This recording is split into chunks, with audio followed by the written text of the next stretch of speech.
Chapter 90. Qing Ning had said before that there were no absolutes below the Khanate stage. Even a 10-year-old child could kill a 9th-rank powerhouse who was severely injured. Ning Chen was not a 10-year-old child. The Shao family's 9th rank and the Ming family's 8th rank were not severely injured. However, they still could not dodge this attack, because the thought of dodging did not even cross their minds. For some reason, they deserved to die. With the two dead, the little emperor was exposed in front of Ning Chen. How far was a distance of 3 feet? A little more than 10 meters was very close to a martial artist. However, how could the emperor not have a powerhouse by his side? When Ning Chen's sword moved, a figure appeared beside the emperor. A 9th rank, another 9th rank, and a true powerhouse who far surpassed the Shao family's 9th rank. A powerful palm came at him, and the wheelchair shattered with a bang. However, the original figure in the wheelchair was gone. Ning Chen, who was crippled, could not dodge this attack. However, it did not mean that he could not dodge it with his legs intact. He had been in the wheelchair for many, many days just for this day. A 9th-rank powerhouse was also human. Naturally, he would have a blind spot. With a blind spot, he would make a mistake in judgment. Ning Chen took advantage of this mistake and avoided the palm. He approached the little emperor and grabbed the latter's shoulder. "Your Majesty, please grant the marriage." Ning Chen stood beside the little emperor and said seriously, "How dare you?" The little emperor frowned and shouted angrily, "Your Majesty, please grant the marriage." Ning Chen was unmoved and replied calmly. Below the stone steps, the 10 families finally came to their senses. They were all shocked. No one expected such a drastic change in such a short time. Using force in front of the palace to force the emperor to grant the marriage was a capital offense. 9 generations of the family would be executed. The people from the Qing family were shocked, especially Qing Wushuang. Her expression was extremely ugly. This person wanted to consign the Qing family to eternal damnation.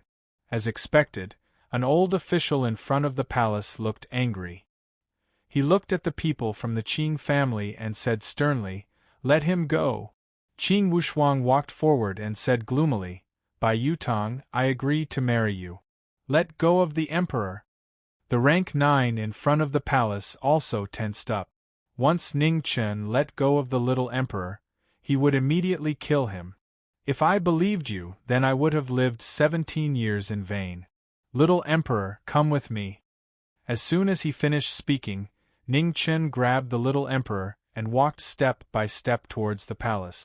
When he passed by the middle of the martial feast, he stopped for a moment and said calmly, "Qing Wushuang, go and prepare a horse.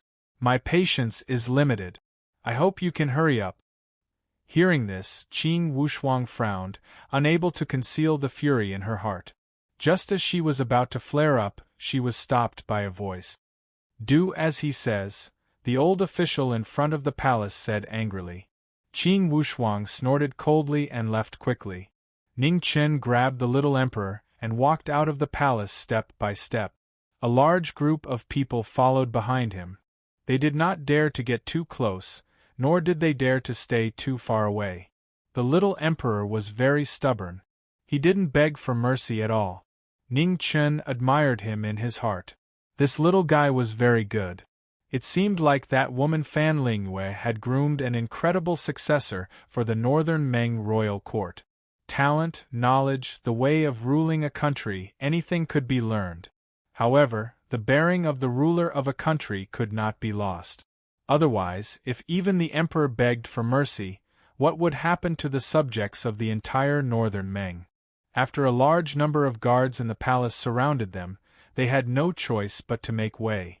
They watched Ning Chen walk out of the palace with the little emperor. Behind them, the imperial 9th grade followed step by step, waiting for an opportunity to save the emperor. However, Ning Chen had endured for so long. How could he make any mistakes at this time? Holding the little emperor in his left hand and the ink sword in his right hand, he never relaxed for a moment. At this distance, no one could save the little emperor except for Xiantian experts. He was a 7th grade. Perhaps he could not defeat the ninth grade, but it did not mean that he had no power to fight back. Before the ninth grade made a move, he had enough confidence to drag the little emperor down with him. Everyone present understood this point. Therefore, no one dared to make a move easily. No one dared to bear this great crime that would implicate 9 generations of their family. In front of the palace, Qing Wushuang led a horse over. Looking at Ning Chen, she asked with hatred, "Who exactly are you?" "Country of an eye, White Jade Hall," Ning Chen replied with a smile. Qing Wushuang was so angry that her chest felt stuffy. Even at this time, this guy still refused to give himself away.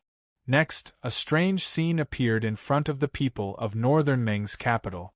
An ugly man with a ferocious face led their little emperor and walked in front. Behind him, a woman led a horse and followed closely behind. Behind them, the civil and military officials, as well as the people of the 10 great clans, followed closely behind. Everyone's expression was extremely ugly, as if they had eaten a fly. Northern Ming's capital was not small. Ning Chen led a large group of people and walked for a total of 8 hours. They walked from morning to sunset before they finally left the city. The little emperor's face had already turned pale. A journey of 8 hours was unbearable for a 7-year-old child, but the little emperor still gritted his teeth and persevered. Ning Chen admired this little guy more and more. Threads of true qi flowed through his arm and into the little emperor's body, silently helping him to relieve his fatigue. Night fell and a cold wind began to blow. The night in the desert was very beautiful. The entire sky was clean, and one could see the stars and the bright moon in the sky. The majestic group finally arrived outside the capital. "Ride your horse and wait for me at the Sand Pavilion 30 li east." Ning Chen turned to look at Qing Wushuang and said seriously. Qing Wushuang's expression immediately changed. Every word of this sentence struck at her heart. He wanted her and the Qing family to die without a burial ground. "Do as he says." The old official in the court spoke again with a gloomy expression. Qing Wushuang had no choice but to mount her horse. With a light shout, she rode east. Seeing Qing Wushuang disappear without a trace, Ning Chen grinned at the people behind him. Then, he did something that no one had expected. Ning Chen ran, carrying the little emperor as he ran for his life. While everyone was stunned, only a shadow was left in front of them. If a 7th-rank martial artist ran for his life without a care for anything, he would be faster than a warhorse. The 9th-rank consecrator in front of the palace was the first to react. He stamped his foot and immediately followed. Then, the elders and young experts of the 10 great clans also came to their senses and chased with all their strength. Ning Chen felt helpless. He had no choice but to run. Staying here was just courting death. As for a plan? There was no plan. This was Northern Ming's territory, and the senior was not here. Who knew what to do? He was so nervous that he broke out in a cold sweat when he was able to kidnap the little emperor. The little emperor kept struggling, and Ning Chen slapped the little guy's butt. He liked people who were not violent and did not cooperate.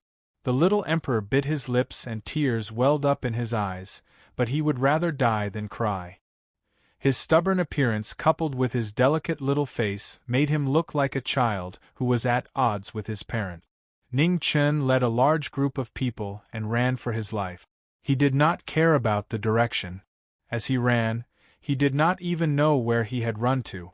Suddenly 2 shocking sword chi soared into the sky and collided with a loud bang. The surrounding heaven and earth could not bear the huge force and shook violently. In an instant, the world shook and a sandstorm surged. Fuck! Seeing a huge wave of sand come crashing down, Ning Chen only had time to curse before he was buried by the sand. The consecrators in front of the palace and the young and old of the 10 great clans were not any better. They were smashed into the yellow sand by this terrifying wave. In the next moment, a dark yellow light flashed and Ning Chen carried the little emperor out of the sand. He did not say anything and ran away. Fortunately, he had the dust scroll and the power of thick earth in his body, which played a big role at the crucial moment. After 10 breaths of time, the consecrators in front of the palace came out. They raised their heads to look for Ning Chen and the little emperor, but they could no longer see their shadows. The elders and young experts of the 10 great clans also came out of the sand one after another. They were all confused and did not know what was going on. After a while, they came to their senses and their hearts sank. The emperor was lost. He was kidnapped by a 7th-rank young man. This was a great humiliation for the Northern Meng imperial court. Everyone's expression became very ugly. They knew that this time, the capital would most likely face a huge purge. Send someone to inform the military advisor of today's matter. In addition, lock up the entire Qing family in the sand dungeon. Kill anyone who resists. The consecrators in front of the palace said coldly. Yes. An elder and 3 young experts of the Ming family respectfully accepted the order. They immediately went forward and restrained Elder Fa and the 2 young men of the Qing family. The rest of the 8 great clans did not dare to make a sound. At this time, whoever asked for mercy would be courting death. Moreover, they could not plead for mercy. The 3 of them did not dare to resist and allowed the experts of the Ming family to seal their qi seas. The only result of resistance was death. Now, their last hope was that His Majesty could be found as soon as possible. On the other side, Ning Chen ran for another 2 hours. Seeing that no one was following him, he finally let out a sigh of relief. He threw the little emperor down and lay down, panting heavily. The sand was very soft. Even so, the little emperor's mouth was puckered from the pain. After resting for a while, Ning Chen sat up and looked at the little emperor beside him. He curiously asked, "What is your name?" The little emperor turned his head. His expression was angry and he refused to answer. When Ning Chen saw this, he was immediately unhappy. Did he have any awareness of being a hostage? Was he really not going to cooperate without violence? Little guy, it's just the 2 of us now. If I'm not happy and leave you here, I guarantee that when your officials find you, you'll be left with only bones. After saying this, Ning Chen patted his butt and stood up. He really had the intention to leave. My name is Mingyu. The little emperor could not bear it and replied awkwardly. His voice was soft and crisp. It was very pleasant to hear. No matter how strong a child was, he was still afraid of being left alone in this endless desert. Ning Chen frowned. He felt that something was wrong. A child would not lie. It was just that the name Mingyu sounded very awkward. Today in front of the palace, when he heard the little emperor's voice, he felt that something was wrong. At that time, he thought that it was because the child had not changed his voice. Thinking of this, Ning Chen went forward and grabbed the little emperor's arm. He injected his qi and his expression immediately changed. He could not help but curse again. Fuck! Chapter 91. A girl. Ning Chen wasn't a doctor, so he wasn't good at checking the yin and yang qi in the meridians. However, he wasn't blind. This was clearly a girl's meridians. The little emperor panicked. She hurriedly withdrew her arm and took a few steps back. Her face was pale. You're a girl? Ning Chen asked seriously. No. The little emperor shook her head in a panic, but that crisp and soft voice made the already weak denial seem even more feeble. Ning Chen sighed and didn't ask any more questions. The little emperor's panicked expression confirmed his judgment once again. Northern Meng's little emperor was actually a girl. What a pitiful and ridiculous thing. It turned out that the previous emperor of Northern Meng didn't leave behind any princes. No wonder Fan Lingyue killed all the eunuchs and maids in the palace as soon as he came to power. Fan Lingyue's guts were really big. He actually helped a little princess to the throne. Ning Chen's mind was in a mess. Logically speaking, he should use this secret to threaten Fan Lingyue and even spread the news, causing chaos in Northern Meng's court. However, this was a child after all. Once the truth was exposed, the anger of the entire Northern Meng would be focused on this 7-year-old girl. It was obvious how terrible the consequences would be. A girl in power was still not accepted in this world, let alone a female emperor. There could only be one Fan Lingyue.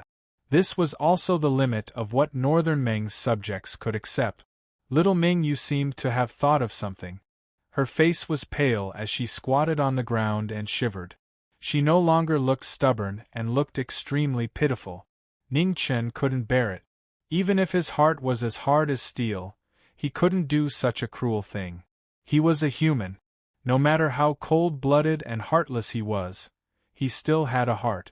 If the little emperor had grown up, he would definitely spread the news without hesitation and cause Northern Meng to fall into chaos. However, the one in front of him was just a little girl who had just turned 7. Get up, I won't tell anyone. Ning Chen walked forward and sighed softly. Hearing this, Mingyu raised her head. Her face was filled with shock, disbelief, and a trace of hope. A gentleman keeps his word. I said I won't tell anyone, so I definitely won't. Ning Chen looked at Mingyu and said seriously. Really? Mingyu's beautiful eyes were filled with hope as she asked weakly. Really? Ning Chen nodded. Of course, even if he didn't say anything, he wouldn't completely give up on this weakness of his. He still had to get something from Fan Lingyue. However, these were all the schemes between adults, and had nothing to do with the little emperor. Hearing Ning Chen's promise, Mingyu stood up obediently. Her impression of the former improved a lot. She realized that the ugly man in front of her wasn't completely a bad person. If you send us back, we won't kill you. Mingyu hesitated for a moment before making what she thought was a huge concession.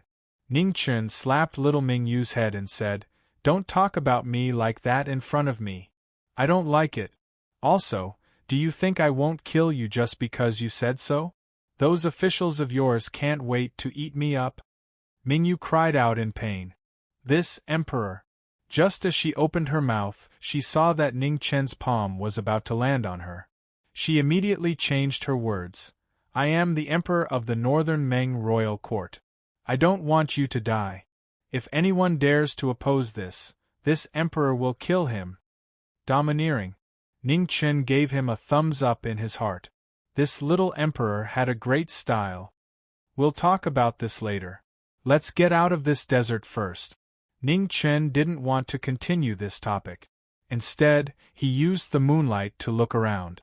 He suddenly felt dizzy. It was the same everywhere. How were they supposed to get out? Mingyu didn't dare to refute and looked around as well. Her dark eyes were filled with confusion.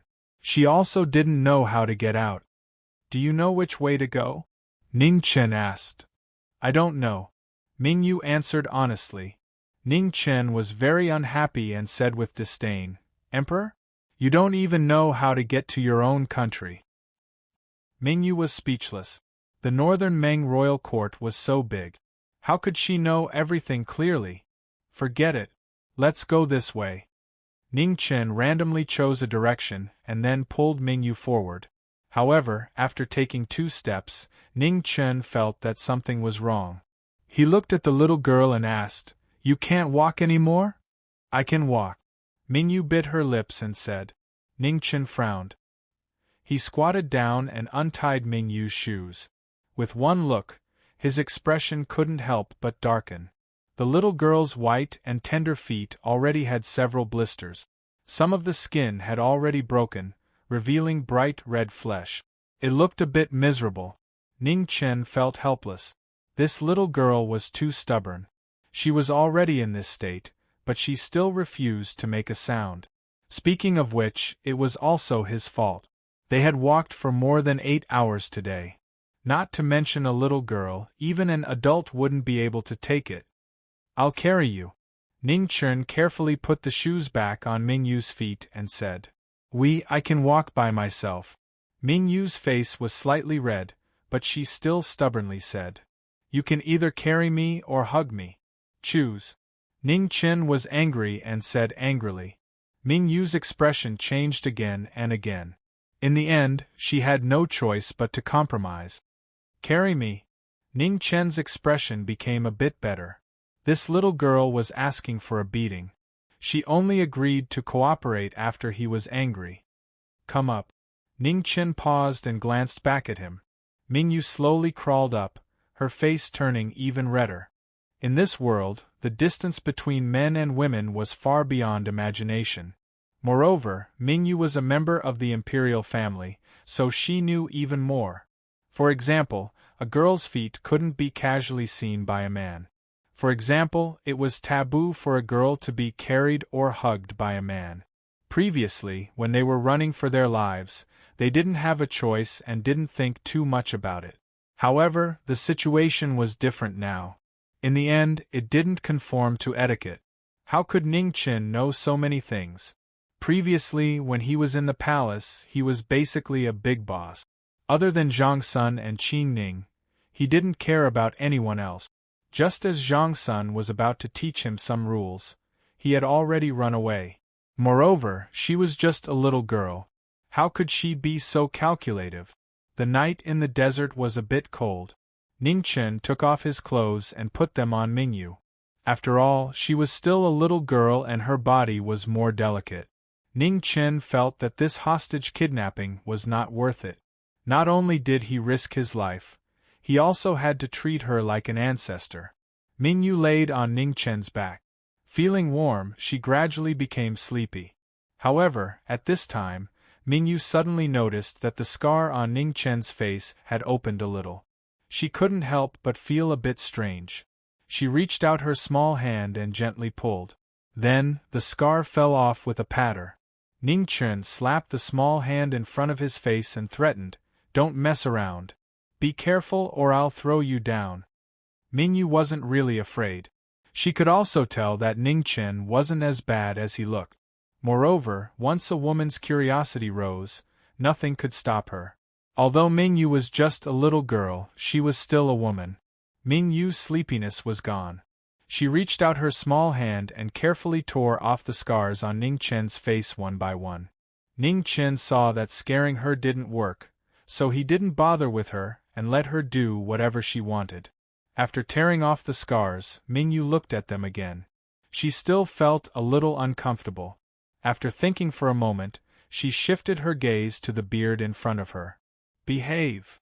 Ning Chen felt the little girl's gaze and helplessly reprimanded her.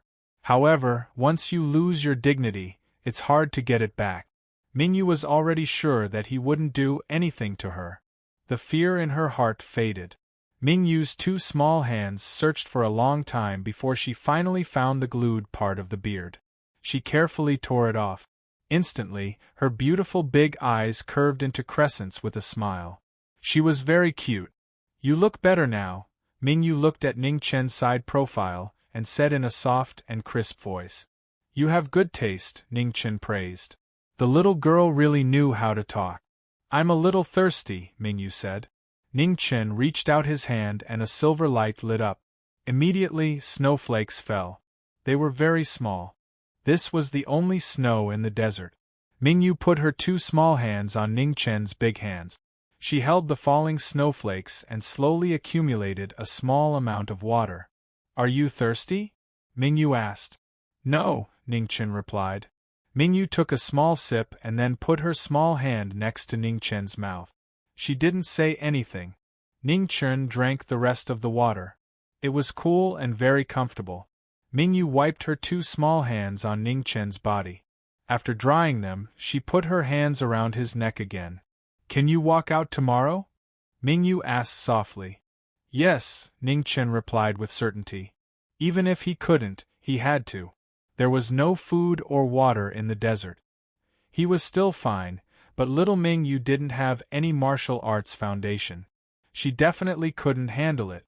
Although he had rescued little Mingyu from the Beimeng Imperial Palace, he didn't want her to be hurt. He could be cold-blooded and heartless to everyone in the world, but he couldn't be cruel to a little girl. Moreover, before he saw Fan Lingyue, he couldn't let anything happen to little Mingyu. A normal military advisor was already scary enough, let alone a crazy military advisor. "After we get out, I'll order people to capture you.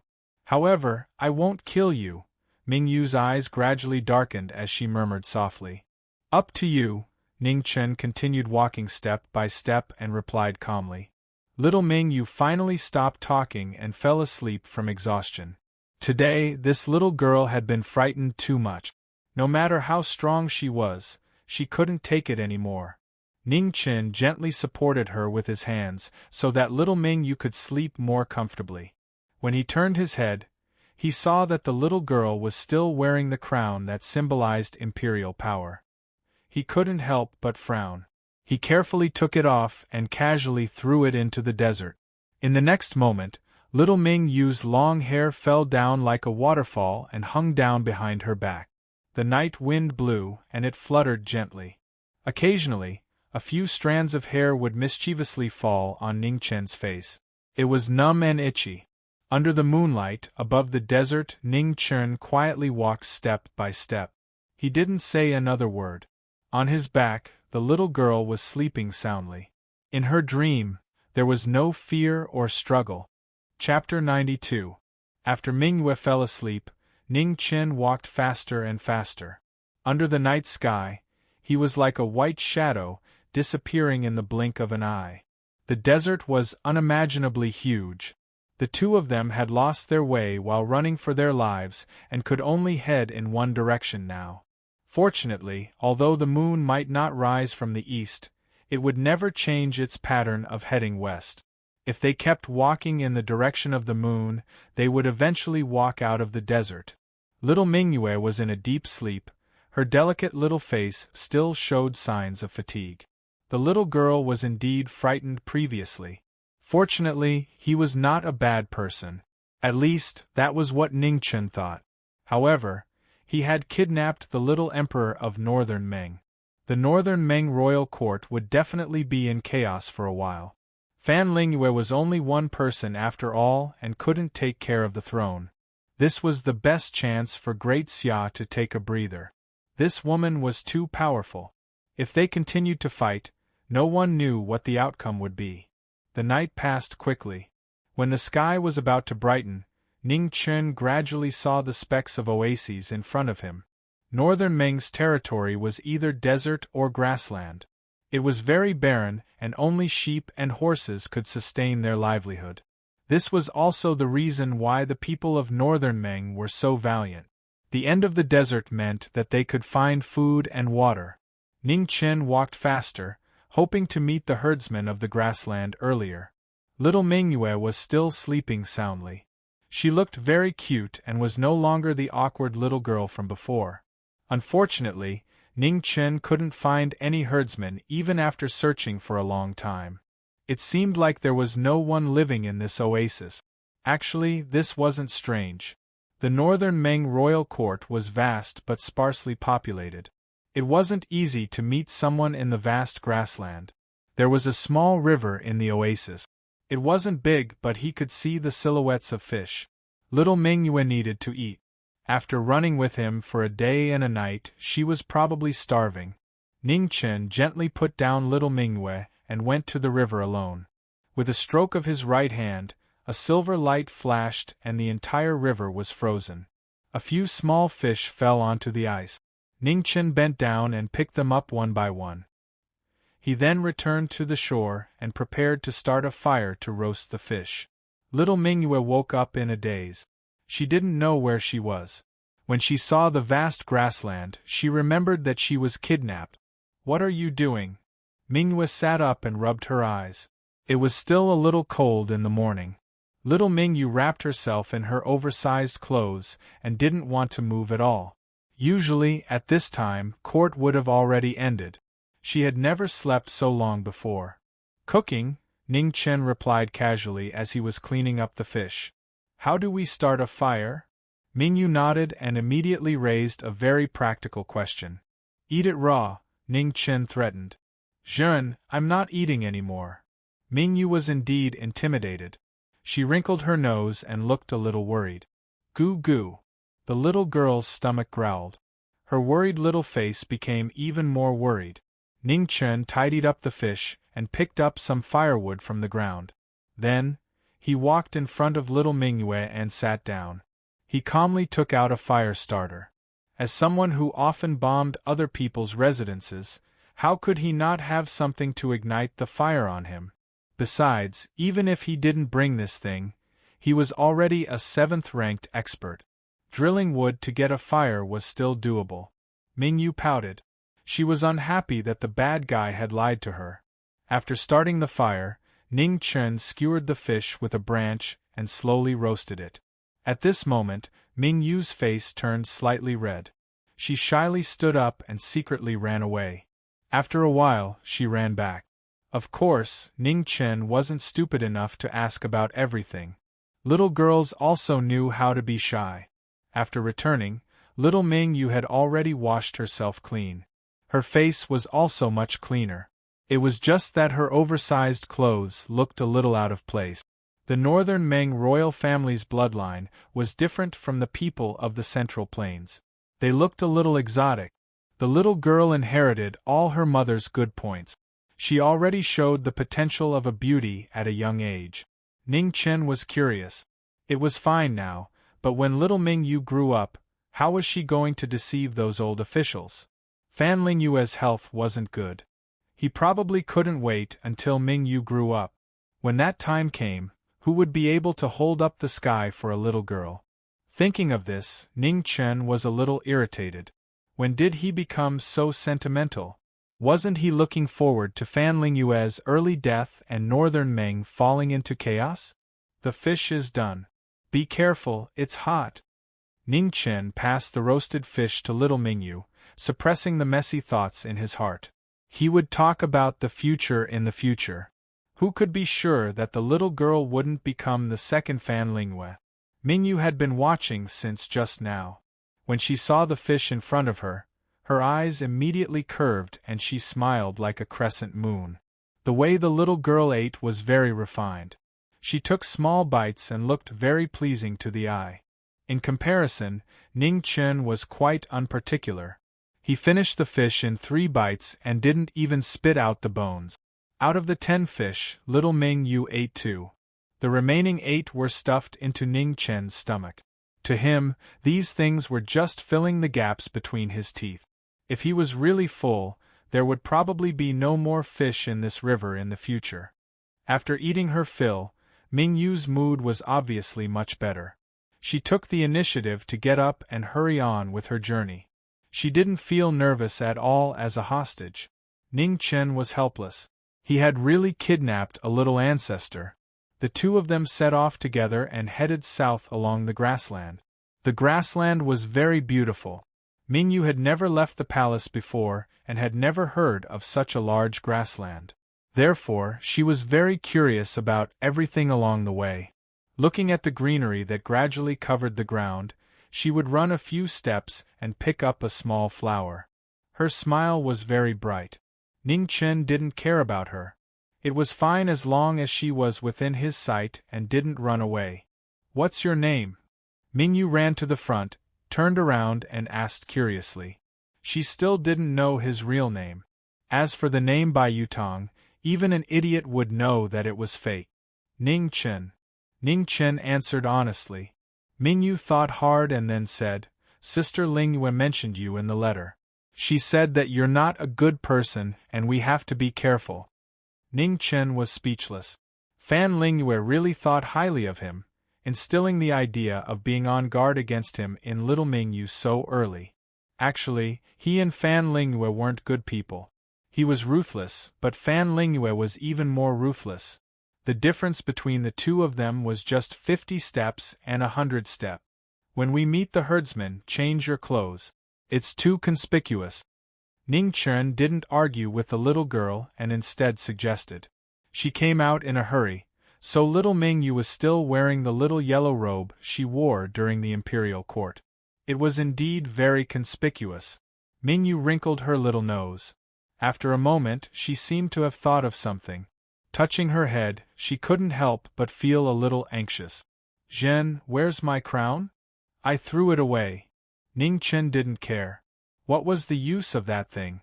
It was so heavy and would affect a child's development. "How can you throw away my things?" Mingyu was furious.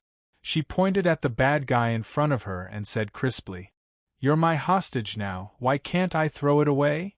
Ning Chen reminded the little girl of her current identity. You're a bad guy. Mingyu was so angry that her little chest puffed up. Heh, I never said that I was a good person, Ning Chen said leisurely. Which good person would do something like taking a hostage? Moreover, he was taking the emperor of a dynasty. Mingyu turned her face away and decided to ignore him. She walked in front angrily. Ning Chen didn't mind and slowly followed behind her. Wherever the little girl went, he would follow. He wasn't in a hurry to travel yet. The one who should be in a hurry wasn't him, but the northern Meng imperial court and Fan Lingyue. In the end, little Mingyu was too bored by herself and took the initiative to compromise. She once again made a big concession. I forgive you. Mingyu stopped and waited for Ning Chen to catch up. Ning Chen smiled. This little girl was quite magnanimous. He thought that she was going to argue with him for a while. Okay, let's make up. Ning Chen stretched out his hand and smiled. Okay. Mingyu put her little hand in his big hand and let the bad guy hold it. Are we going to Grand Xia? Mingyu suddenly asked. Yes. Ning Chen nodded. He still had to return to Grand Xia in the end. Are you going to hand me over to the Emperor of Grand Xia? Mingyu looked a little sad. She wasn't stupid and naturally knew her value. No. Ning Chen denied without hesitation. He had risked his life to rescue little Mingyu. Why should he hand her over to the Emperor of Grand Xia? Moreover, the Emperor of Grand Xia seemed to have changed into a different person. Mingyu wouldn't be able to survive in his hands. Mingyu raised her little face and asked in surprise, Then why did you kidnap me? Ning Chen didn't know how to answer. He really hadn't seriously considered this question. The main reason he kidnapped little Mingyu was to make Fan Lingyue have misgivings. As for how to deal with little Mingyu, he really didn't have any ideas. We'll see. If Fan Lingyue can withdraw her troops, I'll return you to her. Ning Chen thought for a while before answering. What if Sister Lingyue refuses? Mingyu was a little worried. We'll talk about it when the time comes. In any case, I won't hand you over to the Emperor of Grand Xia. You don't have to be afraid. Ning Chen promised. Mingyu smiled happily. She realized that the bad guy wasn't that bad. If you send me back, I'll make you a high official. Mingyu promised very seriously. How high? Ning Chen asked. Mingyu thought for a while before replying. I'll make you a great general. Ning Chen thought for a while. Indeed, it wasn't low. The position of a great general in Grand Xia should be second only to the 10 marquises and on the same level as the city lords. What if Fan Lingyue wants to kill me? Ning Chen asked again. I'll protect you. Sister Lingyue dotes on me a lot. I'll put in a good word for you. Mingyu patted her little chest and said. Ning Chen also smiled. This little girl still had a conscience. She didn't provide for him in vain. In the future, if he really couldn't survive in Grand Xia, little Mingyu would still take him in. Okay, after the war between Grand Xia and Northern Meng is over, I'll send you back. Ning Chen replied softly.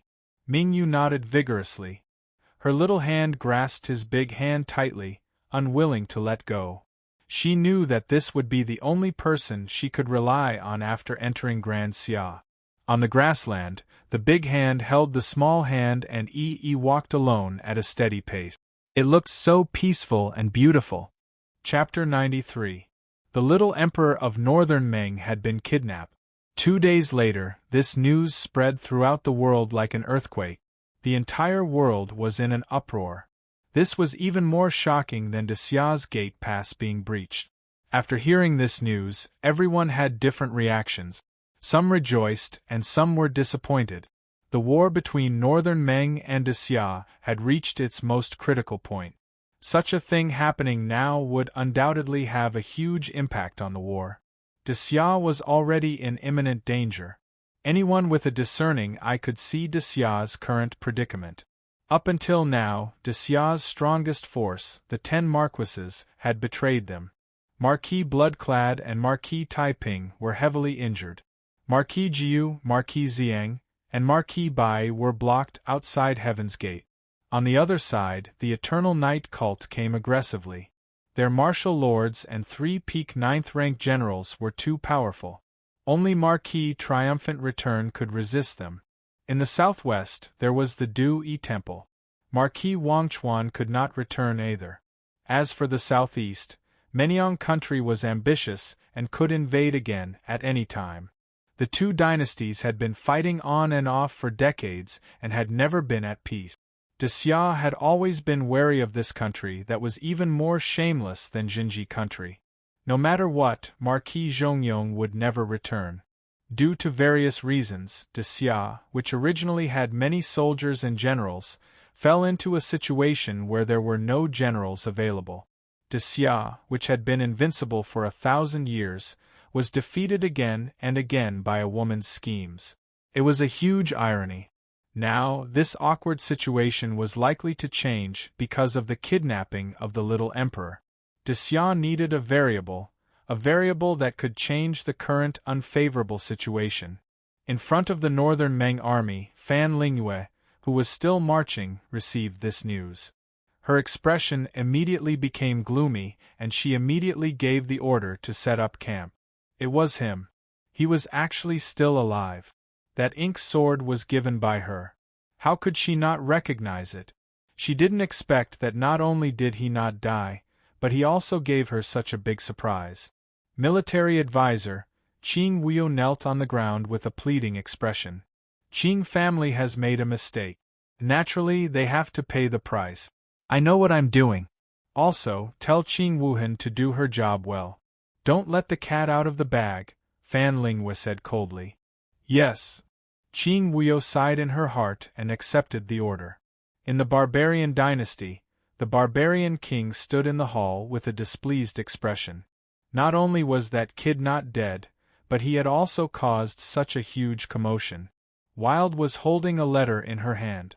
As she read it, a happy smile appeared on her beautiful face. A man's way of thinking was always different from the average person. The things she paid attention to were also different. She only saw that he was at the 7th rank and that his legs had recovered. He's at the 7th rank. A man raised his head and gazed at his father. The barbarian king didn't react for a moment. After being stunned for a moment, he remembered the agreement between them. For a moment, he was even more upset. According to this kid's cultivation progress, peak rank 9 should not be too slow. Did that not mean that his precious daughter would soon leave him? How unpleasant! In the Weiyang Palace of the Great Xia, Zhang Sun and Qing Ning were stunned when they heard the news. They looked at each other and were so shocked that they couldn't speak. Without a doubt, this matter was definitely done by Ning Chen. There were many people in the world with crippled legs, but there were very few people who could fight so well while sitting in a wheelchair. Needless to say, no one but Ning Chen would do such a sinister and daring thing as standing up from the wheelchair to kidnap the little emperor of the northern Meng. Why did he go there? Zhang Sun couldn't understand. After King Yen took Ning Chen away for treatment, there had been no news of him. Who would have thought that once there was news, it would be such a shocking matter? Qing Ning couldn't answer either. No one in the world could understand that kid's way of thinking. It wouldn't be strange even if he blew up the northern Meng Palace. In the Heavenly Mandate Palace, Emperor Xia read the intelligence sent by his spy. A smile gradually appeared on his gloomy face. After a moment, he actually laughed maniacally. The heavens were on Great Xia's side. The heavens were on Great Xia's side. Ning Chen and Little Ming, you didn't know what the outside world was like. They were still walking hand in hand on the grassland. The grasslands were bigger than the desert. The two of them walked until they were disgusted and still hadn't walked out. Mingyu was a little tired. She asked, "How long do we have to walk?" "Tired?" Ning Chen asked. "Yes," Mingyu said in annoyance. "Should I carry you?" Ning Chen suggested. "Okay." Mingyu nodded without hesitation. Thus, Ning Chen carried little Mingyu on his back again. The little girl was very light. She didn't weigh much on his back. She probably wasn't even as heavy as his ink sword. "Bad guy!" Mingyu shouted. Yes, Ning Chen replied. He didn't agree with this nickname that the little girl gave him. How was he a bad guy? When we get to the Great Xia, you have to protect me, Mingyu said worriedly. Okay, Ning Chen nodded. I'm serious, Mingyu said. I'm serious too, Ning Chen replied. Mingyu hugged his neck tightly and said softly, Bad guy, you have to do what you say. If I'm taken away by others, I won't live anymore. She knew very well what would happen if she fell into the hands of others. When that time came, wanting to die would be an extravagant hope. She might as well end her own life. As long as I live. Ning Chen didn't say the rest. He was the one who rescued little Mingyu. Naturally, he would protect her. As long as he lived, no one could take her away. Mingyu understood the meaning behind Ning Chen's words. She put her little face on his back and quietly closed her eyes. She was a little tired and wanted to sleep for a while. Ning Chen temporarily slowed down his pace. After little Mingyu fell asleep, he quickened his pace again. At this moment, the sound of horse hooves and the creaking of wheels could be heard from afar. It came from the south and was gradually approaching. Ning Chen quickened his pace and quickly walked forward. If he guessed correctly, it should be a caravan heading north. As it turned out, this was indeed a caravan heading towards the northern Meng kingdom. When the manager of the caravan saw Ning Chen, he was a little surprised. In this boundless grassland, it was very easy to get lost and starve to death if one were to walk alone. Mingyu, wake up, Ning Chen called out softly. The little girl who had just fallen asleep was obviously very grumpy when she woke up. She pushed Ning Chen's face away unhappily and immediately buried her head back to sleep. Ning Chen had no choice but to give up. He smiled apologetically at the manager of the caravan and then requested to buy some food and clothes. When the manager of the caravan saw the big clothes draped over the little girl's body, he more or less understood what was going on. He took out a set of clothes that he had bought for his daughter and very kindly gave it to little Mingyu. Ning Chen was a little touched.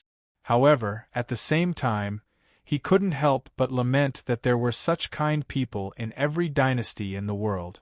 Why did they always have to fight?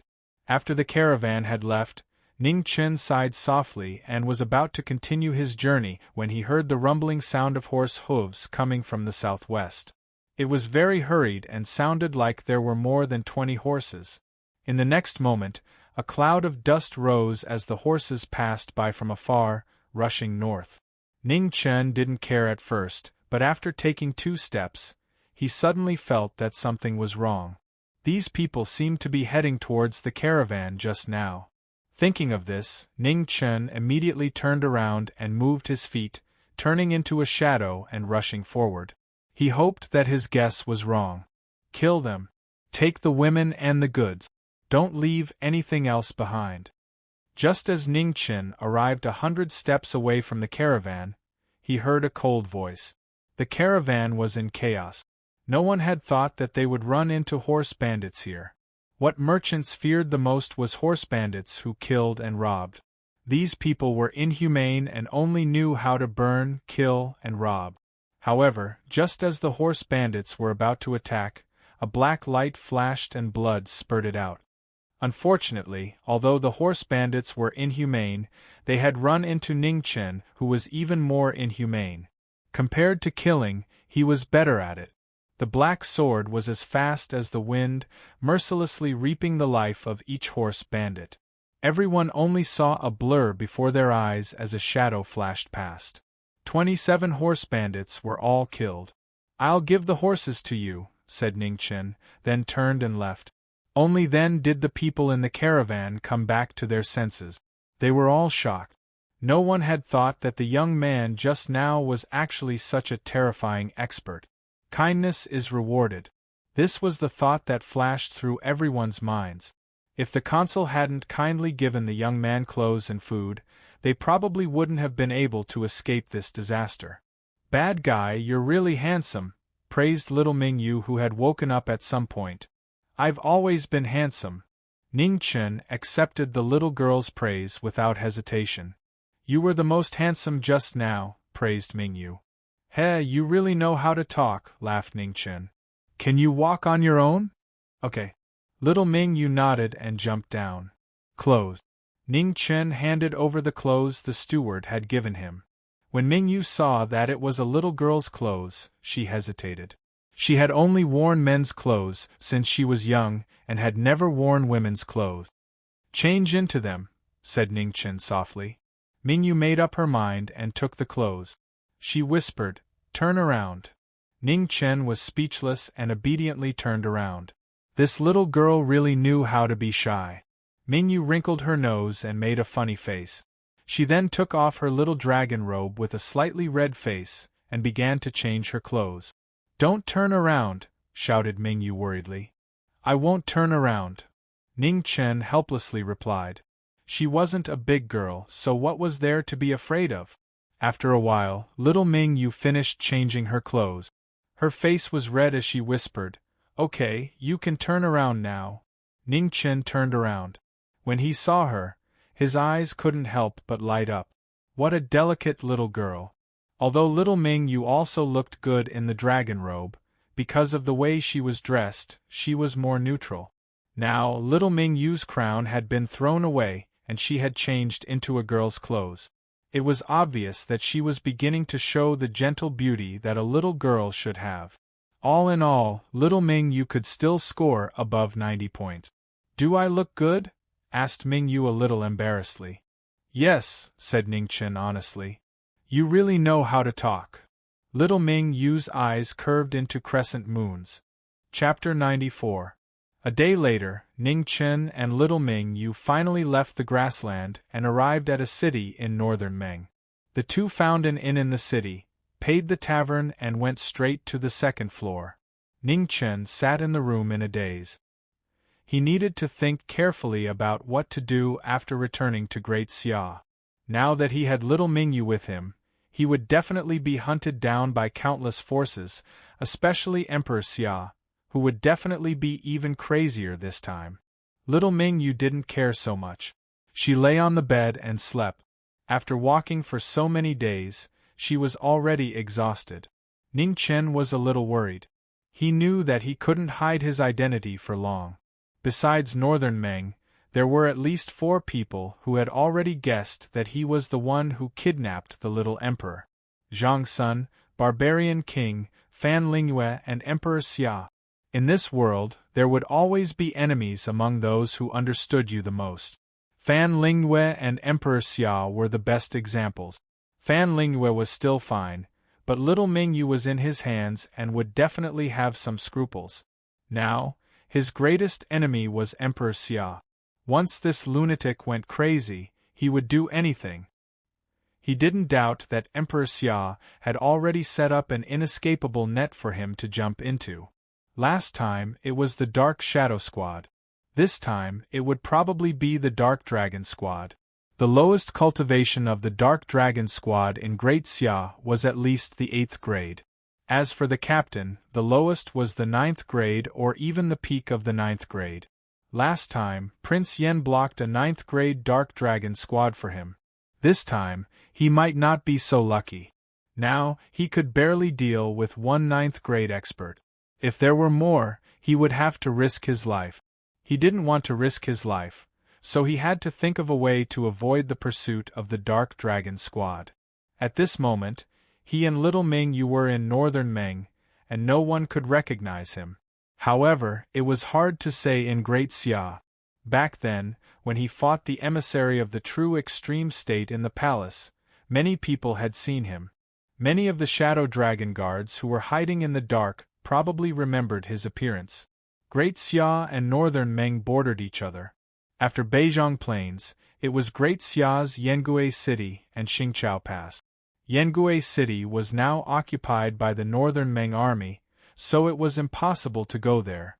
As for Xingqiao Pass, there would be countless people waiting for him to die. This was the most dangerous choice but also the only choice. The only thing he was glad about now was that little Mingyu was a girl, which made things a lot easier for him. Everyone in the world knew that the little emperor of Northern Meng had been kidnapped.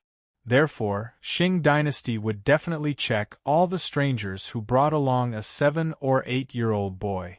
As for the middle-aged man who brought along a little girl, no one would have the time to care about him.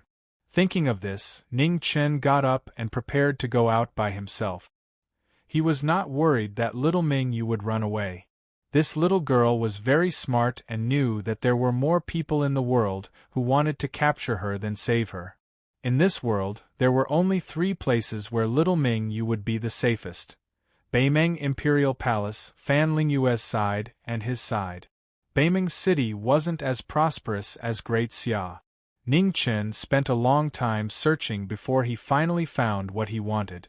After returning to his room, he fiddled with the mirror.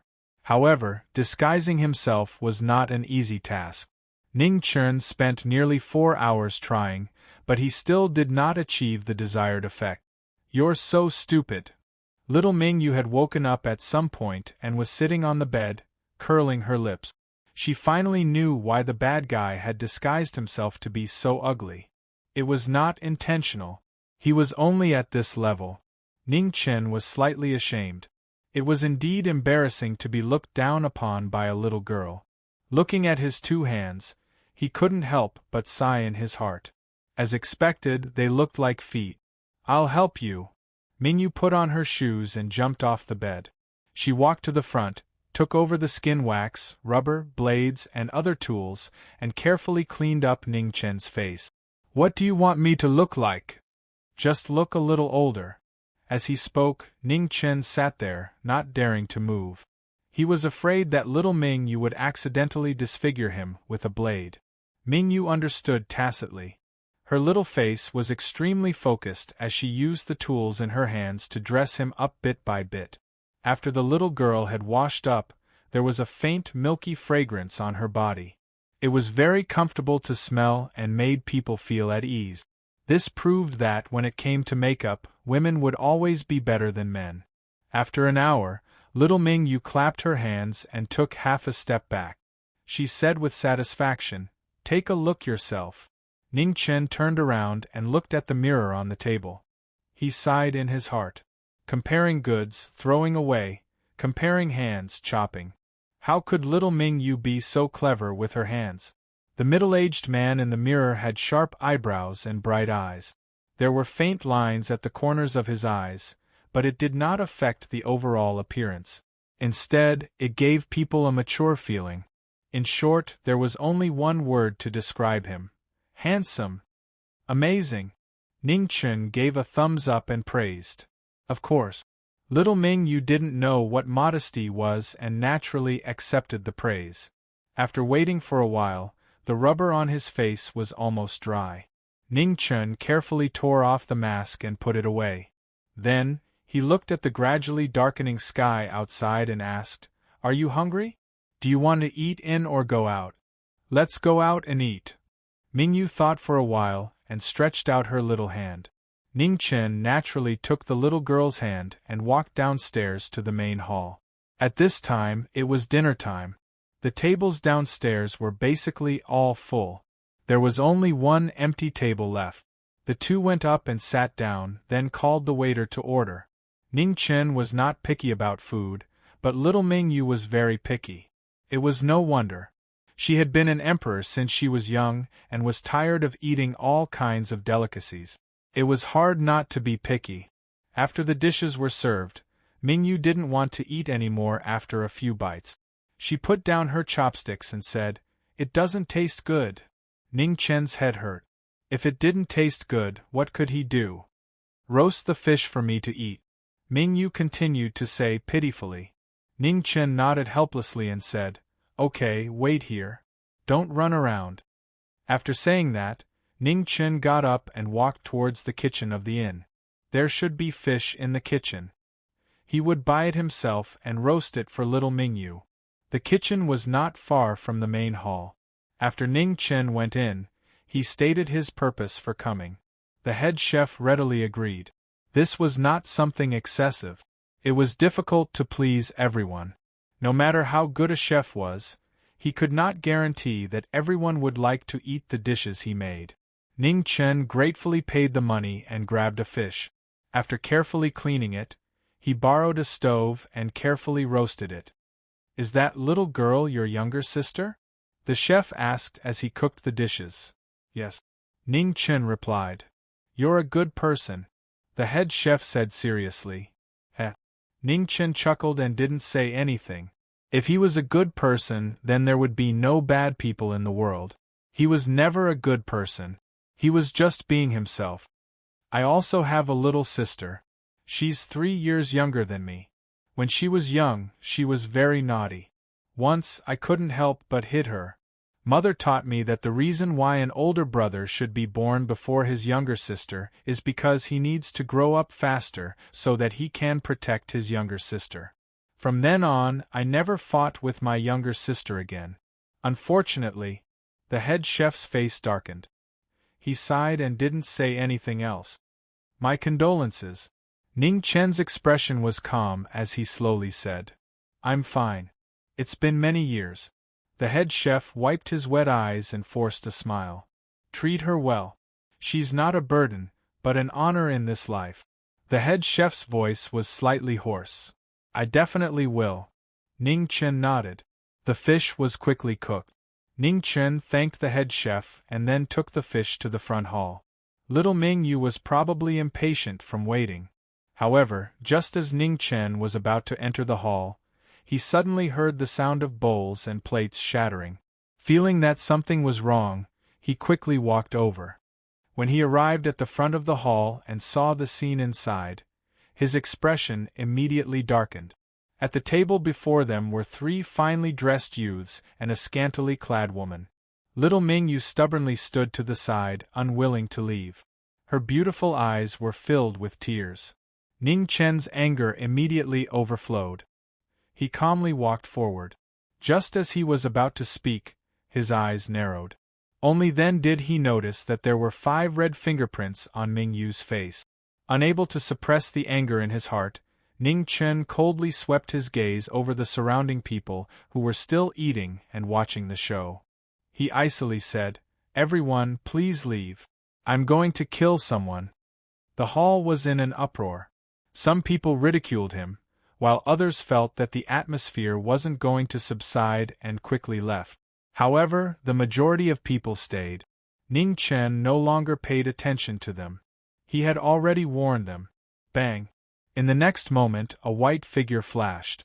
Ning Chen went forward and sent the table flying with a palm strike. At the same time, he directly stepped on one of the youth's face. He revealed his killing intent. "Speak, who did it just now? Impudent! Do you know who I am?" The youth struggled on the ground with a pained expression. "I don't care who you are. Even if the heavens came today, they wouldn't be able to save you." As soon as he finished speaking, Ning Chen kicked the young man and sent him flying. With a loud bang, blood spurted out of the young man's mouth and splattered 10 meters away. "It's your turn. Speak, who did it?" Ning Chen coldly said as he grabbed the other blue-clothed youth. The blue-clothed youth's face was filled with fear. He trembled. However, before he could finish his sentence, Ning Chen sent another kick flying. The hall was dyed red once more. "It's her." The last youth saw Ning Chen look over and immediately pointed at the woman beside him. The woman was shocked. Just as she was about to deny it, Ning Chen grabbed her throat. "Speak, who did it?" The dangerous light in Ning Chen's eyes grew stronger and stronger. The woman continued to struggle, but she wasn't willing to speak. Ning Chen coldly laughed and slowly tightened his grip.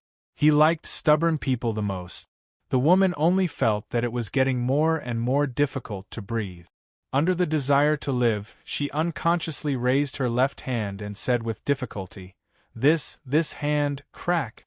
As soon as she said that, everyone in the hall heard a crack. In the next moment, what they saw was a broken arm. The white bone pierced through the flesh and blood, looking extremely frightening. Several people in the hall couldn't help but vomit. Their faces were pale from fright. Chapter 95. In front of Ning Chen, the woman's expression was twisted. She struggled violently, but she couldn't say a word because her throat was being choked. Blood gushed out from the severed arm. It was a shocking sight. At this moment, a Buddhist sigh sounded. Benefactor, where it is possible to let people off, one should spare them. Please stop. This sudden voice attracted everyone's attention. Looking over, they saw a plain-clothed monk appear in front of the door. He looked young and benevolent as he slowly walked over. On what basis? Ning Chen turned his head and asked indifferently. The heavens are benevolent. I hope young master can be merciful. The plain-clothed monk stopped and bowed. The heavens are benevolent. That's their business. What does it have to do with me? Ning Chen grabbed the woman's other arm and snapped it. Blood flowed out once more. She slapped Mingyu, so I broke both her arms. It's fair and just. What can the heavens say?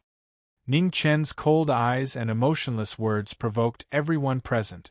Ning Chen's face was cold and terrifying, causing people to involuntarily shiver. Amitabha, benefactor, your killing intent is too strong. You've already become a demon. I can't allow you to continue wreaking havoc in the world. The plain-clothed monk's body moved and he stretched out his hand to make a move.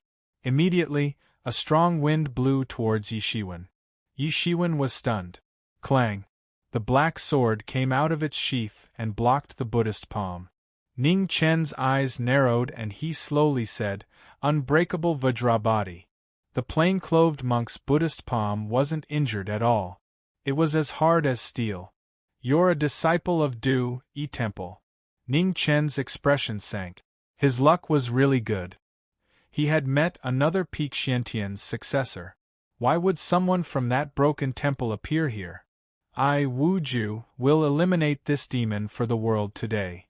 Wu Ju's palm moved, and the sound of Sanskrit rang out. The golden Buddhist light around him was as brilliant as a saint, illuminating everything within 100 zhang. Buddhist sacred art, Tathagata illuminates the heavens. Idiot! Ning Chen snorted coldly. His black sword condensed into frost and stabbed toward the former's eyes. Wu Ju frowned and raised his palm to block the black sword, but his Buddhist technique was interrupted. Ning Chen's sword turned around and attacked Wu Ju's eyes, forcing the latter to retreat again and again. Treacherous, evil, and arrogant. How can Wu Ju tolerate you? As soon as he finished speaking, the Buddha closed his eyes. Golden light shone brightly, and the sound of Sanskrit filled the sky. A solemn holy Buddha statue appeared behind him. It was the move of the Buddha in the past. Ning Chen focused. His sword drew the frost and snowflakes in the air. His whole body was raised to its peak. Boom! The two moves collided and golden light illuminated the world. However, the ink-colored brilliance broke through the golden light and directly pierced towards Wu Ju's right eye. With his eyes closed, Ning Chen could not move an inch forward. He flipped his right palm and let go of the sword in his hand. Then, he pushed his palm towards the end of the ink sword. With a bang, the Buddha retreated. A drop of dark red blood quietly dripped down from his eyelids. The golden body had already been broken, and the silver sword Qi instantly entered. Wu Ju's body trembled and his mouth was dyed red. Righteous Buddha, where is your Buddha now? Ning Chen sent the former flying with his sword and asked coldly. Jie Wu retreated more than 10 steps and vomited a mouthful of blood. After an instant, he became dispirited. The devil showed mercy, but the Buddha found it difficult to do so. This was the greatest insult to the Buddha. Where had the Buddha of this world cultivated to? Clang! The ink sword returned to its sheath. Ning Chen glanced at the people around him and left a silver ingot to the shopkeeper. Then, he pulled little Mingyu upstairs. With a bang, the door closed. Ning Chen staggered and blood spilled from his mouth. What happened to you? Mingyu was shocked. She hurriedly supported him and asked anxiously. I'm fine. Ning Chen forced a smile. What a powerful Buddhist move. What a powerful indestructible body. If not for this little monk's lack of battle experience, it would have been hard to predict who would have won today. As expected, the monks of the Du, Yi Temple were not easy to deal with. It was no wonder that a martial Marquis of the Xia kingdom was guarding there. Ning Chen closed his eyes and adjusted his breathing for a moment, forcibly suppressing his injuries. After a long time, he slowly opened his eyes. In front of him, little Ming Yu's eyes were still filled with worry. The handprint on her face was also becoming more and more obvious. Ning Chen's heart flashed with self-blame. He had said that he would protect her, but he had let her suffer so much. Does it still hurt? Ning Chen carefully caressed the little girl's delicate face and gently asked. It doesn't hurt anymore. Mingyu shook her head and replied. I've let you suffer, Ning Chen said apologetically. It's fine. Mingyu bit her lips and held back her tears. Ning Chen gently pulled the little girl into his embrace and firmly promised, there won't be a next time. Okay. Mingyu finally couldn't hold back her tears. The empress of a dynasty was being humiliated here. The little girl had endured it for a long time. Ning Chen lightly sighed. He felt very uncomfortable. I almost forgot. Your fish. Ning Chen took out the grilled fish from his bosom. Fortunately, it hadn't turned cold yet. Mingyu got up from his embrace and smiled through her tears. She took the already flattened grilled fish and ate it like it was a treasure. Ning Chen pulled the little girl to the bed and had her sit on it. He sat down and immediately activated the life scroll. A silver light flowed from his left hand and entered the handprint on little Ming Yu's face. Ming Yu only felt a cool sensation on her face. The burning pain from before quickly lessened by a lot. Ning Chen took out an amulet from his bosom and put it around the little girl's neck. This was something he had when he woke up. It was tied together with the moon-shaped jade pendant. Zhang Sun must have put it on him when he was unconscious. Now that he had no use for it, he gave it to little Ming Yu as a small gift. Tomorrow we'll be going to Grand Xia. It might be dangerous, but I'll protect you, Ning Chen said softly. Okay. Ming Yu didn't refute. She knew that Ning Chen wouldn't change his mind. Although he was very good to her and was even obedient to her, when it came to matters of principle, he definitely wouldn't compromise. Quickly go to sleep. We still have to hurry tomorrow morning, Ning Chen said as he rubbed the little girl's hair. Okay. Ming Yu obediently lay down and closed her eyes. Ning Chen walked to the side and extinguished the candle. Soon after, he walked over to a table not far from the bed and sat down. After today's battle, he discovered that he was still barely able to fight against these Xiantian successors. The number of moves he had learned was too few. He only had one move that Jian Consecrator had taught him. There was one move in the life scroll. Unfortunately, he hadn't learned it. And even if he did, he wouldn't be able to use it. The price was too great. He couldn't bear it. As for the other heavenly scroll, the dust scroll, the requirements for the moves recorded in it were too high. Unless one was a Xiantian, they couldn't be of any help to him. For now, if he wanted to increase his strength as quickly as possible, the best way was to obtain as many moves as possible. This wasn't an easy task. The majority of the world's cultivation methods were controlled by various powers. If he wanted to obtain them, he would have to pay a hefty price. In this world, the only person he had never seen other people's moves was Prince Yen. With Senior's talent, he didn't need to learn other people's moves. All of his moves were created by himself. Thinking of this, Ning Chen suddenly remembered the two shocking sword auras he saw in the desert that day. One of them must have belonged to Senior. Thinking about it carefully, he could roughly deduce the other one. In this world, only the sword in Sword City was comparable to a Xiantian expert. Senior went to the desert to find a sand sword. It was very likely that the sword in Sword City was also there for the same purpose. It was just that he didn't know how Senior was doing now. He said that he would look for him after he found the sand sword. But until now, Senior still hadn't appeared. He didn't doubt Senior's strength. However, the sword in Sword City was comparable to the 5 strongest Xiantian experts in the world. He couldn't help but be worried. After returning to the Great Xia, he would try his best to find out more about Senior. If he really couldn't, he would have to ask Zhang Sun for help. The night passed quickly. The next morning, little Mingyu woke up and the two of them set off. Mingyu didn't want to go to the Great Xia so quickly. Most of the time, she wanted to walk by herself. Ning Chen also let her be. Only when the little girl was tired, he would carry her on his back and speed up. The speed of a 7th-grade martial artist when rushing at full speed was very frightening. Moreover, Ning Chen had cultivated the life scroll and his foundation was unparalleled in the world. His Zhen Qi recovery speed was much faster than ordinary 7th-grade martial artists. He basically didn't need to rest along the way. After 2 days and 1 night, even if little Mingyu didn't cooperate, the two of them still arrived at the border between the two dynasties, Beizhong Plains. This was the place where the war between the two dynasties took place. Broken spears and flags could be seen everywhere. Too many corpses of Great Xia soldiers were buried in the hundreds of miles of Beizhong Plains. The lonely night was cold and the cold moon shone alone. The night in Beizhong Plains was frighteningly cold. The cold wind whistled and the yin-qi was bone-chilling. Ning Chen held little Mingyu's hand as they walked through the northern plains. He looked at the corpses of the soldiers that littered the ground. Out of 100,000 soldiers, only less than 40,000 were left. It was an unbelievable defeat, turning the northern plains into a land of no return. The two of them silently walked in the city, their hearts gradually sinking.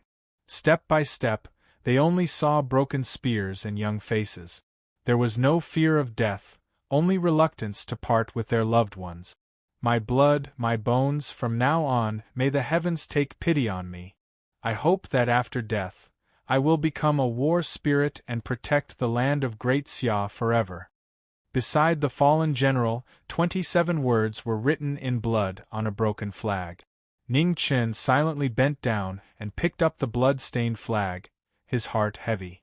Beiwu Marquis deserves to die. Ning Chen's hands cracked. The corpses of tens of thousands of soldiers could not be buried. Beiwu Marquis' sins could not be redeemed even with 10,000 deaths.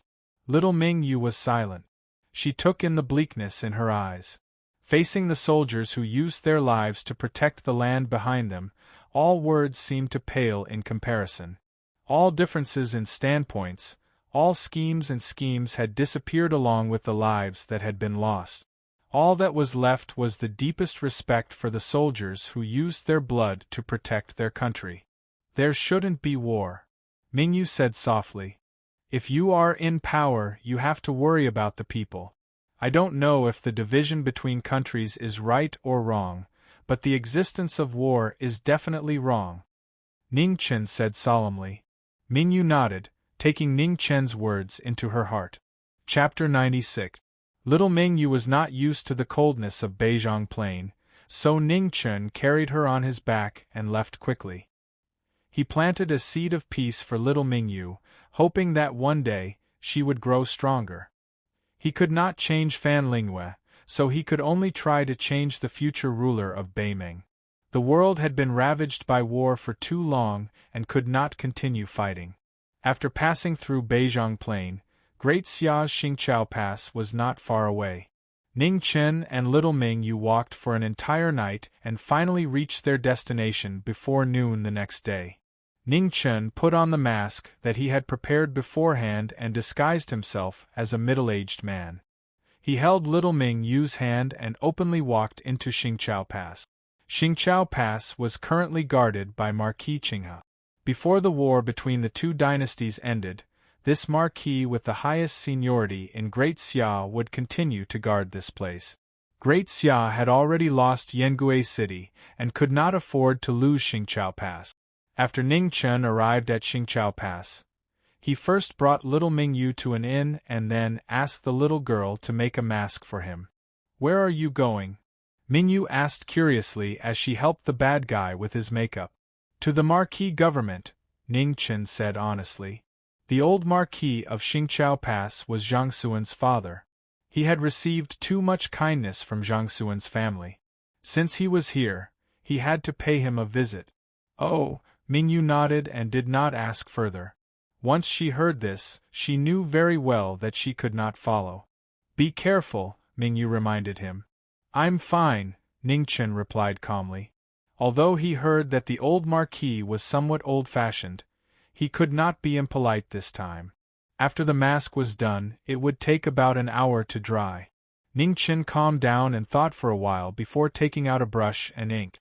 He took out the moon-shaped jade pendant and dipped it in the ink before gently imprinting it on the paper.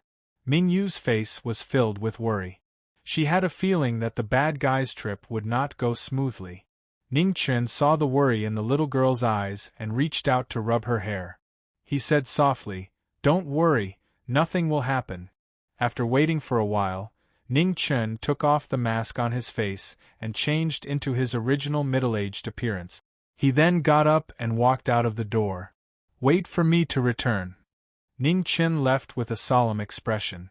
He hoped that nothing bad would happen to him. The temporary Wu Ho government in the Qing dynasty pass was about an hour's journey from the inn. Before Ningchen reached the Wu Ho government, he purposely found a secluded place to change his mask.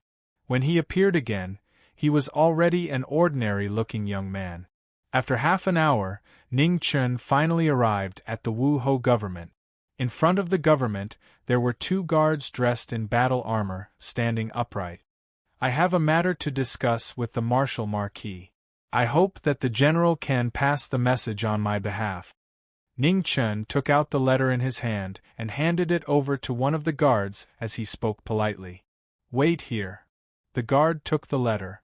He didn't say anything superfluous and didn't make things difficult for him. He turned around and walked into the mansion. A moment later, the guard returned and respectfully said, "The Marquis invites you in." Ningchen thanked the guard and walked into the Wu Ho government. In the main hall of the Marquis manor, Marquis Qinghe sat quietly on the main seat. His face was slightly aged and he looked to be in his 50s. However, he had a righteous aura that was very oppressive.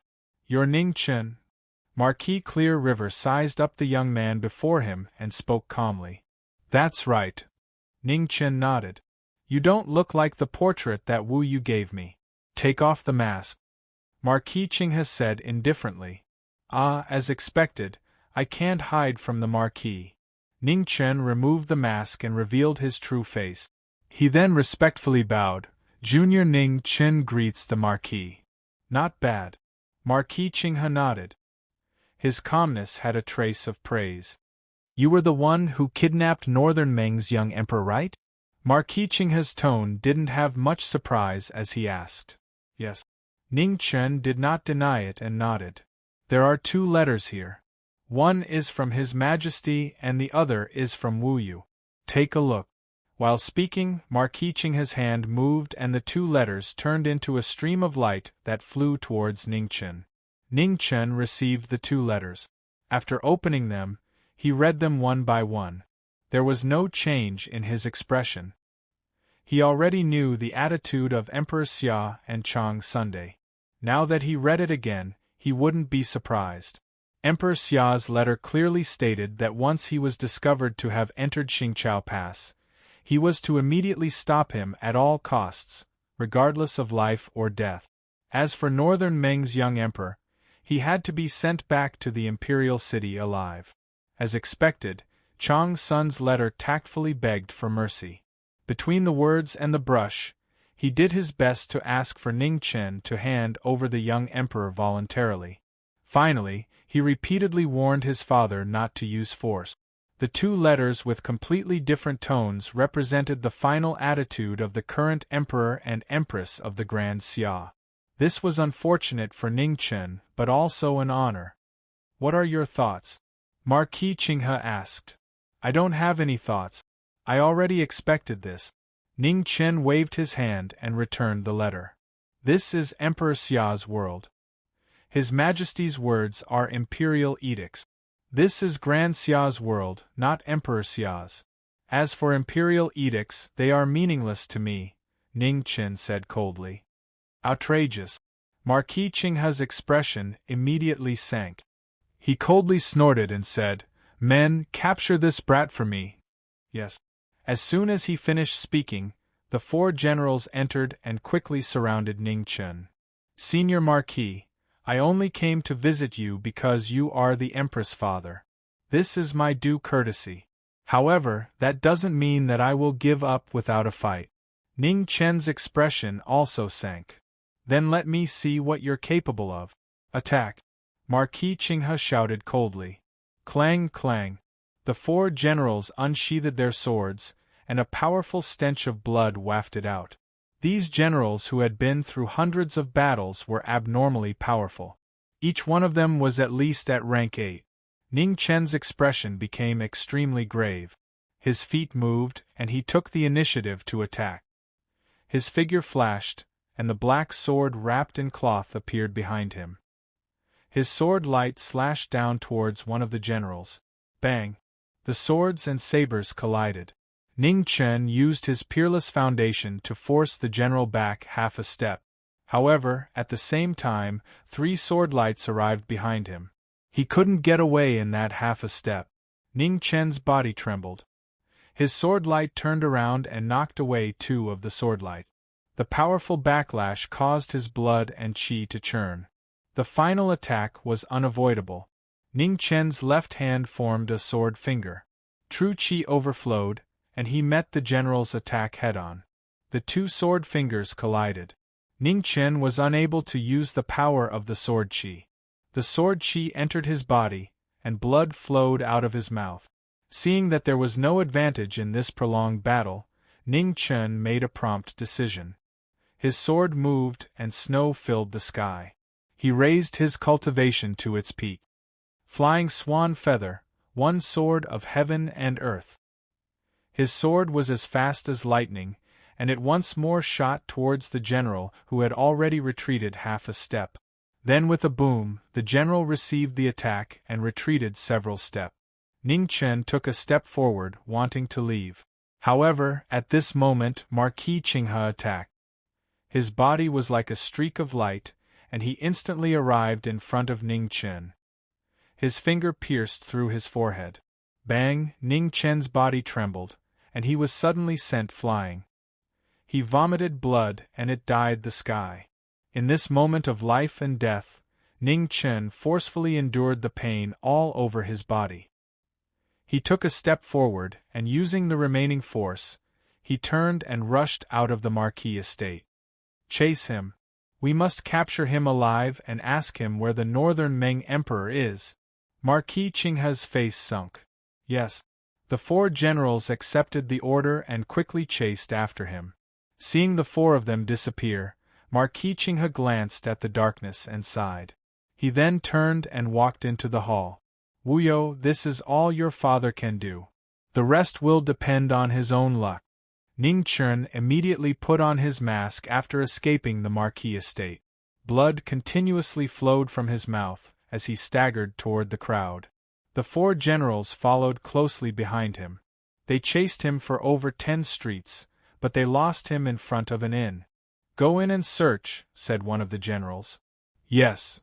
The remaining 3 generals nodded and walked in together. The inn's manager was just about to stop them, but when he saw that it was the 4 armored generals, he immediately shut his mouth. On the 2nd floor, the door to a room was pushed open with a bang. Little Mingyue jumped in fright, but when she saw that it was Ning Chen, she let out a sigh of relief. There will be people coming in a bit. Help me cover up.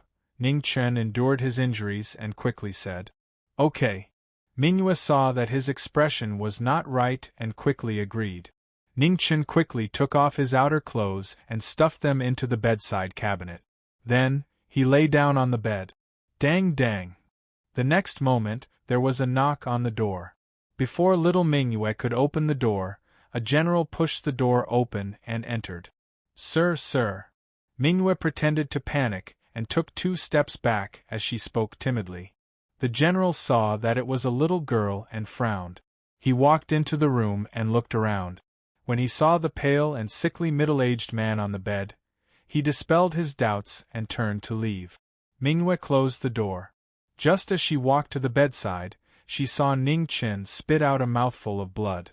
He covered his mouth and coughed. What's wrong? Don't scare me.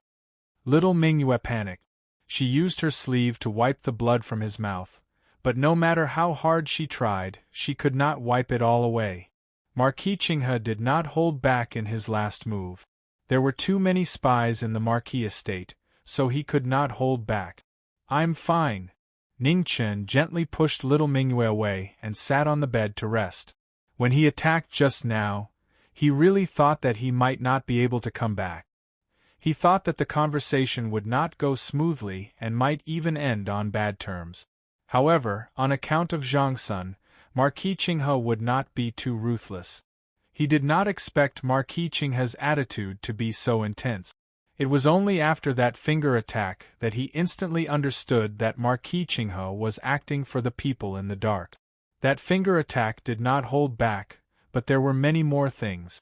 The cultivation technique of Zhang Xuan's lineage and the old Marquis's 10 years of cultivation. This was already his limit. The old Marquis was at the peak of rank 9 and was even a half-step in born expert. 10 years of cultivation was enough to forcefully raise an ordinary person without any foundation above rank 5. In his dantian, the two cyclones were constantly devouring the endless energy that was pouring in. Ning Chen's cultivation was also constantly rising. Late stage rank 7, peak rank 7, early stage rank 8, mid-stage rank 8, late stage rank 8, peak rank 8. However, just as his cultivation was about to break through to rank 9, Ning Chen forcefully stopped the expansion of the cyclones and forcefully suppressed his realm. He could not break through to rank 9 yet. Otherwise, his foundation would be unstable and it would affect his future cultivation. After a moment, Ning Chen slowly opened his eyes and sighed in his heart. The old Marquis had given him too much of a favor. Chapter 97. Marquis Qinghe's loyalty to Great Xia had never been doubted. This old Marquis was bestowed the title of Marquis by the late Emperor. He had spent his entire life guarding the borders of Great Xia and had worked hard without any complaint. The peace of de Xia was fought for by generations of martial marquises. The borders of de Xia were too big. If not for these martial marquises, they would have been trampled into a wasteland by the cavalry of other dynasties. As the only surviving martial marquis of the previous generation, Marquis Qinghe's prestige in de Xia was unparalleled. Even Marquis Kaixin, who was the head of the 10 martial marquises, could not compare. However, Emperor Xia's recent actions had chilled the heart of this old marquis. Marquis government. Marquis Qinghe stood in the middle of the hall. In front of him, 4 generals were kneeling, looking ashamed. "Forfeit your salary for 3 months. Go back," Marquis Qinghe said indifferently. "Yes." The 4 generals bowed respectfully, then stood up and left. After the 4 of them left, Marquis Qinghe quietly looked out of Marquis government. His calm eyes flashed with deep fatigue. De Xia, who had been invincible for 1,000 years, had fallen to the point where they had to rely on a young man to support them. How sad, how laughable! He knew from Wuyo that Ning Chen had already sent the news of Marquis Beiwu's betrayal to the imperial city. However, he did not expect that Emperor Xia, in order to lure out the rebel forces within de Xia, would watch as Yangue city was destroyed.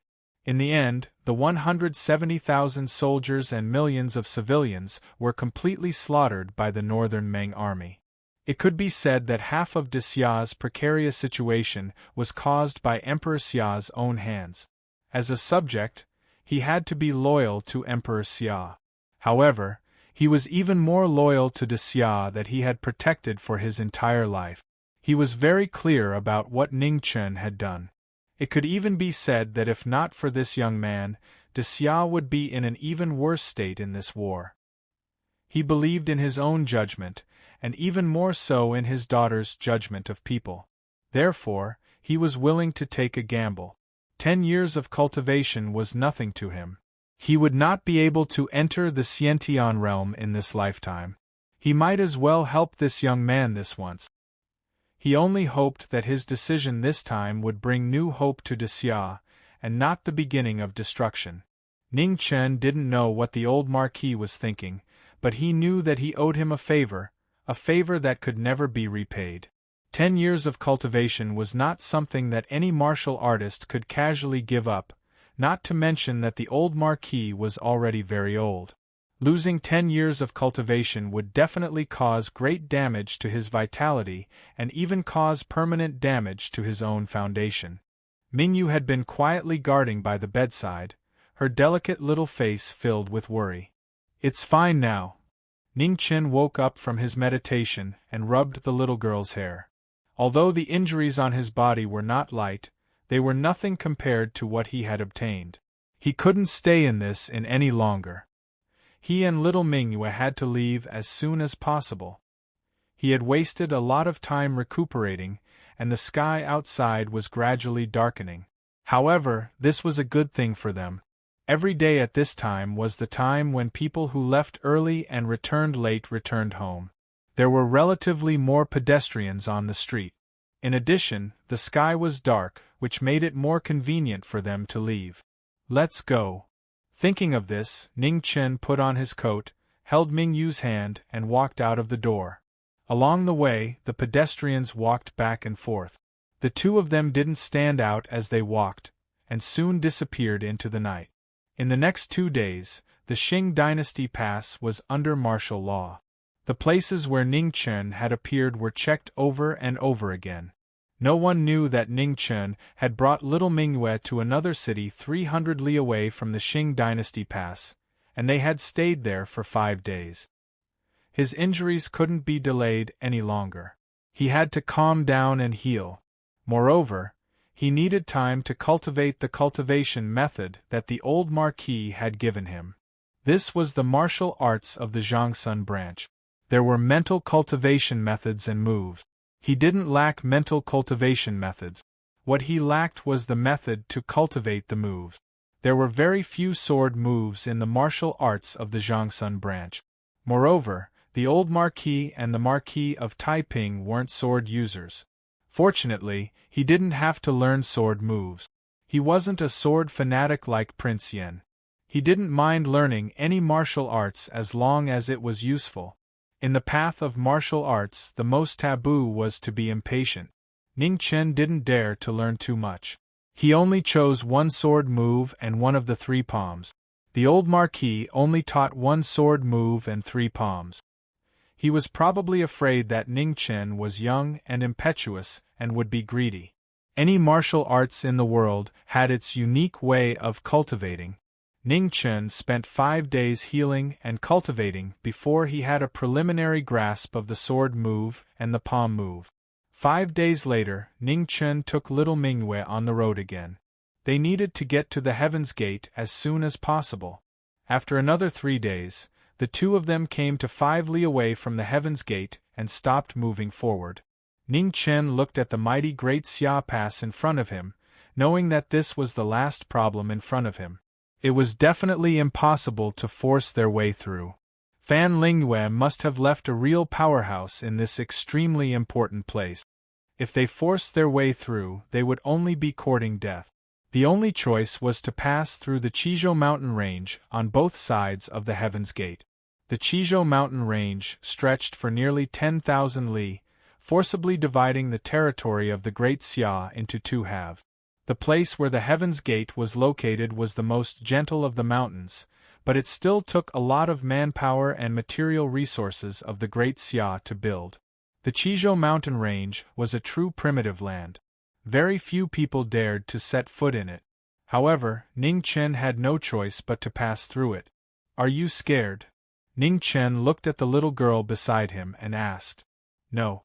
Mingyue nodded firmly. She was the Empress of the Northern Meng. How could she be scared by such a small difficulty? "Good job." Ning Chen gave her a thumbs up. As they spoke, the two of them had already set foot on the road across the Qizhou mountain range. The mountain road was rugged and every step was very difficult. The little girl's body was still very weak. She would be exhausted after a few steps, so most of the time, Ning Chen carried her on his back. The primitive land was tens of thousands of li long, rolling up and down on the ground. Ancient trees were coiled up, covering the sky and the sun. There were also old roots that were intertwined, spreading horizontally and vertically, overflowing with the aura of time. This was a divine land that had gathered the essence of heaven and earth, nourished for tens of thousands of years. It had existed since ancient times. From time to time, there would be the roars of giant beasts and the cries of hundreds of birds. It was full of vitality. There was also a dense fog that rose and fell, flickering, and its source could not be seen. It was somewhat mysterious and unpredictable. The cold moon hung in the sky, bright and clear. Gusts of cold wind blew gently, rustling the branches and leaves. The whole mountain range was gloomy and somewhat scary. Even the roars of beasts could not hide the loneliness of eternity. "Are you cold?" Ning Chen asked softly as they walked on the mountain road. "No." Mingyue leaned on his back and gently shook her head. The bad guy's body was very warm, and she was wearing very thick clothes. "If you're tired, sleep for a while. We still have a long way to go," Ning Chen said. "Okay," Mingyue replied, but she was not sleepy. Her pearl-like eyes were wide open. "Do you want me to tell you a story?" After walking for a while, Ning Chen saw that little Mingyue was still not sleepy. He was afraid that she would be bored, so he suggested. "Okay." Mingyue nodded, agreeing wholeheartedly. "I'll tell you a story about Snow White," Ning Chen recalled carefully.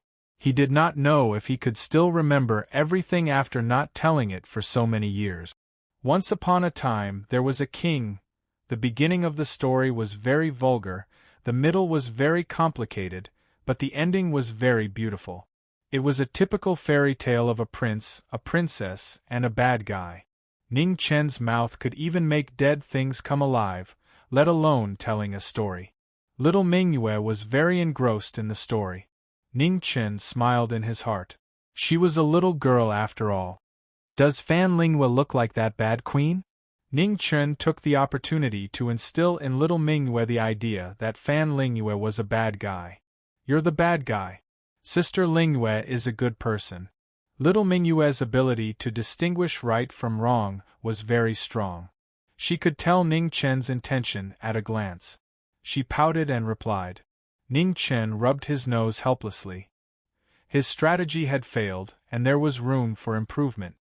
"If Fan Lingyue and I fell into the water together, who would you save first?" Ning Chen once again took out his trump card. "Sister Lingyue." Little Mingyue said without hesitation.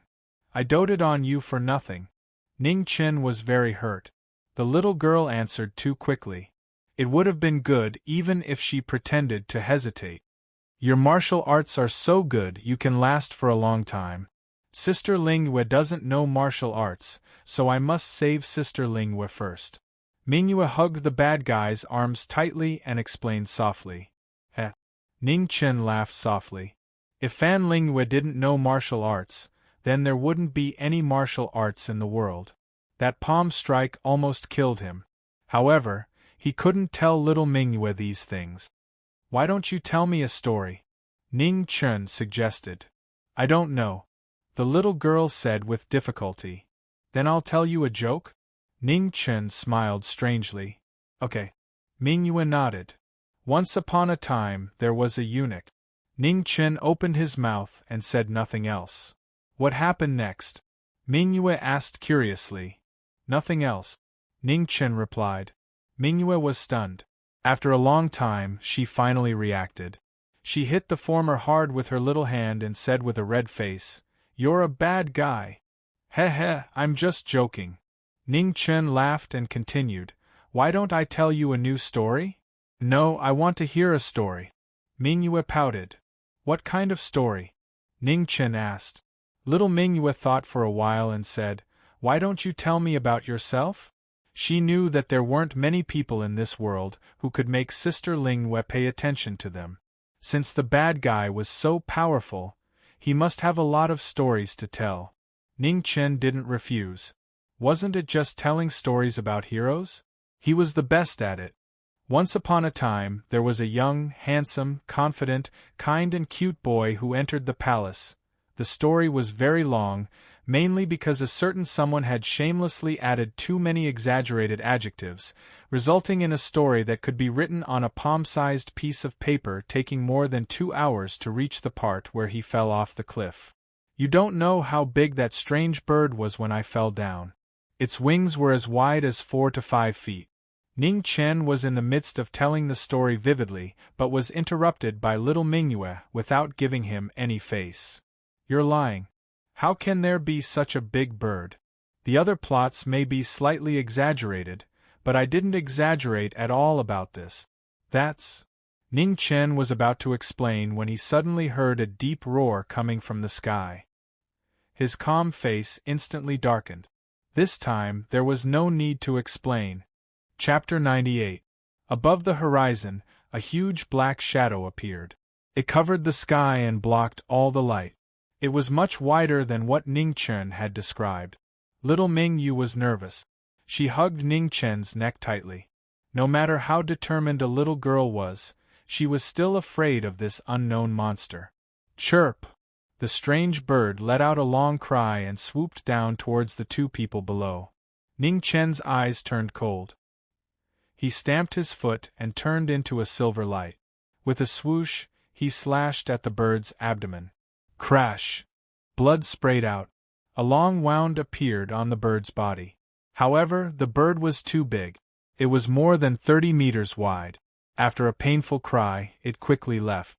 Ning Chen landed and found that the bird had disappeared. He couldn't help but frown. What was that thing? His sword couldn't cut it open. Its body was much harder than expected. There were too many unknowns in a primitive place like the Chizhou Mountains. It seemed that he had to be more careful. Roar! Suddenly, the beast's roar shook the sky. Hundreds of birds flew away in fright.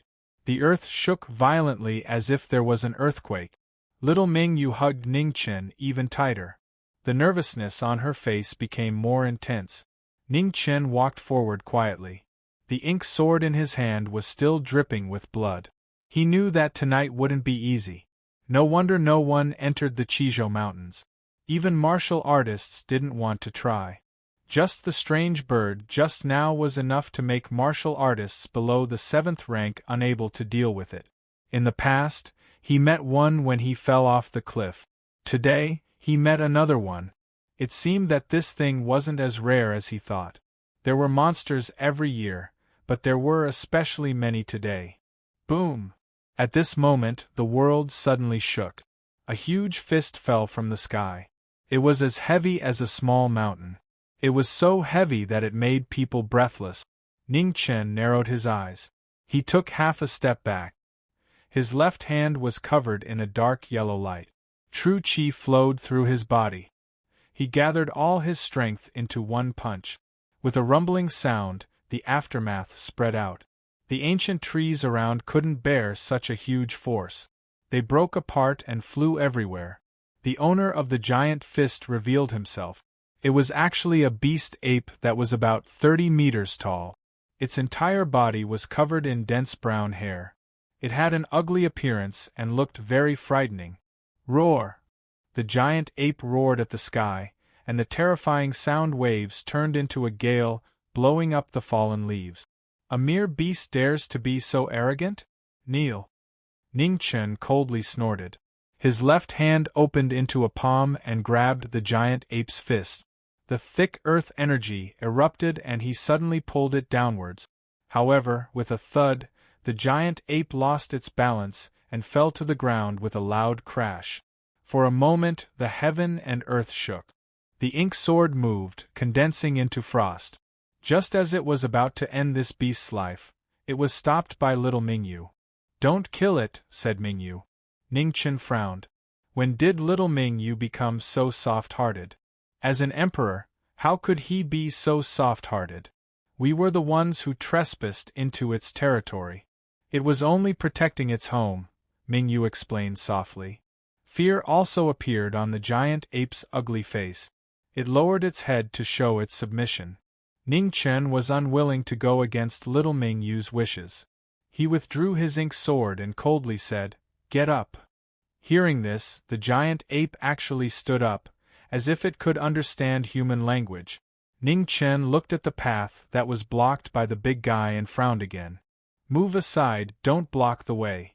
The giant ape carefully moved aside, afraid that it would make the terrifying human in front of it unhappy again. "I'll get down and walk on my own," said Mingyu softly. "Okay," replied Ning Chen. He then squatted down and put the little girl down. Mingyu held the big hand in front of her and smiled at the big guy beside her. Then, she walked forward with small step. Ning Chen followed and thoughtfully glanced at the giant ape. This big guy should have seen humans before and even interacted with them for a long time. Otherwise, it shouldn't be able to understand human language. No matter how smart a creature was, it was impossible to be born with the ability to understand human language. Even humans couldn't do it, let alone a beast ape. It seemed that there were still people who had set foot in this place. However, he didn't know who was so bold and bored to actually teach a monster to understand human language. Thinking of this, Ning Chen stopped and turned around to look at the giant ape. He shouted, "Hey, big guy, have you seen humans before?" "Ooh." The giant ape nodded its head in response. "Can you bring us to take a look?" asked Ning Chen. "Ooh." The giant ape nodded again in response. Ning Chen held little Mingyu's hand and with a stomp of his feet, he turned into a stream of light and landed on the big guy's shoulder. Then, he said, "Let's go." Roar. The giant ape roared towards the sky, scaring the little girl. "Don't shout." Mingyu shouted in dissatisfaction. The giant ape immediately shut its mouth and silently took large strides forward. The trees in the primitive land were too tall. The giant ape was already 10 feet tall, but it still didn't stand out among them. It was like a child next to an adult. The giant ape's skin was rough and thick. It didn't matter if the branches and vines hit it, but little Mingyu couldn't. Therefore, the one who had the hardest time was Ning Chen. He used his true qi to protect the little girl, afraid that she would get hurt. Boom, boom, boom. Fortunately, not long after, they heard the deafening sound of a waterfall. The giant ape brought the two of them through the last part of the forest and stopped in front of the ancient pond. In front of his eyes, it suddenly opened up. On the precipice that was 1,000 feet high, one could only see the water rushing downwards. The water splashed, rolling faster and faster, rolling more and more fiercely. At the top, it was like a layer of smooth water, but at the bottom, it was like a snow-white jade belt. As it rushed downwards, it suddenly turned into an iceberg, a toppling snowy peak, collapsing downwards, directly rushing down towards the ancient pool below. The crashing sound of the waterfall was like 10,000 horses galloping, majestic and shocking to the extreme. There's actually such a treasure land in this mountain range. Ning Chen was shocked. He felt the two cyclones in his qi begin to stir, indicating that the spiritual energy here was much denser than the outside world. So beautiful! The little girl always had no resistance to beautiful things. Looking at the majestic waterfall in front of her, she was slightly dazed. Ning Chen brought the little girl down from the giant ape's shoulder and walked to the ancient pond. He touched the water. It was slightly cold, but not bone-piercing. "You play here. I'll look around," said Ning Chen. "Okay." Mingyue really liked this place and softly agreed. Ning Chen raised his head and glanced at the giant ape. He indifferently warned, "Big guy, look after little Mingyue. If anything happens to her, I'll come back and tear you apart." "Woo!" The giant ape fearfully nodded in response. Only then did Ning Chen relax and walk to the side. He wanted to see just what kind of person was able to awaken a monster's intelligence. If someone had lived here before, there should be some signs left behind. After all, humans and monsters were different. After searching for a while, Ning Chen finally found a stone housed 300 meters away from the waterfall. The surroundings were already covered in weed. If you didn't look carefully, you would think it was just a large rock. The door of the stone house had already been corroded by the passage of time. It looked like it had at least several hundred years of history. There wasn't much inside the house. There was only a stone bed and a stone table. There wasn't even a stool. It should have been turned to dust by the merciless passage of time. Ningchen stepped forward and found a piece of paper on the stone table. It was an ordinary piece of paper, but it appeared so unusual in this place. Even wood couldn't withstand the erosion of time and turn to dust, but an ordinary piece of paper could be preserved in good condition. There were a few words written on the paper. They were very clear and not difficult to understand. Encountered a little beast ape. Mother passed away. My heart was compassionate. I protected you for 10 years and left. Ji Taisher. There were only a few words written on the paper. There was no other words. The content didn't seem to be anything special. But the name signed at the end shocked Ningchen greatly. Ji Taisher, 3 simple words, but they were more important than Mount Tai. The first imperial tutor of Xia, the head of the 3 ministers, the founder of Confucianism 1,000 years ago. He was also known as the Master. The rule that the 3 ministers were not allowed to interfere in politics was also set by the Master. The 1,000 years of Xia were inseparable from the contributions of Confucianism. Although Confucianism was gradually corrupted by power, it was undeniable that without Confucianism, Xia wouldn't have been invincible for 1,000 years. It could be said that these 1,000 years were Confucianism's 1,000 years. Even the brilliance of Eternal Night sect was somewhat suppressed by Confucianism. Eternal Night sect believed in God, while Confucianism believed in human. The two were in fierce conflict and couldn't tolerate each other. In today's world, the only orthodoxy that could be compared to Eternal Night sect was Confucianism. This was also the reason why Xia could prosper for so long. 1,000 years ago, God's ideology was so powerful. To be able to establish Confucianism under such conditions, one could see how amazing the Master was at that time. The Master opened the spiritual wisdom of the people of Xia. They no longer blindly believed in God, and this made the world more rational and less ignorant. Ever since then, in Great Xia, teachers could no longer use the word teacher casually. Those who could be called teacher were all university quizzes. Ningchen knew all this clearly, so he wasn't shocked by this. What shocked him was that he had seen the handwriting on the paper before. He had stayed in the academy for 2 months. There was also a master in the academy who looked very old. The master was very old, so old that he almost couldn't write anymore. In the entire academy, he was probably the only one who had seen the master write. At that time, his legs had just been crippled and he couldn't adapt to anything. His whole body slowed down. He learned slowly and walked slowly. Fortunately, he met the master who was also very slow. Therefore, other than chopping firewood, he liked to listen to the master's classes the most. On the night before he left the academy, he talked to the master for an entire night. They talked about many things, including many secrets that had been buried in his heart for a long time. He even told the master that he wasn't from this world. The master didn't say anything. He only wrote 4 words, "Go with the flow." It was written in the snow and disappeared with the wind. He didn't notice it at that time. It wasn't until today when he saw the words on the paper that he remembered. This matter was too shocking and too unbelievable. The master from 1,000 years ago was still alive. Chapter 99. The headmaster was in the academy. Ningchen was so shocked that he was speechless. 1,000 years had passed. Was the headmaster still alive? But he had never heard of anyone who could live for more than 1,000 years, not even an innate expert. He did not know how long an innate expert could live in this world. 300 years, 400 years, or 500 years. But it was definitely not 1,000 years. Moreover, the headmaster did not have the aura of a warrior. No matter when, there was no sign that the headmaster had practiced martial arts. Not 1,000 years ago, not 1,000 years later. On the other hand, the headmaster was really old. He was so old that he was like an ordinary old man with 1 foot in the grave.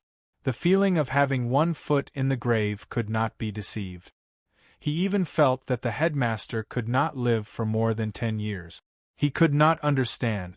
If the headmaster of the academy was really the headmaster, then how did he survive the past 1,000 years? He could see that the headmaster was struggling. He was like an ordinary old man who was fighting against time and refused to leave. Why was the headmaster holding on so bitterly? Ning Chen could not figure it out. He tried to pick up the paper on the table to see what was going on. However, as soon as his hand touched it, the paper quickly turned to ash. Although the headmaster's brush and ink helped the paper resist the erosion of time, it had reached its limit. After all, the human body was contaminated with too much of the aura of the mortal world. The paper, which had been close to the boundary point, could not bear it anymore. Ning Chen sighed in his heart and turned to leave. It seemed that he had to go back to the academy and ask the headmaster himself when he had time. Chirp, chirp, suddenly, a series of shocking cries sounded in the sky. Ning Chen's expression changed instantly. His figure flashed and he rushed to where little Mingyu was. He covered a distance of 1,000 feet in the blink of an eye. He saw the giant ape grab a huge stone and throw it into the sky. In the dark sky, the huge stone hit one of the strange birds. It screamed miserably and a lot of feathers fell. However, there were too many strange birds and they were too strong. It was not a problem that the giant ape could solve with 1 or 2 stones. Okay, you protect little Mingyu. Leave the rest to me. Ning Chen looked up at the dark sky and narrowed his eyes slightly. Woo, the giant ape responded with a trace of fear. Useless. The headmaster taught you for 10 years in vain. As soon as he finished speaking, Ning Chen stomped his foot and turned into a silver light that shot into the sky. In the next moment, the sword light tore through the sky, drawing a black brilliance in the 9 heavens. Then, blood sprayed out and a large amount of blood sprinkled down. Warriors below the Xiantian realm couldn't stay in the air for a long time. As Ning Chen landed, he stepped on the body of a strange bird. Then, he rose up again and flew towards the highest flying strange bird in the sky. This was the strange bird that he had slashed earlier. Its feathers were still stained with blood, but its wounds were gradually healing at an astonishing speed. Chirp!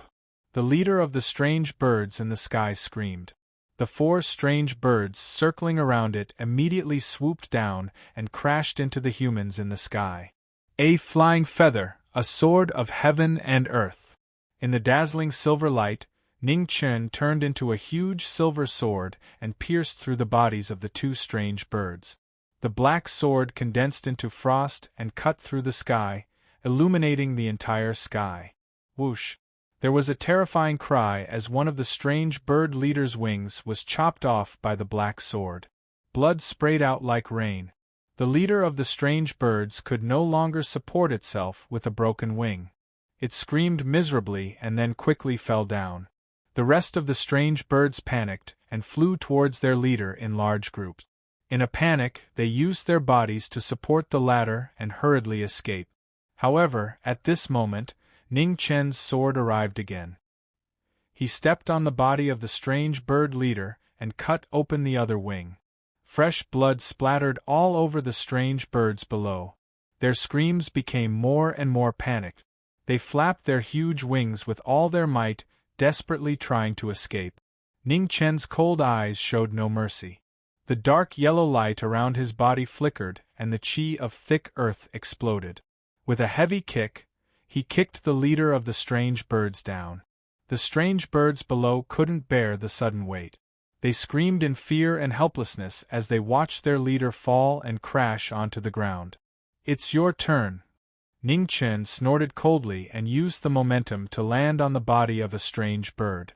His sword pierced through the bird's body and directly stabbed into its back. In the next moment, the black sword slashed across the strange bird's body and directly cut it in half. Seeing this miserable situation, the rest of the strange birds couldn't bear the fear in their hearts and frantically fled. They were afraid that, if they were a little slower, they would end up being cut into pieces. Ning Chen landed from the sky and didn't chase after them. This warning was enough. He couldn't kill all the strange birds, and there was no need to. Of the two strange birds, one was dead and one was injured. The injured one was breathing out more than it was breathing in. Its wings were chopped off, and it fell from such a high altitude. It was already dead. Beside the ancient pond, little Ming Yu was well protected by the giant ape. Not a single drop of blood was stained on her. This made Ning Chen very satisfied. Woo! Seeing the terrifying human walking over, the giant ape didn't just express its submission. There was also a trace of struggle in its eyes. The giant ape was too tall, so Ning Chen didn't notice it. He took little Ming Yu and was about to leave. Woo! The wild desire finally won over the fear. The giant ape nervously stopped the two and glanced at the strange birds in the distance with a pleading expression. Ning Chen stopped and frowned. He didn't understand what was going on. Little Ming Yu seemed to understand a little. She pulled the former's sleeve and pointed at the strange bird. It seems like it wants something from the big strange bird. Woo-woo. The giant ape nodded. Ning Chen thought for a moment and walked forward with little Ming Yu. He raised his head and asked, "Where is it?" The giant ape pointed at the strange bird's head. The nervousness on its face became even more intense. "Ming Yu, step back," Ning Chen said softly. "Okay." Ming Yu obediently took a few steps back. Ning Chen reached out and touched the strange bird's head. He sent his true qi into it. A moment later, his eyes narrowed. It could actually sense spiritual qi. Swish. He unsheathed his ink sword and cut open the strange bird's head. As blood sprayed out, a walnut-sized green bead flew out. Ning Chen went forward and grabbed it. He looked at it carefully but couldn't find anything. He then casually tossed it to the big guy. "Take it." Woo-woo. The giant ape's nervous expression instantly turned into joy. Took the bead and ate it without saying anything. "What is that?" Little Ming Yu was disgusted and asked with a strange expression. "I also don't know." Ning Chen shook his head. He couldn't see anything special about it. It was like a condensation of spiritual qi. He had never heard of such a thing. The probability of it appearing should be very small. No wonder this strange bird's body was so sturdy. It was obviously about to become a spirit. Roar. At this moment, the giant ape suddenly looked up and roared. Its entire body emitted a green light, and then it quickly shrank. 30 meters, 20 meters, 15 meters. The light became brighter and brighter. The giant ape also shrank until it was about the same height as little Ming Yu. Then, it gradually stopped. After shrinking, the giant ape didn't look so ugly and funny anymore. Instead, it looked much cuter. Little Ming Yu's eyes bloomed with joy. She reached out and patted the giant ape's head. She was very surprised. Ning Chen couldn't figure it out, but he didn't think too much about it. The teacher could live for 1,000 years. What was so strange about this? "Let's go." Ning Chen held little Ming Yu's hand. After such a long delay, they still had to hurry on. Ming Yu reluctantly looked at the giant ape and followed with small step. Woo-woo. The giant ape grabbed the corner of the little girl's clothes and followed them. Ning Chen stopped and frowned again. He asked, "You want to go with us?" Woo. The giant ape nodded, looking uneasy. Ning Chen looked at little Ming Yu and sighed in his heart. Wasn't it just raising a monkey? As long as little Ming Yu was happy. Follow if you want. After saying that, Ning Chen held little Ming Yu's hand and continued walking. The giant ape was delighted and followed them. Ming Yu was in a good mood. She said sweetly, "Let's give it a name." Xiao Huang. Ning Chen said casually. Ming Yu pursed her lips. She was a little dissatisfied, but she still accepted the name. Xiao Huang it was. It was a little unpleasant to hear, but it was easy to remember. After the two people and the ape left, the stone house outside the waterfall finally couldn't withstand the continuous shaking and collapse. It completely buried the traces of the teacher's life. The cold night was still a little cold. The bright moon hung high in the sky, sprinkling the cold water on the ground. After going around the big waterfall, there was an endless mountain range. The Chijo mountain range was very big. If they wanted to cross it, they would have to cross at least 2 mountains. They were not even halfway there. There was less than 2 hours before dawn. After walking for a while, little Mingyu became sleepy and fell asleep on Ningchen's back. Ningchen didn't stop and continued walking. The little ape followed behind him. They walked lightly, not daring to disturb the little girl who was sleeping soundly. The second mountain range was much bigger than the first. The moment Ningchen set foot on it, he felt a little uneasy. A martial artist's perception was much more sensitive than ordinary people. This feeling was as if he was being watched by something terrifying. He was at the peak of the 8th rank. Something that could make him feel uneasy was at least equivalent to the 8th rank of a human, or even higher. The little ape also became restless. It looked left and right but couldn't find anything. Ningchen walked forward silently. He became more and more alert. With little Mingyu beside him, he didn't dare to be careless.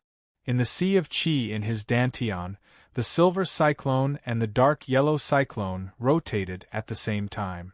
Traces of vital essence flowed out and formed an invisible net around 3 steps, guarding against any accidents. The little ape's restlessness calmed down a little. It followed behind, still looking left and right carefully. After walking for more than an hour, the bright moon hanging high in the sky gradually set. The first ray of dawn was just about to arrive. The moment when night and day alternated, the world around them changed instantly. A big crack suddenly opened in the shaking world. It was like the mouth of a giant beast, swallowing the 2 people and the ape above. The next moment, the crack closed with a bang. The world returned to normal. The cold wind blew and the fallen leaves danced. In the blink of an eye, all traces were covered. It was as if nothing had happened. Chapter 100.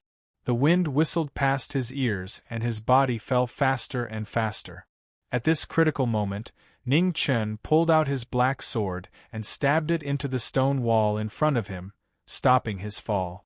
The little ape hugged the former's leg and barely managed to stop its body. Ningchen looked down and saw that it was so dark that he couldn't see the end of it. The path above was sealed and the bottom was so deep that he couldn't see the end. It was really difficult to go up and down. Little Mingyu was also awakened by this sudden movement.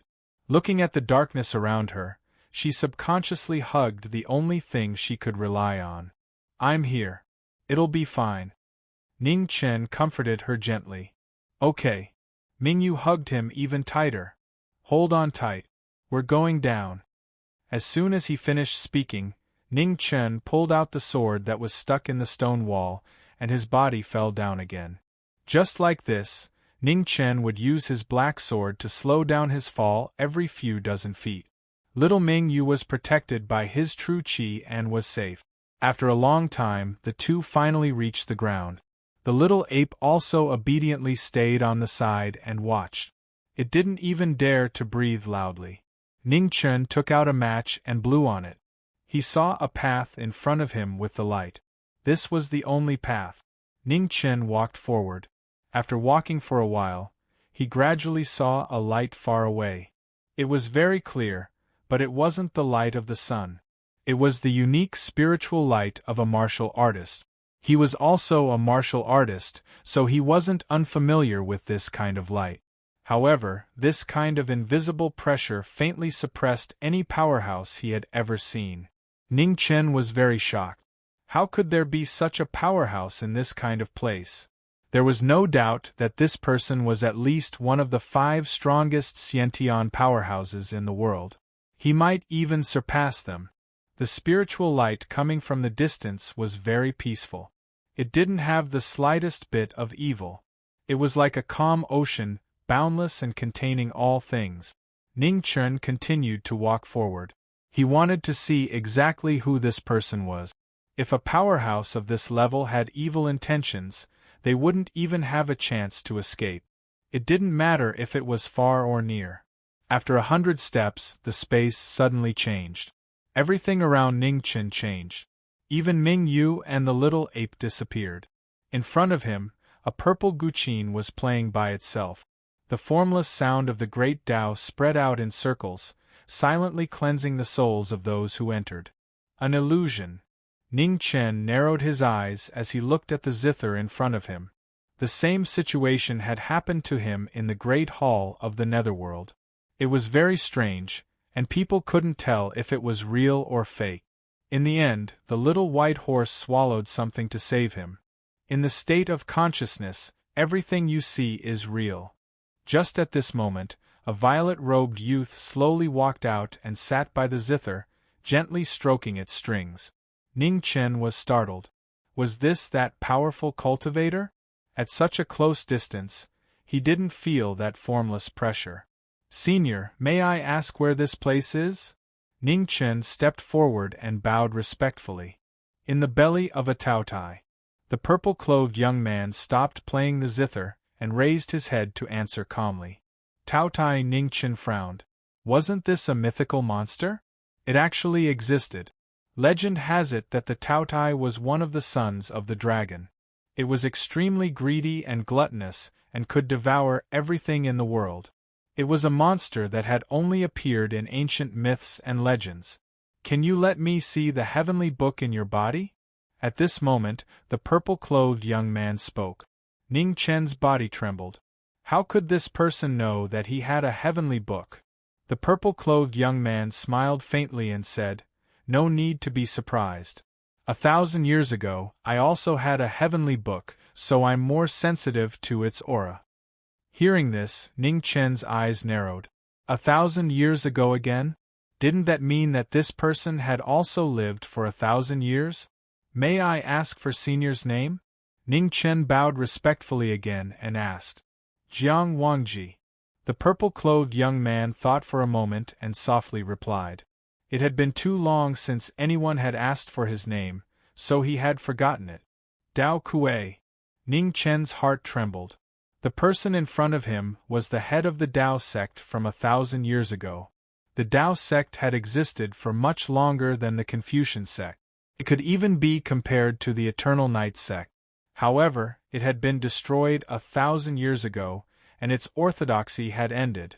Once, the Book of Moon in the Heavenly Book belonged to the Dao sect. After the Dao sect was destroyed, the Book of Moon also disappeared. It only reappeared 100 years ago, and was obtained by the Eternal Night sect. It would be a lie to say that he was not shocked to meet such an old antique here. However, with the cultivation of the person in front of him, there was really no need for him to lie. Ning Chen no longer had any doubts. He activated his internal energy, and the cyclone in his dantian rotated. 2 broken pages of the heavenly book slowly flew out and floated in front of him. Book of Life, Book of Earth. Jiang Wangji's knowledge was extraordinary. He could tell the origin of the heavenly book at a glance. He was not too surprised. Everyone had their own opportunities. Obtaining 2 heavenly books could only mean that the young man in front of him was luckier than the average person. Ning Chen took back the 2 heavenly books. He finally knew the name of the other heavenly book. Book of Earth? It was much more impressive than the Book of Dust. "Is the headmaster still alive?" Jiang Wangji suddenly asked. Ning Chen's expression froze, and then he felt relieved. Dao Kuei and the headmaster were from the same era. It was not strange that they knew each other. "He should be alive, but I am still not sure," Ning Chen answered honestly. Jiang Wangji thought for a while and said, "He should be in a place called Tiansong Academy. 1,000 years ago, he told me that he was going to build such an academy." At this moment, Ning Chen was finally 100% sure that the old headmaster in the academy was the headmaster from 1,000 years ago. If so, the headmaster is still alive.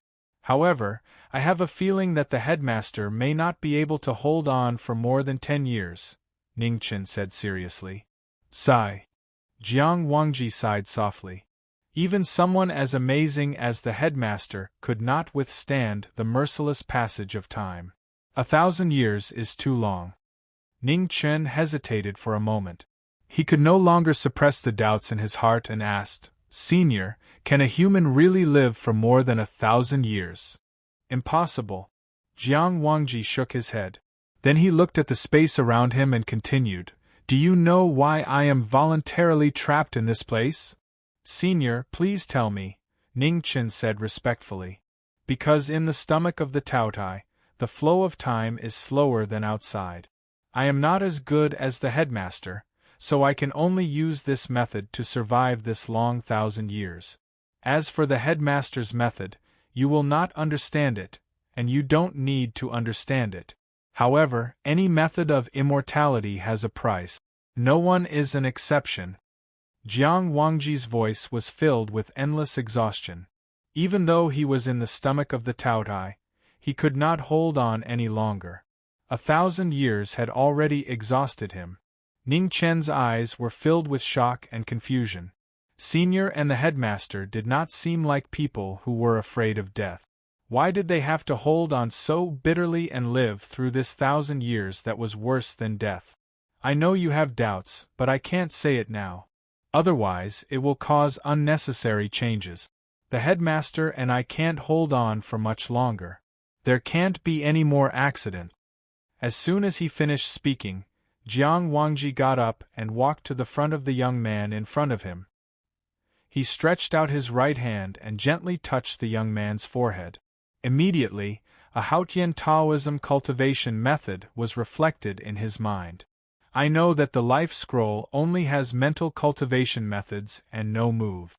The moves recorded in this cultivation method are the most suitable Haotian Taoism secret method besides the original forbidden move in the life scroll.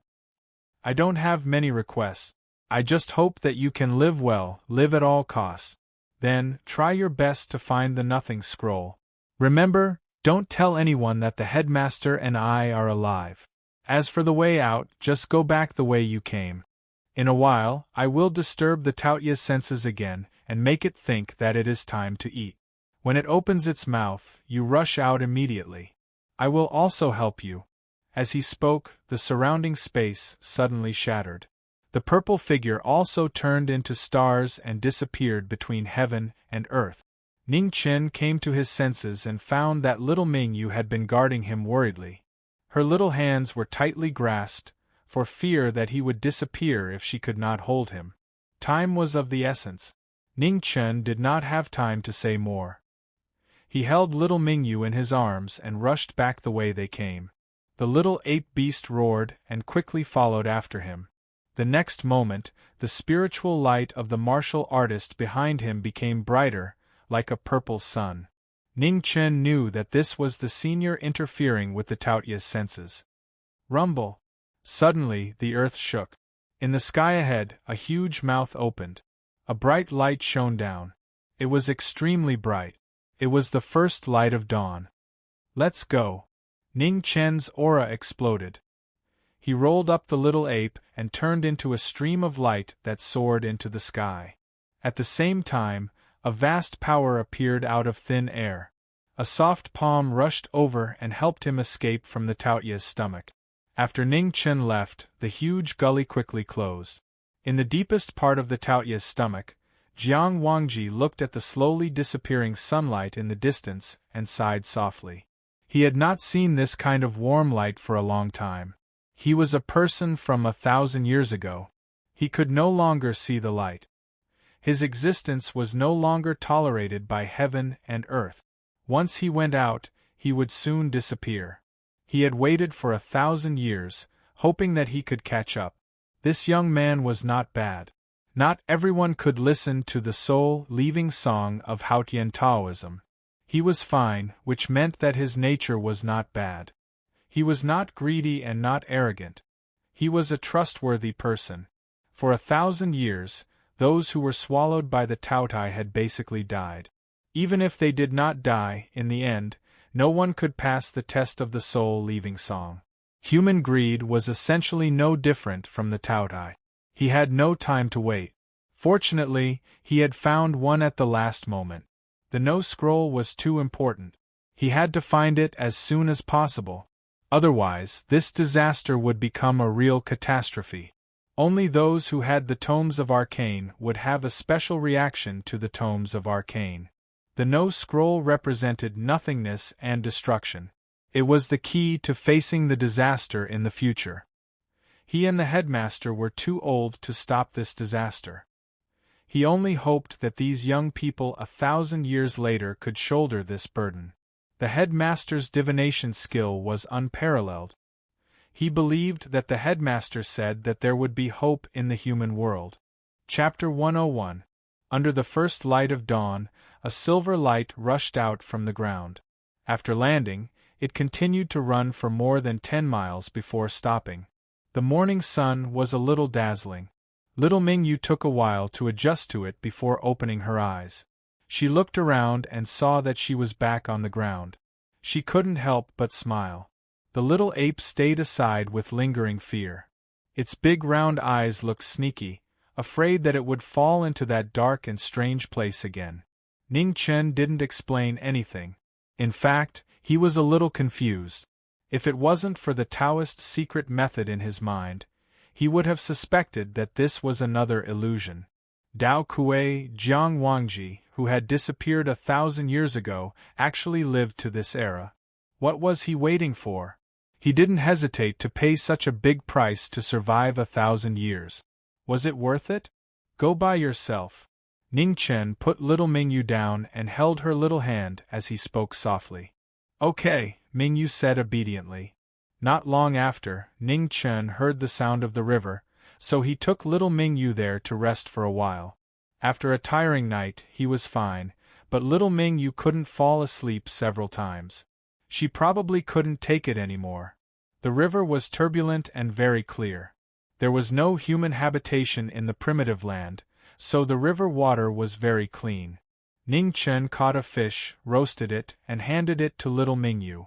The little girl ate one, and then fell asleep in the former's arms after eating it. The little ape stayed aside and didn't eat anything. Since it swallowed the bead of the strange bird, its appetite for food had been greatly reduced. After little Mingyu fell asleep, Ning Chen calmed down and carefully sorted out the Taoist secret method in his mind. Taoism had existed for more than 10,000 years, and its methods had been perfected by generations of sages. It could be said that the methods of Taoism were the closest to the tomes of arcane in the world. Dao Kuei was the strongest person 1,000 years ago. It could be said that he single-handedly supported Taoism. After Dao Kuei disappeared, Taoism was quickly destroyed. Taoism was destroyed, and Confucianism was flourishing. Jiang Wangji and the headmaster did the best to resist the eternal night cult.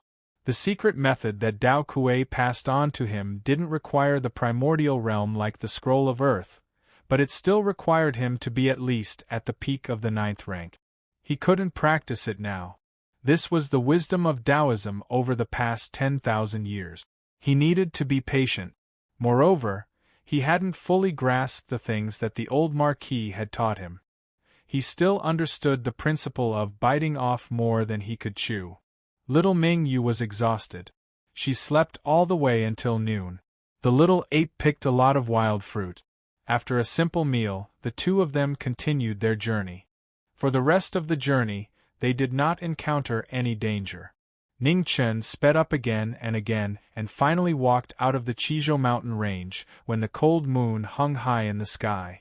From this moment on, they had finally stepped into the heart of the Central Plains and were not far from Fan Lingyue's army. Ning Chen's mood also started to become heavy. In this world, the person he was most unwilling to face was Fan Lingyue. This woman was too intelligent, too ruthless, and almost had no weaknesses. He didn't know if little Mingyu could become Fan Lingyue's weakness, but he still had to try. Although it was despicable, this was war. There was no reason to speak of. Since the beginning of this war, Emperor Xia had already gone insane. In order to completely draw out the internal problems, he had actually let the wolf into the house and watched as Yangue City was broken. It was hard to believe that such a stupid thing would happen to an emperor.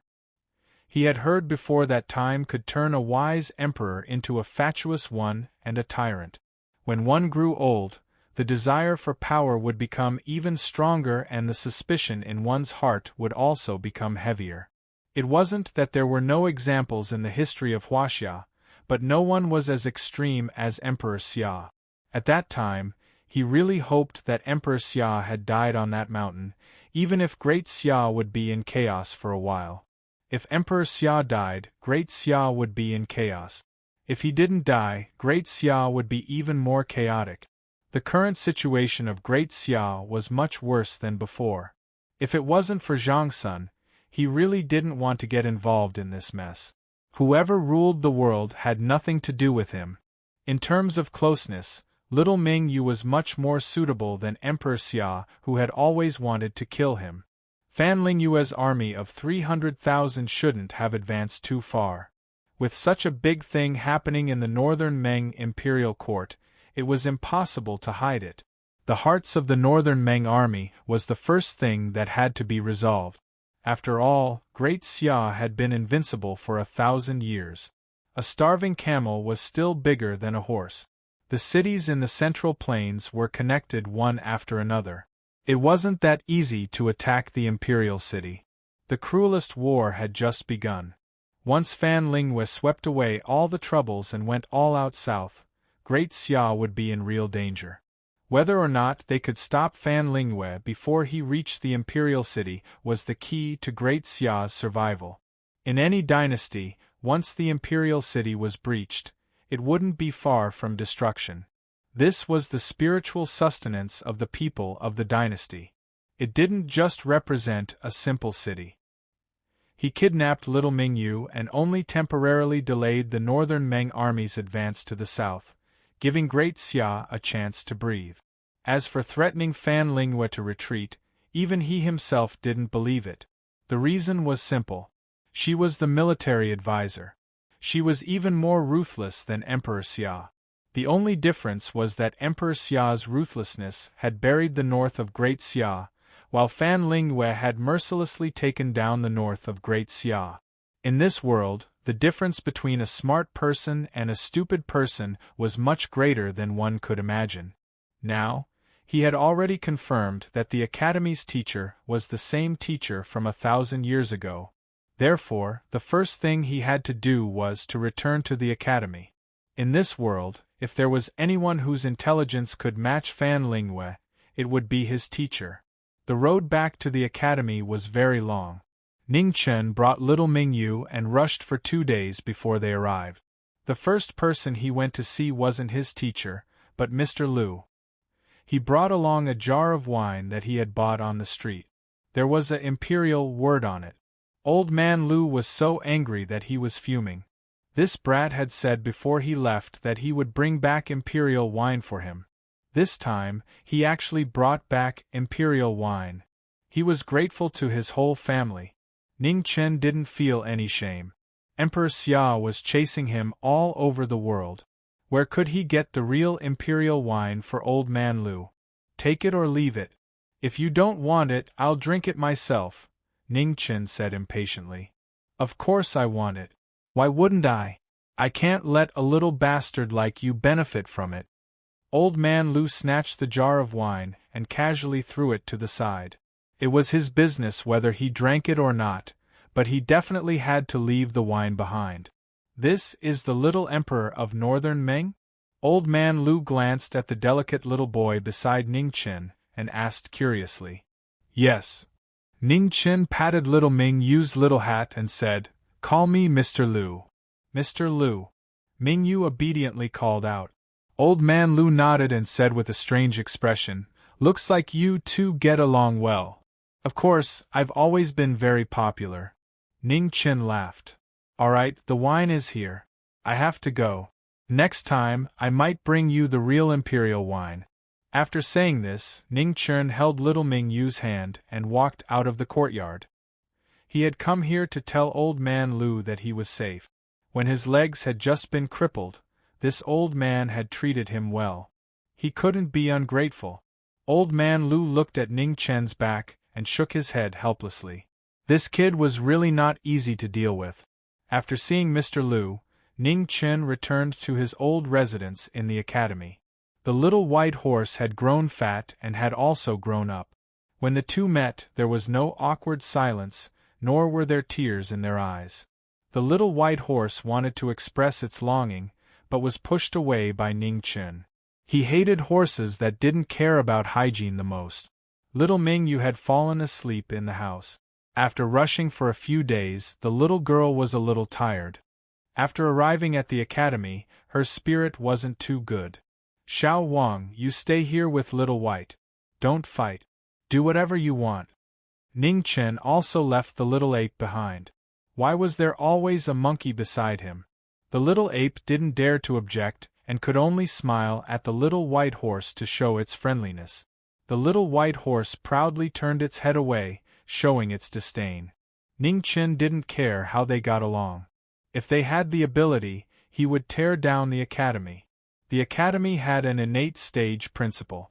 No matter how arrogant a monster was, he would be able to slap it down. The headmaster's residence wasn't far from here. He used to walk slowly and had to walk for a long time. Now, he could get there in a short while. However, at the headmaster's residence, he saw a person he really didn't expect. The imperial preceptor of the great Xia dynasty, the head of the Confucian sect, and the Grand Advisor. The Grand Advisor stood beside the headmaster with a respectful expression, following the rules of the Confucian sect and performing the etiquette of a disciple. When Ning Chen came in, neither of them were surprised, as if they already knew that he was coming. The headmaster was as old as usual, like an ordinary old man in his twilight years. There was nothing special about him. Headmaster, Ning Chen bowed and said respectfully. The headmaster nodded and said, "How was the journey to the north?" "I gained a lot," Ning Chen stood up and replied. "Ask whatever you want," the headmaster said slowly as he tidied up the rice paper on the table. "Are you the headmaster?" Ning Chen asked seriously. "Yes," the headmaster nodded and said. Ning Chen was shocked. Although he was already prepared, when he heard the headmaster admit it, he still felt that it was unbelievable. "How many people in the world know about this?" Ning Chen asked. 4, the headmaster said calmly. Ning Chen thought for a while. There were 3 people present. The other person, if he guessed correctly, should be the dean of the academy. Will the great Xia dynasty be destroyed? Ning Chen asked another question. Yes, the headmaster nodded. Ning Chen's body suddenly trembled. This was the result. But if the headmaster said that the great Xia dynasty would be destroyed, then the great Xia dynasty would definitely be destroyed. The people of the Confucian sect cultivated the great righteousness and were good at seeking luck and avoiding misfortune. Although the headmaster didn't practice martial arts, he was the best in the art of divination. The reason was simple. The entire Confucian sect was founded by the headmaster, and the art of divination was no exception. Is there a way to avoid it? Ning Chen asked unwillingly. Try your best, the headmaster said. How? Ning Chen asked for advice. Stop the war in the world. The headmaster only said 4 words. The meaning was obvious and there was no mystery. Ning Chen still didn't quite understand. He knew that the headmaster wouldn't say useless words. Was the destruction of the great Xia dynasty not in this war? Chapter 102.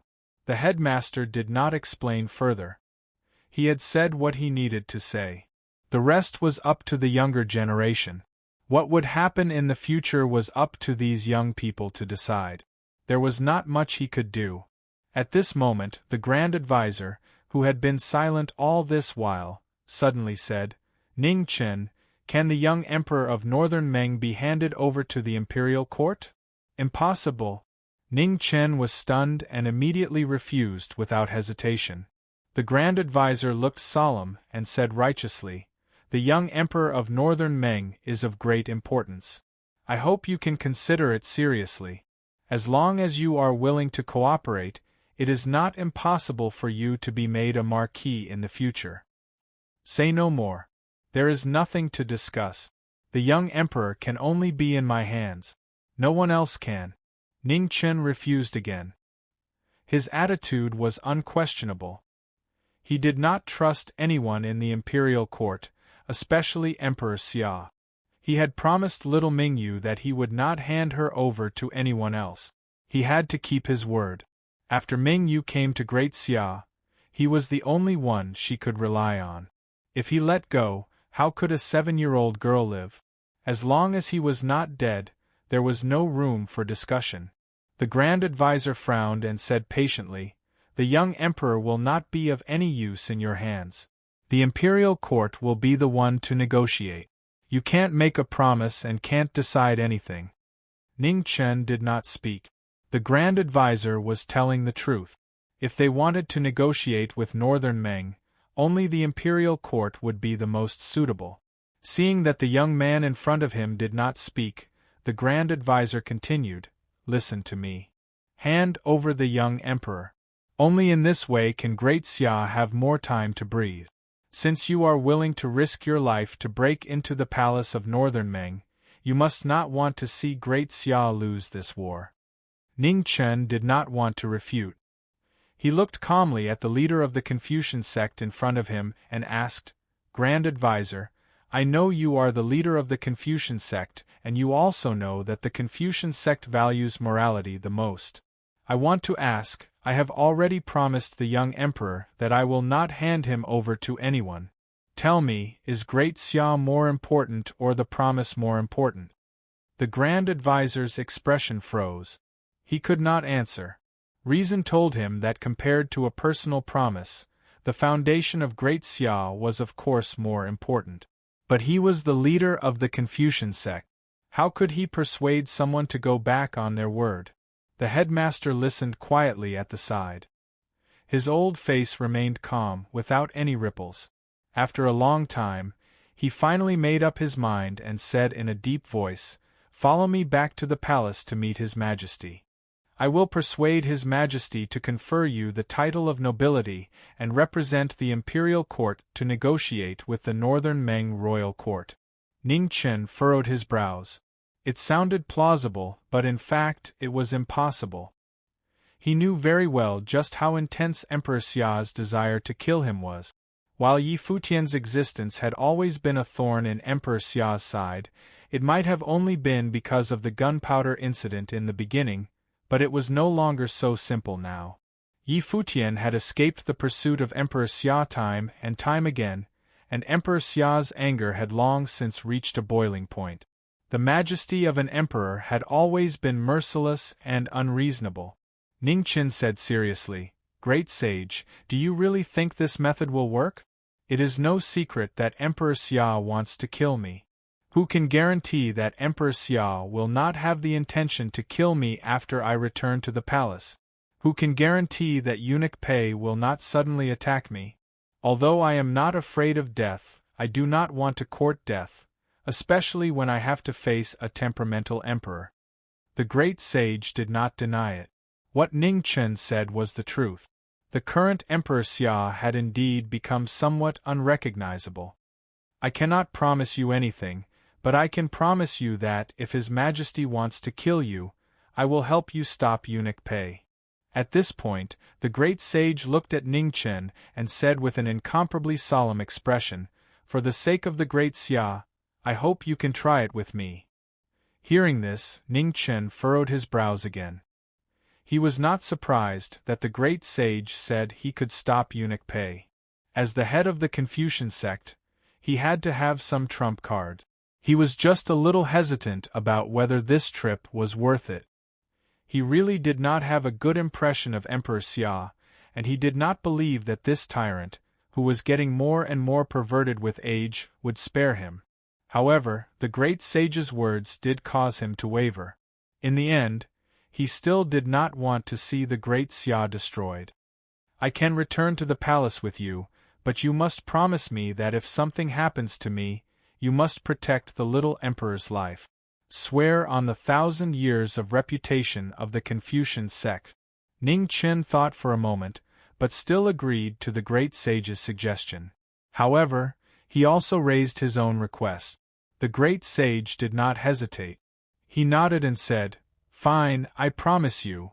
Since you have decided, then do it. If you have time, you can come back to the academy more often, the teacher said calmly. Thank you for your guidance today, teacher. This junior will take his leave. Ning Chen bowed respectfully. Teacher, this student will take his leave. The great sage took half a step back and bowed before leaving. After the two of them left, the teacher picked up his brush and slowly wrote a word on the paper. His hand trembled, but his strength penetrated the paper. When Ning Chen returned to his residence, little Mingyu was still asleep, so he sat to the side and waited. The great sage was about to speak, but he closed his mouth. He did not want to make the youth in front of him unhappy at this time.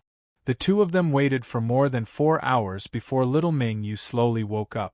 She sat up and smiled when she saw Ning Chen beside the bed. You're awake? We should go, Ning Chen said gently as he adjusted the little girl's cloth hat. Where are we going? Mingyu did not understand. The Great Xia Imperial Palace, Ning Chen said honestly. The little girl's body suddenly trembled. Her face instantly turned pale, and tears unconsciously flowed out. Ning Chen's heart ached. He gently pulled little Mingyu into his arms and comforted her. It's okay. I'm just negotiating with Emperor Xia. It has nothing to do with you. Mingyu raised her tear-stained head and asked, Really? Really? Ning Chen nodded seriously. All right, since he's awake, we should be on our way, the great sage said from the side. Only then did little Mingyu notice that there was a stranger in the room. She quickly got up from Ning Chen's arms and wiped away her tears. She did not want others to see her weak side. She was the emperor of Northern Meng and represented the entire Northern Meng court. She could not show any weakness in front of the people of Great Xia. Of course, bad people were an exception. Do you want to walk on your own or piggyback? Ning Chen asked softly. I'll walk on my own, Mingyu replied. Little Mingyu reached out and grabbed his big hand. She did not even look at the great sage and walked out of the room. Ning Chen sighed. When little Mingyu was not familiar with him, she was also so proud and stubborn. Now that he thought about it, it was just a way for the little girl to protect herself. She was already an emperor before she could even remember anything. Moreover, she had to hide her identity as a girl. It was destined that little Mingyu could not show any weakness at all. In this world, the easiest thing to be an emperor was also the hardest thing to be. The academy was not far from the imperial city. If they took a carriage, they could reach it in a little more than a day. The great sage was in a hurry, but Ning Chen was not in a hurry. Because little Mingyu was still a little scared, it took them 2 days to arrive. After arriving at the imperial city, Ning Chen brought little Mingyu out of the carriage. He did not choose to enter the palace immediately. Instead, he promised the great sage that he would personally bring little Mingyu there the next morning. Seeing that the former had made up his mind, the great sage had no choice but to nod and agree. He then left in the carriage. Ning Chen randomly found an inn in the city. After paying for the room, he went upstairs directly. In the room, Ning Chen had little Mingyu sit on the bed. Then, he injected a little bit of vital energy from the life scroll into the little girl's body. There was a Khanate master in the palace. He could not be careless. The secret that little Mingyu was a girl could not be known by others. The vital energy could temporarily disturb her pulse. As long as eunuch Pei did not touch little Mingyu's body, he should not be able to tell. Mingyu, have a good rest. You may have to fight tomorrow. But I'm here. Don't be afraid, Ning Chen said softly as he rubbed the little girl's hair. Okay. Mingyu nodded and lay down obediently. Night fell. Ning Chen sat in the room and seized the time to cultivate. In his Dantian Sea of Qi, beside the 2 cyclones, a third aura gradually gathered. The blue light rolled like waves. Spiritual Qi rolled and quickly formed a very small cyclone in his Dantian Sea of Qi. In the next moment, Ning Chen forced the vital energy he had suppressed that day into the cyclone, quickly filling up the weak third cyclone. Of the 10 years of cultivation the old Marquis had given him, more than half had been consumed when he had broken through. He did not dare to continue devouring the remaining half, because he was worried that his foundation would be unstable and affect his future cultivation. Now, it was the perfect time to use it to cultivate the Zhangsun branches technique. His talent could not be considered good. After cultivating for so many days, he could only be considered to have made some progress. In the end, the Zhangsun branches techniques needed to be combined with the Zhangsun branches technique. There was no telling what would happen tomorrow. The Grand Xia's imperial palace was filled with experts, and there was not just one Khanate master. It was always good to be prepared. The spiritual qi fluctuations in the room grew stronger and stronger. The third cyclone was also constantly devouring vital energy. It was only when it was about the same size as the other two cyclones did it stop. However, this kind of cyclone that had not experienced any bottlenecks had an extremely unstable foundation. Once it started fighting, it would quickly consume its vital energy, and its recovery speed would be much slower. There was no such thing as a free lunch in this world. How much effort you put in would be how much you received in return.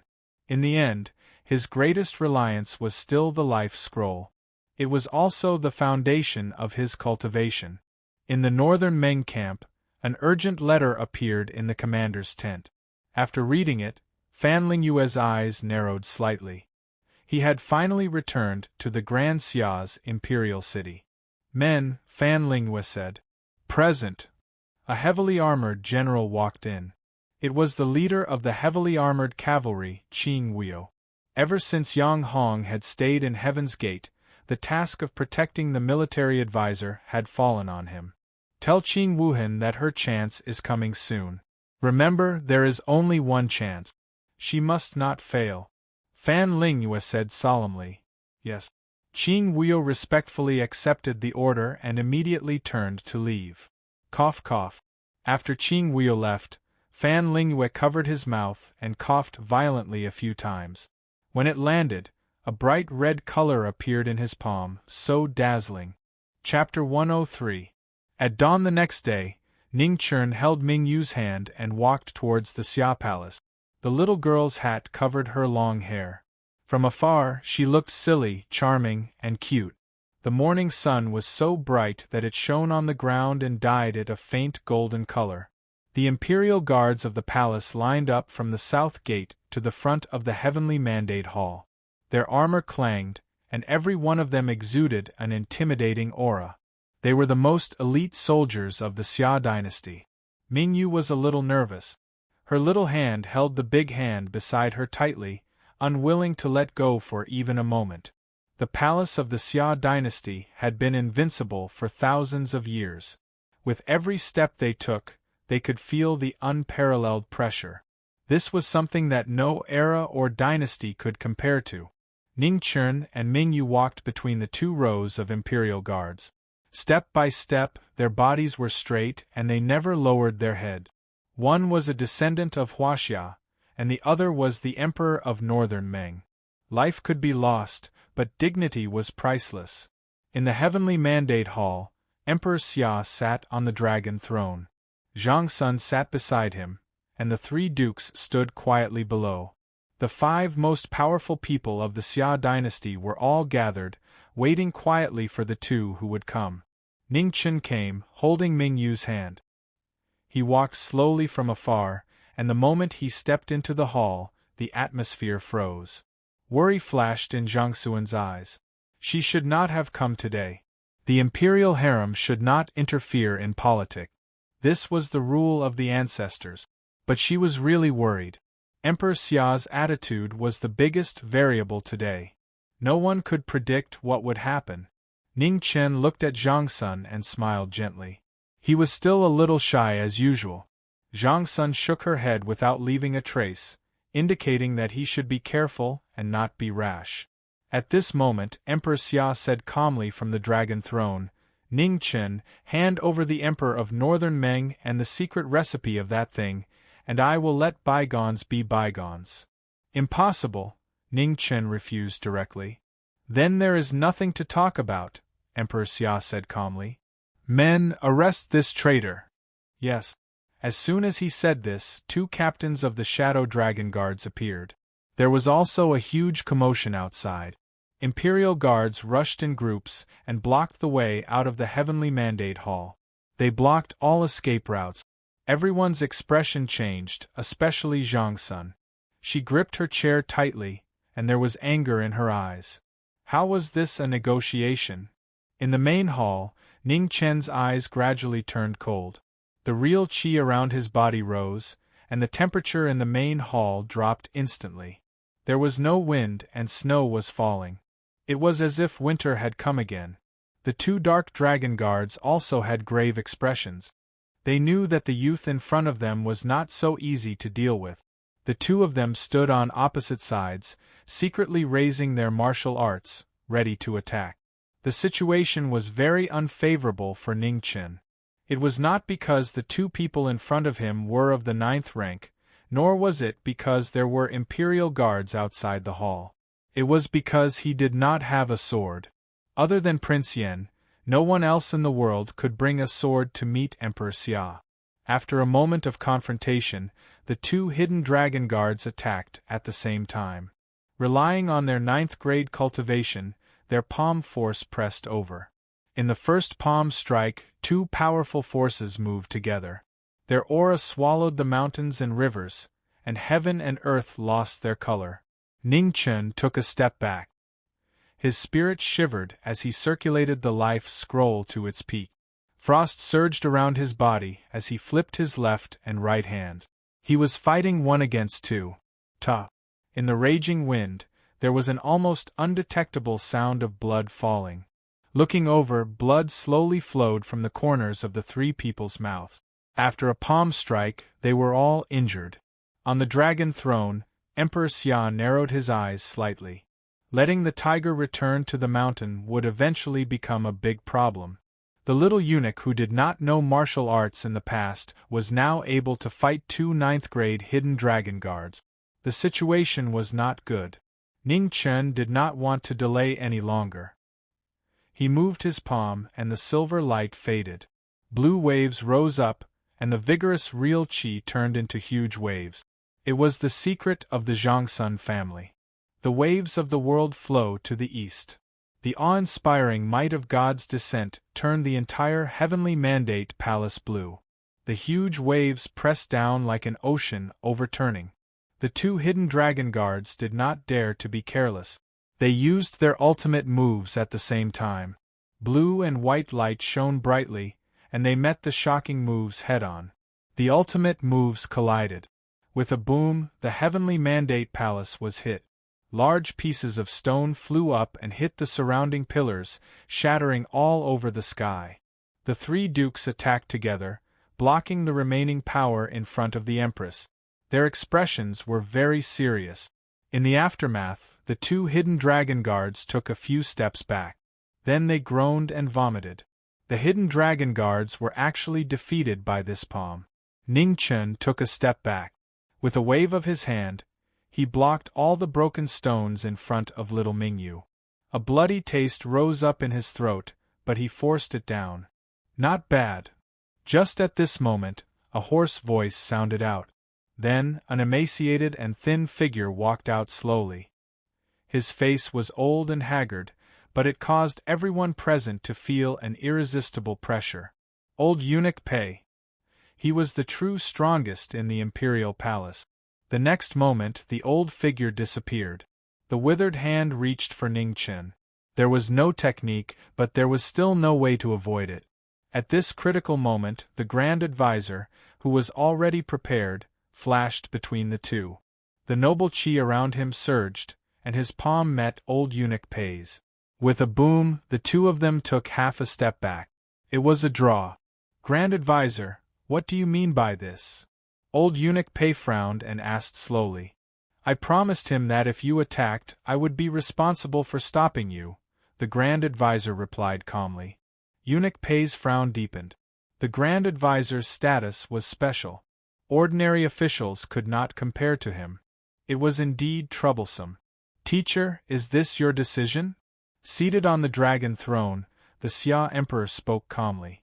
The Grand Advisor looked up at the Xia Emperor, sighed softly, and said, "Your Majesty, this old subject will say the same thing again. The Grand Xia needs peace, and at this time, Ning Chen is the person most likely to bring about peace." Emperor Xia did not answer. Instead, he turned his head and asked, "Empress, what do you think?" "What Grand Advisor says is my opinion," Zhang Sun replied with a grave expression. He, very good." Emperor Xia laughed coldly. He then stood up and walked down from the high platform.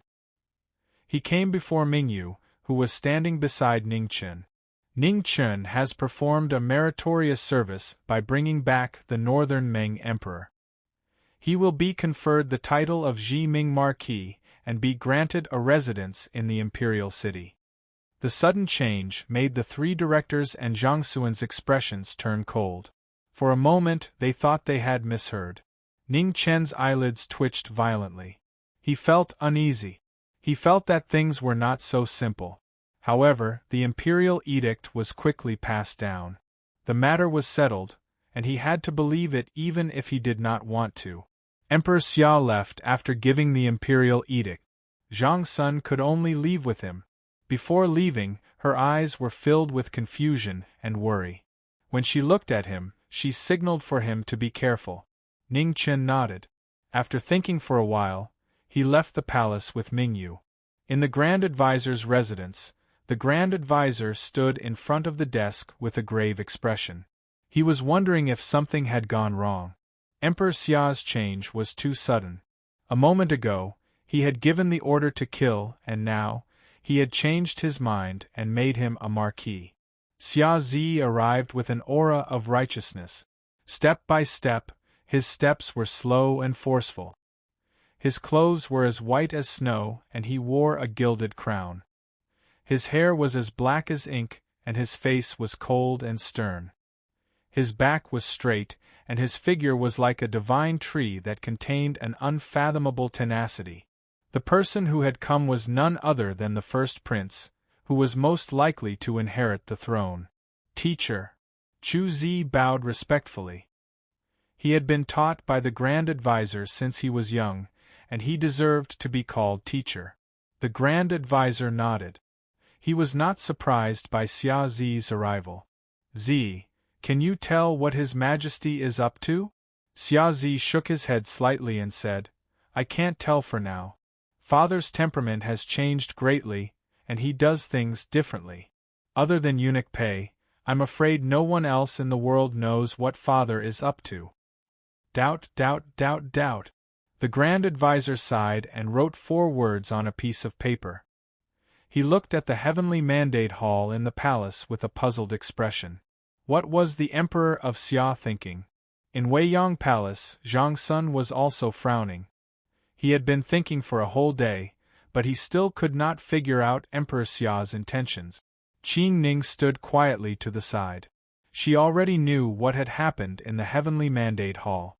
She should have been happy that Ning Chen had been made a marquis, but all signs indicated that things were not so simple.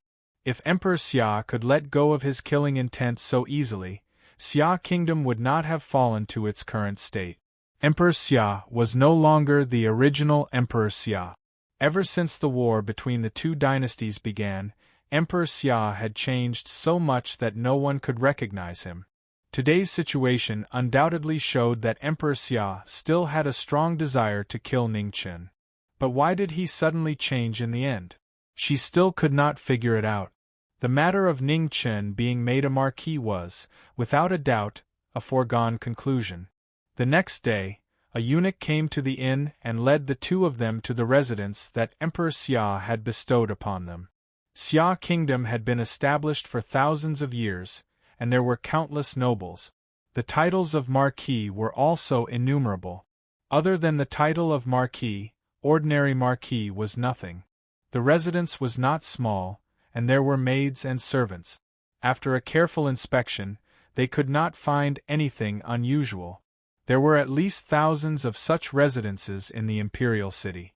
It was not unusual. The uneasiness in Ning Chen's heart did not dissipate. He did not believe that Emperor Xia would let him go so easily. There must be something wrong. The eunuch returned to the palace to report the edict. The Marquis' residence was busy but calm.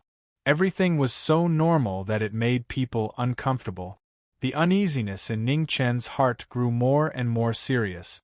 After that, he did not let little Mingyu leave his side for even a moment. Even if the little girl ate, slept, or went to the outhouse, he did not leave her side. Mingyu could tell that Ning Chen's mood was not right. She obediently followed beside him, moving as little as possible. Night fell, and the sky gradually darkened. Emperor Xia slowly walked to the Heavenly Mandate Palace in the Imperial City. This was the highest place in the Imperial City, and one could see everything in the Imperial City. "Old Dog Pei, do you think he will like the gift I gave him?" Emperor Xia said with a cold smile. "If you want him to like it, he must like it, Your Majesty." Eunuch Pei walked out and said in a hoarse voice, "I am the Emperor of Xia Kingdom. Anyone who dares to go against my will must die."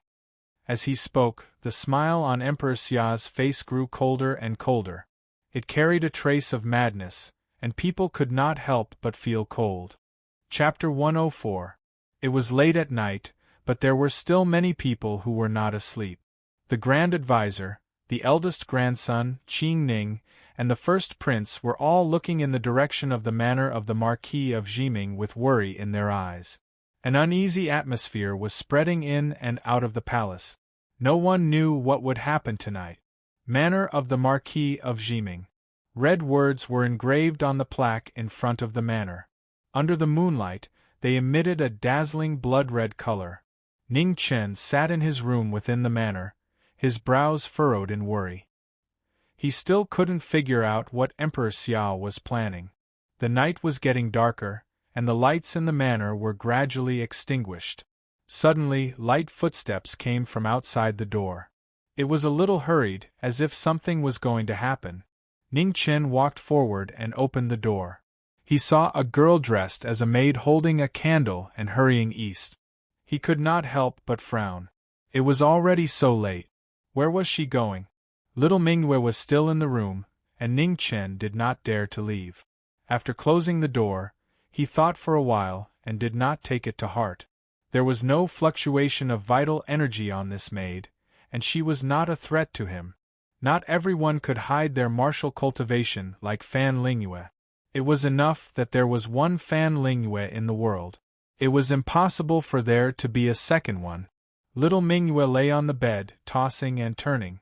After a while, she sat up and said sadly, "The candle is too bright. I can't sleep." Ning Chen was startled. He was so busy thinking that he had forgotten about this. Ning Chen got up to blow out the candle. At this moment, his body trembled and his expression changed. Candle, oh no! He was too careless. The moon was so bright outside. Why did the maid have to hold a candle? Wasn't it unnecessary? In this world, he was all too familiar with things that needed to use fire. After a moment of thought, Ning Chen's figure flashed. He picked up little Mingyue and rushed out of the manor without saying a word. However, he was still half a step too slow. The next moment, an earth-shattering explosion sounded. It was as if thunder from the ninth heaven had struck the world. The loud explosion instantly woke everyone in the Imperial City. Qing Ning and the Grand Advisor, who had been paying attention, suddenly changed their expressions. How could it be? In front of the Heavenly Mandate Palace, Emperor Xia looked at the sudden explosion in the Imperial City and laughed crazily.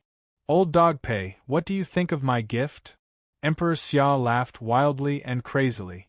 Although those useless people of the Celestial Workshop were unable to find the formula, they still found the way to explode. So what if they were not powerful enough? He had plenty of manpower and money. He had already ordered the entire Jiming Marquis residence to be buried full of medicinal stones. He had been waiting for this moment. Amidst the flames, Ning Chen, who was holding little Mingyu, was sent flying 10 feet away by the aftershock. As soon as he landed on the ground, he suddenly vomited a mouthful of blood. "Sire, you old man!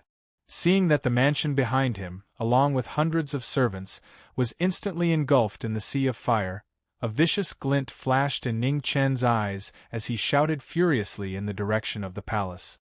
At the same time, outside the firelight, 3 strong breaths appeared. Each of them was at the later stage of level 9 or the peak of level 9. They were the 3 commanders of the hidden dragon guards. In front of the heavenly mandate palace, Emperor Xia's laughter gradually stopped, and he said calmly, "Old dog Pei, go and take a look. If they don't live up to your expectations, you can do it yourself." "Yes." Old eunuch Pei bowed respectfully, then turned into a streak of light and shot towards the sea of fire in the imperial city. In the Duke of Grand Wisdom's manor, the Duke of Grand Wisdom's feet moved. Just as he was about to move, he was blocked by Duke Xiu. "Duke Xiu, you!" The Duke of Grand Wisdom's expression was slightly angry as he shouted. "Emperor Xia has ordered me to keep you here. My good friend, I apologize for the offense." Duke Xiu retracted her feather fan and sent out a palm strike towards the Duke of Grand Wisdom. The Duke of Grand Wisdom had no choice but to use his own moves to deal with it. The righteous Qi of the Confucian school was a match of supreme arts, and it was difficult to determine who would emerge victorious. To the side, Duke Jingwu had also arrived. He sighed softly and did not help either side. In front of Weiyang Palace, the Imperial Guard quickly surrounded it. Several of the Imperial Guard leaders stood guard at the entrance, blocking Qing Ning's path. Zhang Xuan's expression was extremely ugly, and the flames of anger in his heart rose. Had Emperor Xia gone mad? In the Marquis Jiming's manor, Ning Chen carried little Mingyu on his back in front of the raging flames. Soon after, with a ripping sound, he tore open his clothes and tied the little girl to his body in circles. Today, whether dead or alive, little Mingyu could not leave him even half a step. "Are you afraid?" Ning Chen turned his head and asked softly. "No," Mingyu shook her head and replied. "All right, then let's kill our way out together today." Ning Chen pulled out the ink sword on his back and held it in his right hand, then walked forward step by step. The 3 commanders of the hidden dragon guard surrounded him. Their expressions were cold, and the killing intent in their eyes was not concealed at all. Having already been injured in the previous explosion, Ning Chen knew that dragging the battle out would be disadvantageous for him. Thus, he moved his ink sword and attacked first. A sword light flashed past, sweeping towards one of the commanders. A peak 8th rank martial artist against a late 9th rank martial artist. This was a battle of a whole level, and 1 against 3. The result was almost obvious. With a bang, the sword and halberd collided, causing dust to fill the air. The stone floor beneath their feet cracked, and the yellow soil spread everywhere, obscuring their line of sight. Ning Chen's slightly inferior move changed again because of the arrival of a saber and a sword behind him. Ning Chen's body flashed and moved 30 feet away, barely avoiding the combined power of the saber and the sword. The 3 commanders of the hidden dragon guard surrounded him again, their auras becoming more and more majestic. 1 was a peak 9th rank martial artist, and 2 were late 9th rank martial artists. Their strength was unquestionable. Ning Chen's expression was solemn. Even if he was at his peak, he could at most deal with one of these experts. Now that he was seriously injured, there was almost no chance of winning. However, after one move, he had basically tested the strength of the 3. The one holding the halberd was undoubtedly a peak 9th rank martial artist. The other 2 were slightly weaker, but they were late 9th rank martial artists. What was there to fight in such a battle? That old man Xiaorui, in order to kill him, had probably sent out the 3 strongest members of the hidden dragon guard. Ning Chen understood that he could not continue fighting. Now, the most important thing was to kill his way out of the encirclement. Thinking of this, Ning Chen sheathed the black sword in his hand. With a flip of his palm, the Deathbreaker bow flew out. The bow bent like a crescent moon, and 3 arrows were shot in succession, all aimed at the commander of the hidden dragon guard. The 3 arrow lights chased after the stars and the moon, each brighter and scarier than the last. The commander of the hidden dragon guard's expression was solemn. He did not dare to be careless. He raised his halberd, and with a swing of the halberd, the sky was cut. There was a loud explosion. Even someone as strong as the commander of the hidden dragon guard could not withstand the terrifying aftershock, and retreated 10 steps. At this moment, the black sword and Frost had already arrived in front of the other commander holding the sword. The graceful sword had thousands of changes, condensing into one. It was so fast that it was unbelievable. The second commander of the hidden dragon guard's expression changed. He held his sword horizontally to block the attack, but he could not block it. The sword entered his body, and he retreated a few steps. Ugh! Blood spurted out from the penetrated shoulder. The second commander of the hidden dragon guard endured the pain, and with a flip of his palm, he pressed towards Ning Chen's chest. At the same time, the third commander of the hidden dragon guard's blade light also arrived in front of him. Ning Chen took the palm head-on and retreated 3 steps. He took the opportunity to pull out the black sword, and with a flip of his left palm, a dark yellow light flourished. Thick earth chi exploded, and the third commander of the hidden dragon guard's body became unstable, and a flaw appeared in his move. Waves of the World East. The moment he changed his move, blue waves surged around Ning Chen, and he pressed his palm towards the third commander of the hidden dragon guard.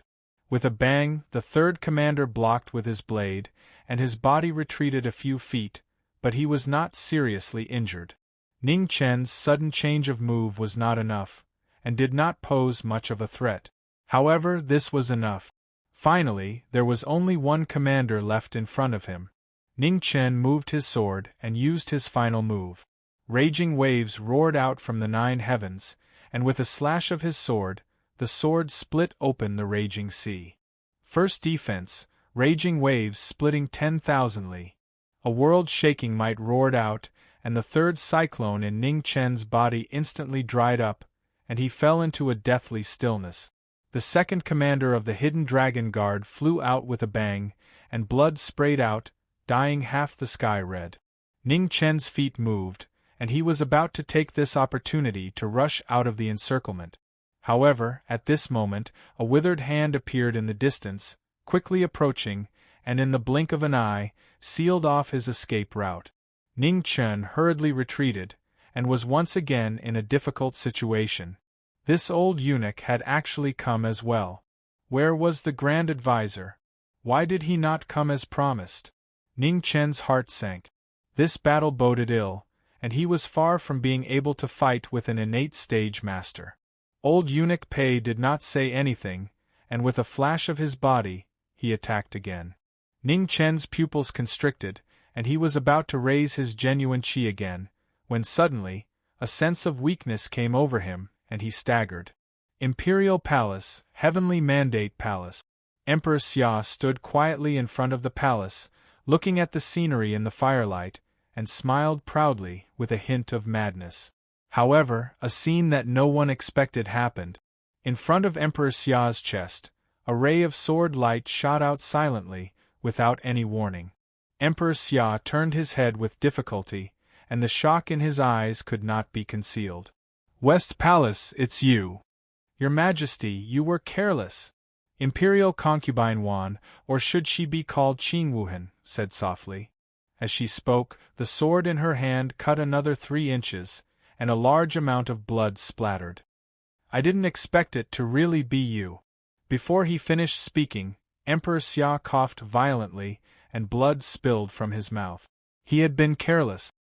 He had suspected the West Palace, and had even thought that Wan Yunshang was the mastermind behind the internal strife of the Great Xia. However, after Prince Yu was killed, he had temporarily suppressed this thought. He did not expect that the one who betrayed him in the end would be someone close to him. "Have you practiced martial arts?" Emperor Xia asked, coughing up blood. "I've been crippled, or else how could I have come to your side?" Qing Wuhan's beautiful face flashed with a trace of emotion. She had waited for this day for nearly 10 years. Ha ha, ridiculous, ridiculous! Emperor Xia suddenly turned around and pressed his palm against Qing Wuhan's chest. With a bang, blood spurted out, and the most beautiful woman in the world flew out like cotton in the rain. Her last shocked look faded as her scattered hair gradually faded. Attacks on the heart were calculated, and in the end, who would open their heart to the other party? Emperor Xia did not even look at the West Palace again. He staggered with each step, coughing up blood with each step. He dragged his dying body slowly and stubbornly toward the dragon throne in the heavenly Mandate Palace. The high and lofty steps, the majesty of the past, had become difficult today.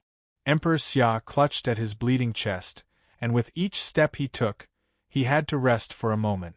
After a long time, the stubborn figure finally sat on the dragon throne. The next moment, crazy laughter rang throughout the heavenly Mandate Palace, and it did not stop for a long time. He was Emperor Xia, the unmistakable emperor of the Great Xia. Chapter 105. Emperor Xia was dead. He died on the dragon throne. The smile on his face was still maniacal. He had no regrets even in death. The empty heavenly Mandate Palace was cold and silent. No one came in. Outside the palace, Qing Wuhan lay there quietly. Her palace dress was stained with blood. Under the moonlight, she looked like a blooming rose. Two people who schemed against each other ended up being each other's last companions. How ironic and sad was that! Emperor Xia was skilled in martial arts. In the palace of Great Xia, there was a treasure that could hide the secrets of heaven. It hid the vision of old eunuch Pei when he broke through to the Khanate level. It also hid the fact that Emperor Xia was participating in the martial arts competition. However, Emperor Xia's martial arts cultivation was not strong. Long years of hard work had already exhausted his body. Instead of improving, his martial arts had regressed. Xia Rui was undoubtedly the most diligent emperor of Great Xia in the past 1,000 years. Because of his paranoia and suspicion, he had to make decisions himself no matter how big or small the matter was. He would never hand it over to others. In his later years, Xia Rui was pitiful. The pressure of not wanting to be the most incompetent emperor of Great Xia, coupled with his increasing suspicion, finally made this conservative emperor a tyrant. In the 1,000 years of history of Great Xia, there had never been a tyrant. It only stopped when Xia Rui was born. It was both fortunate and unfortunate. Xia Rui never lacked powerful people by his side. Other than old eunuch Pei, there were also 3 commanders of the Shadow Dragon Guards. They were enough to deal with any assassination in the world. Unfortunately, the 4 strongest people were not by his side today. Qing Wuhan was from the West Palace. Therefore, other than these 4 direct descendants of Emperor Xia, no one dared to stop her. Who would have thought that Consort Wan of Great Xia was a spy planted by the military advisor of Beimeng? Qing Wuhan's only mistake was that she had miscalculated the possibility of Emperor Xia participating in the martial arts competition. A momentary mistake caused her to die. As for whether Fan Lingwei had predicted this, no one in the world knew. A breeze blew, bringing with it a slight chill. It made the lonely heavenly Mandate Palace even colder. In the spring of the 2nd year of Great Xia, Emperor Xia collapsed. In the imperial city, the battle was still going on. Blazing flames soared into the sky. A withered hand covered the sky. Ning Chen, who was already exhausted, had no way out. Life and death was in an instant. Little Mingyu closed her eyes in despair, unwilling to watch. However, at this moment, 2 streams of light, one green and one red, appeared in the sky and arrived in the blink of an eye. With a schwa sound, the 2 swords flew towards eunuch Pei's hands, blocking this deadly palm strike. On the other side, the first prince had also arrived. His overwhelming aura shook off the halberd, and he brought Ning Chen out of the battlefield. Ning Chen's body staggered once again before he could step out. His chest felt heavy, and he immediately vomited a mouthful of blood. Due to the excessive consumption of his zhenqi, The injuries in his body could no longer be suppressed. Finally, they exploded at this moment. The sudden change startled old Eunuch Pei and the 3 Dark Dragon Guard commanders. Just as they were about to attack again, old Eunuch Pei's expression suddenly changed. "Your Majesty!" Old Eunuch Pei stamped his feet and turned into a stream of light as he rushed back. He could clearly feel that something had happened to His Majesty. The 3 commanders of the Dark Dragon Guards did not know the reason. They looked at each other with surprise and confusion in their eyes. "This battle is over. Everyone, go back." Amidst the calm words, a green figure slowly walked over. The green and red swords stuck in the ground trembled as they flew towards the newcomer. Prince Yen.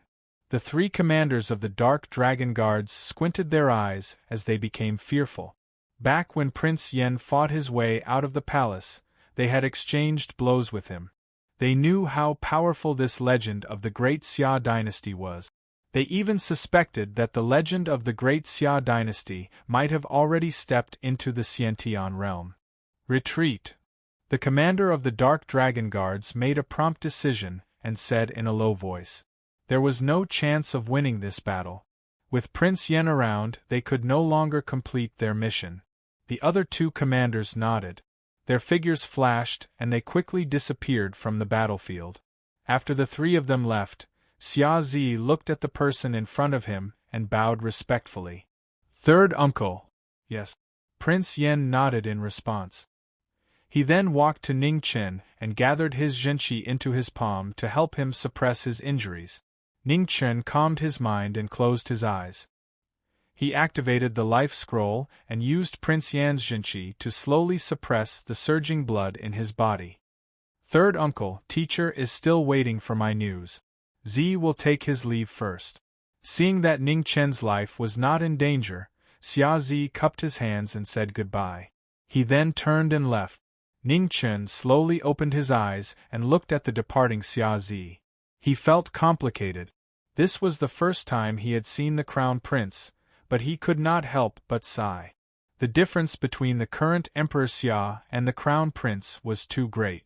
The Emperor Xia's ruthlessness and gloominess and the Crown Prince's benevolence and righteousness were 2 polar opposites. "Z is not bad, but he's not suitable to be an emperor," Prince Yen said indifferently. Ning Chen did not refute. What the senior said was true. As an emperor, he could not lack either benevolence or ruthlessness. The Crown Prince was indeed not suitable. Of course, the Emperor Xia was even more unsuitable. "Let's go.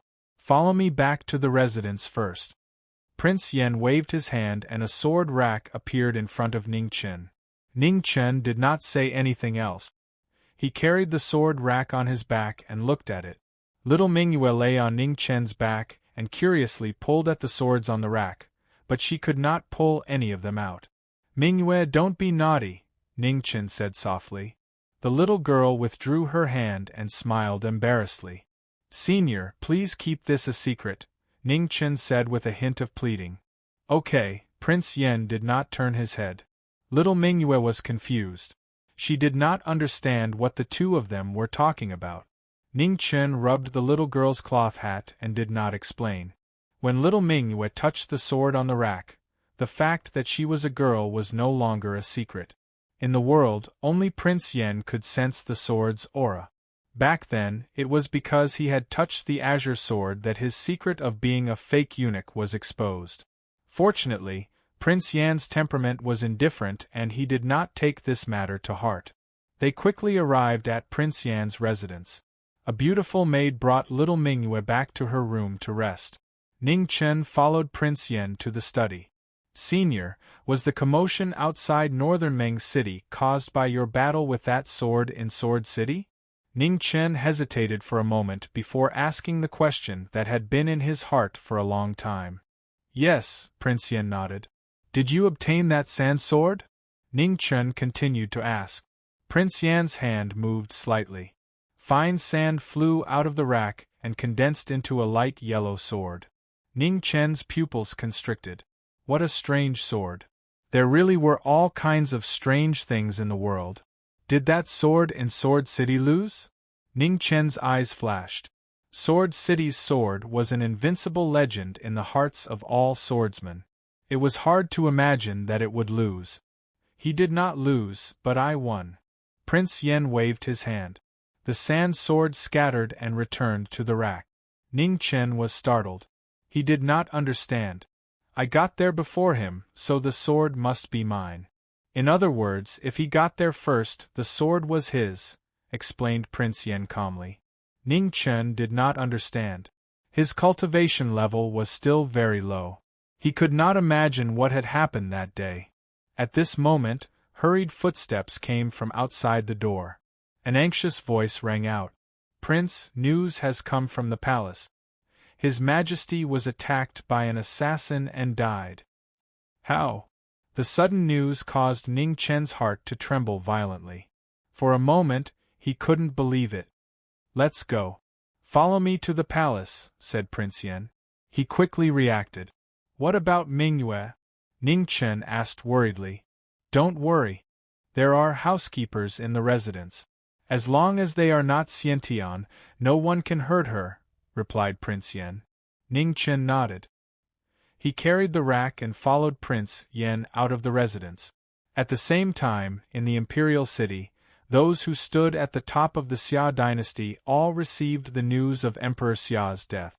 They were shocked and immediately chose to enter the palace. This was an earth-shattering event. Emperor Xia's death was too sudden. The Xia dynasty might once again be plunged into a bloodbath. Outside the heavenly mandate palace, the 3 chancellors, the 9 ministers, and the feudal lords of the imperial city had all arrived. However, at this moment there were only 3 people who attracted the most attention. The first Prince Xia Zi, the third Prince Xia Yanwu, and the 10th Prince Xia Mingri. They were the princes of the Xia dynasty most likely to become the new emperor. They would also decide the future direction of the Xia dynasty. The fact that Emperor Xia had not chosen a successor was the biggest hidden danger. Now that Emperor Xia was dead, the throne of the Xia dynasty was also uncertain.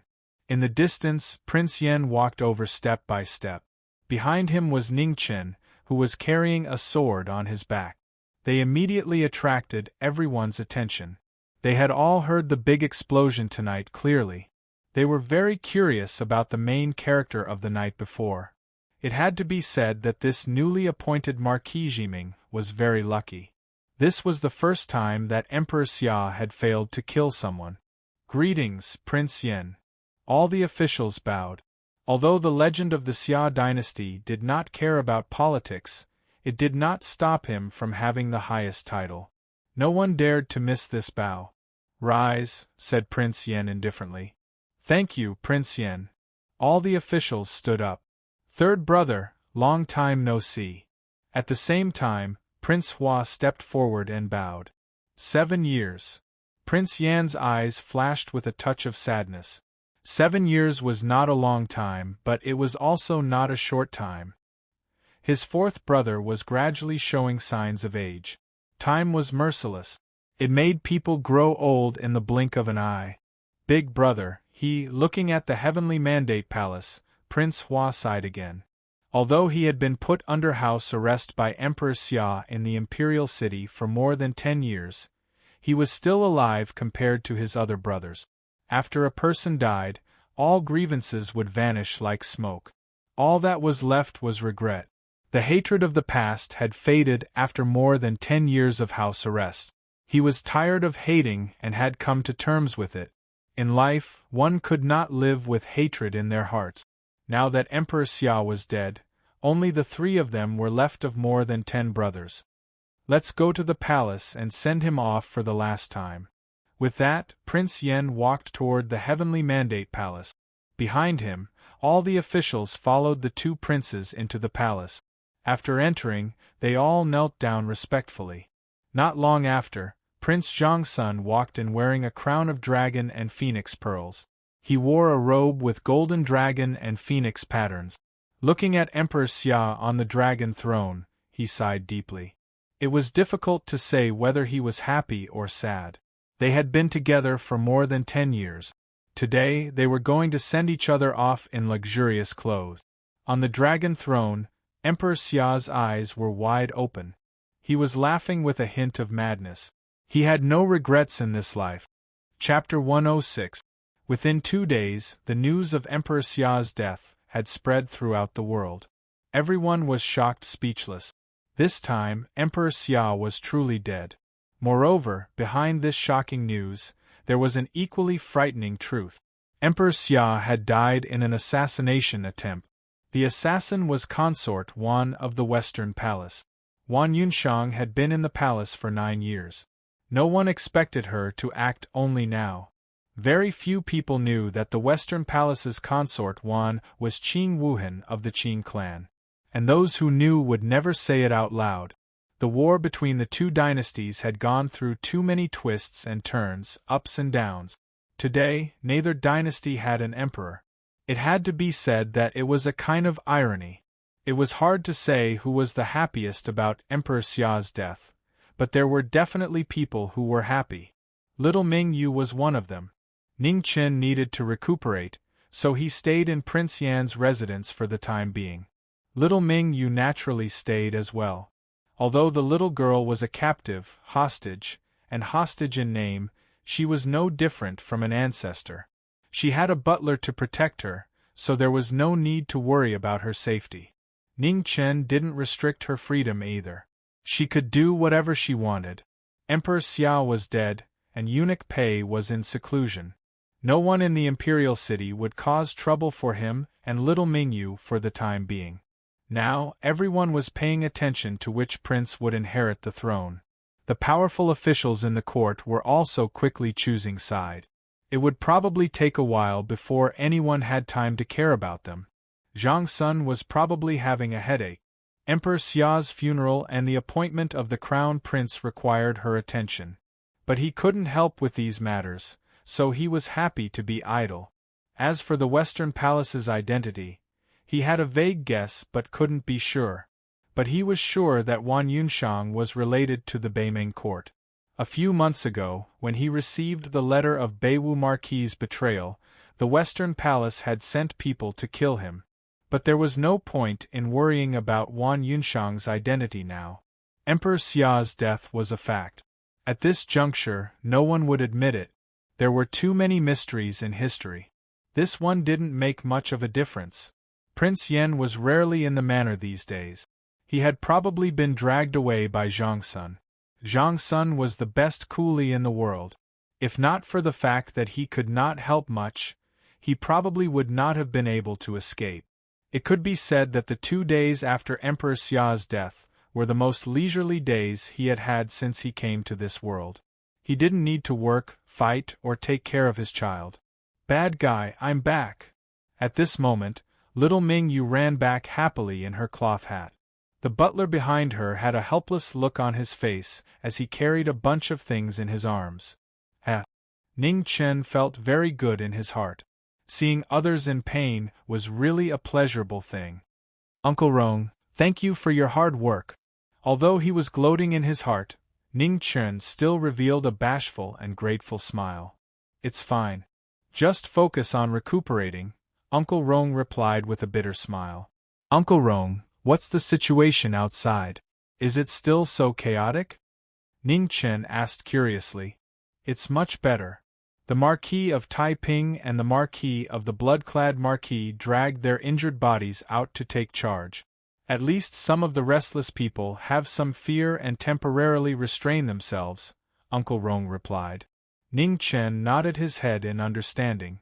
In the Grand Xia, the power of a Marquis was not something the other officials could compare to. With 2 marquises taking charge at the same time, there would not be much trouble in the imperial city. The biggest problem right now was who the throne belonged to. The Grand Xia could not be without a ruler for too long. The decisions of Zhang Sun and the 3 dukes were extremely important. However, this decision was not so easy to make. Every prince had their own officials supporting them.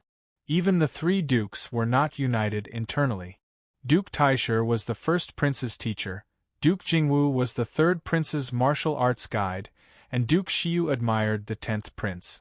In short, the situation was a mess that could not be sorted out in a short period of time.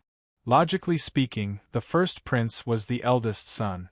Although he was not the son of Zhangsun, he was still the son of the former imperial noble concubine and was raised under Zhangxuan's name.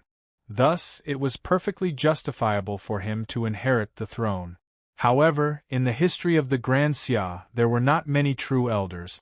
This seemingly justifiable reason was actually not very convincing. In addition, the other two princes were equally outstanding. The strength of their support was also not to be underestimated. It had to be said that with the death of Emperor Xia, the Grand Xia would indeed be in chaos for a while. Who knew what that woman, Fan Lingyue, would do that again? Women being too smart was indeed a scary thing. Ning Chen felt a headache coming on. He did not want to think about it anymore. With great difficulty, he sorted out his emotions. Just as he was about to reach out and snatch little Mingyu's snacks, a voice that he did not want to hear rang out. Announcing the Empress's imperial decree, Marquis Zhangsun is to enter the palace. A young eunuch walked into the prince's residence and directly read out Zhangxuan's decree. Ning Chen was immediately displeased. As expected, he did not escape. However, what made him even more displeased was that he did not dare to resist. Mingyu, are you going? Ning Chen turned his head and glanced at the little girl beside him who was eating a table full of snacks. I'm going. Mingyu threw down the snacks in her hand and replied. Let's go. Ning Chen took little Mingyu's hand and bade farewell to Uncle Rong. Then, he followed the young eunuch to the palace. The palace was now heavily guarded. The figures of the imperial guards could be seen everywhere. Every one of them had a faint murderous aura. They must have dealt with many people these days. Zhangsun was waiting for him in the heavenly mandate palace. Now that he was no longer a eunuch, he definitely could not enter Weiyang Palace. It was very troublesome to meet Zhangsun.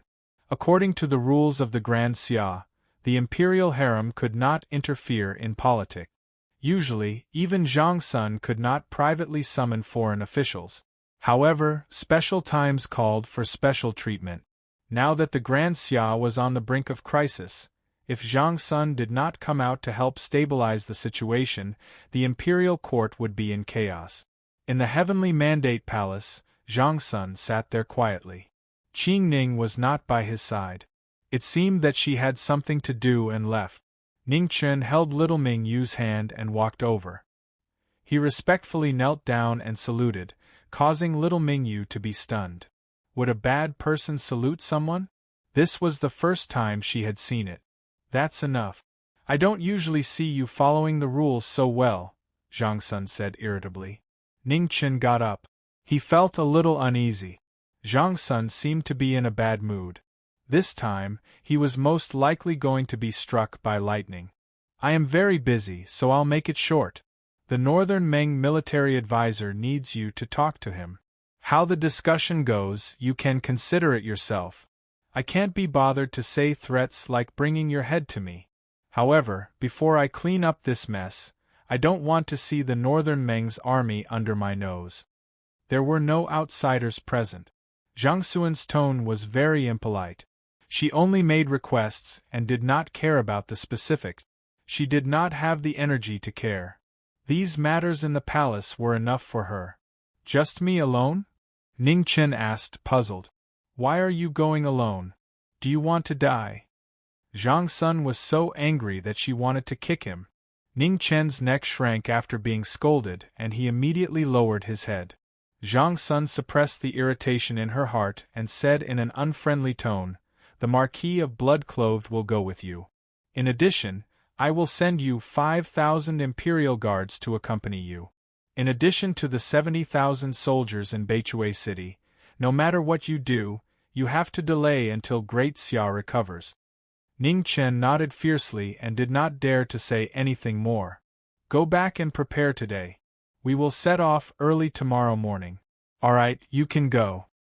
After saying this, Zhangsun waved her hand and directly drove him away. Hearing this, Ning Chen did not say anything. After saluting, he quickly turned and left. Little Mingyu was also shocked by Zhang Xuan's aura and looked a little silly. After leaving the Heavenly Mandate Palace, the two of them let out a sigh of relief at the same time. She's so fierce, little Mingyu said with lingering fear. I'm used to it. Ning Chen was covered in cold sweat. Do you think Sister Lingyue will withdraw the army? Mingyu looked up and asked. Ever since she saw so many soldiers who died in Beijiang Plain, she felt more and more that war was wrong. Ning Chen did not answer directly but asked, if you were still in Beimeng Imperial Palace and ordered Fan Lingyue to withdraw the army, do you think she would? Mingyu thought for a while and finally shook her head in frustration. No. Although Sister Lingyue doted on her a lot, it was impossible for her to compromise on this kind of matter. She had not taken over the government and her power was limited. As long as Sister Lingyue insisted on not withdrawing, she could not do anything. Does Fan Lingyue look like a bad queen? Ning Chen did not want little Mingyu to be too depressed and joked. Just a little.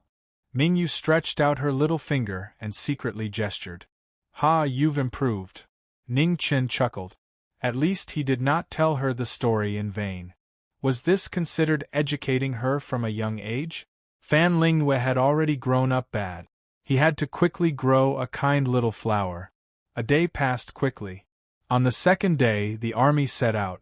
The 5,000 imperial guards headed north in a grandiose manner. Marquis Bloodrobed rode at the front of the army, wearing a dark red battle suit. He was the most hard-working martial Marquis in Xia. He had guarded the Western Territory for many years and fought against the entire Eternal Night cult. Marquis Bloodrobed was defeated in a battle with a martial monarch and was seriously injured. However, in this world, how many people could survive in the hands of a martial monarch?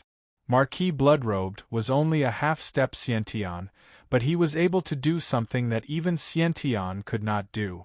This was the first time Ning Chen and Marquis Bloodrobed met.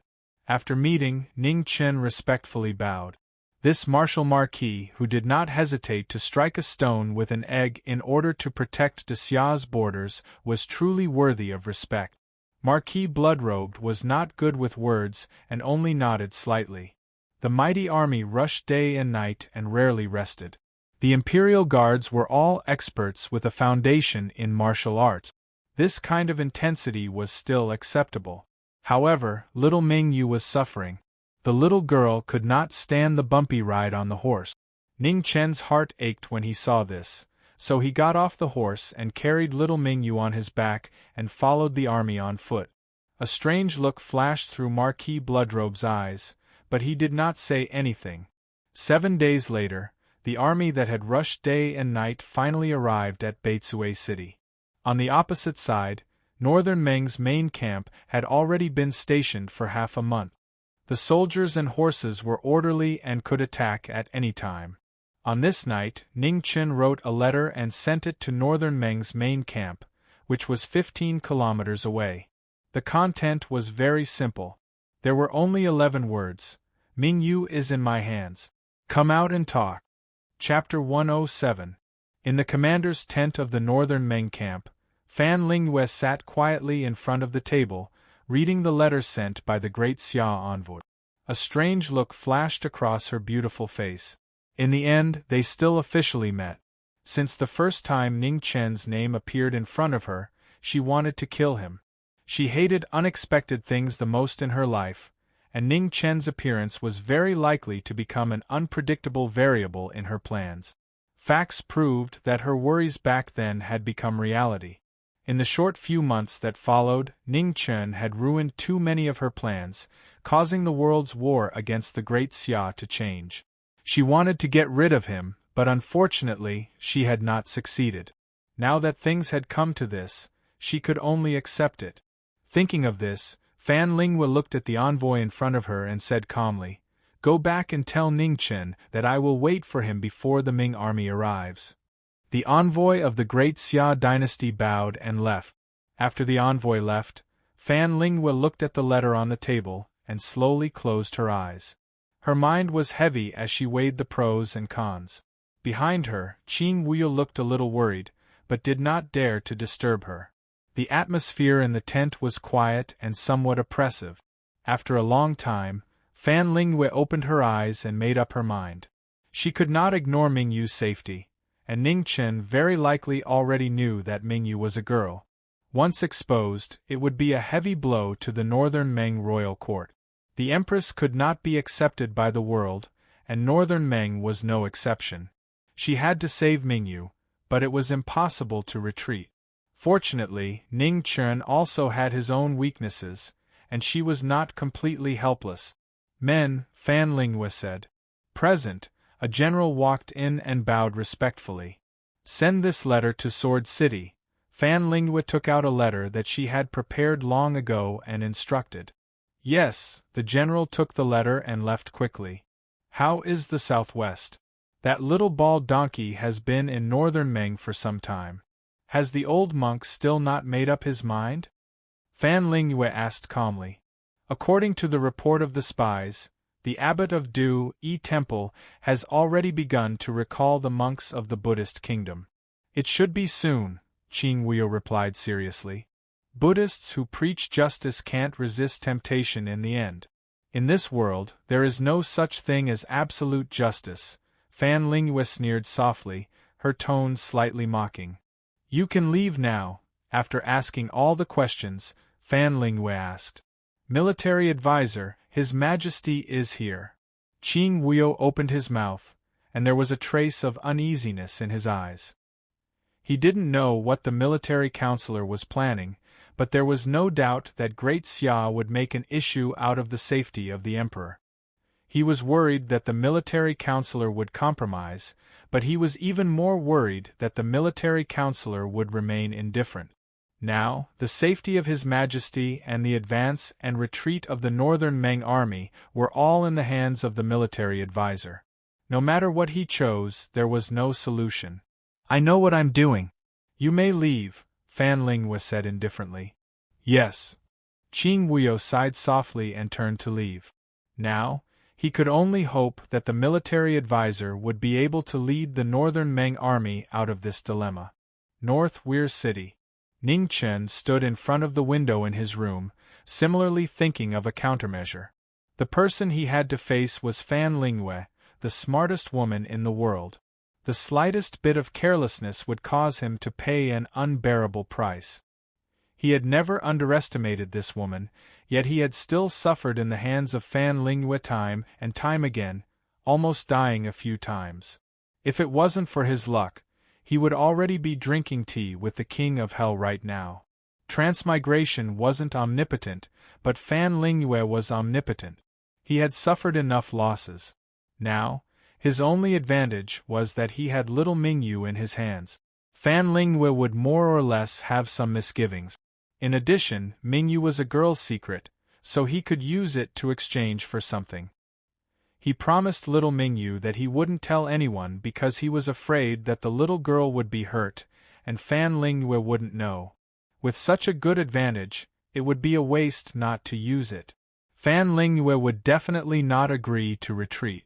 How to make the best use of the trump card in his hands was the most important thing for him to consider.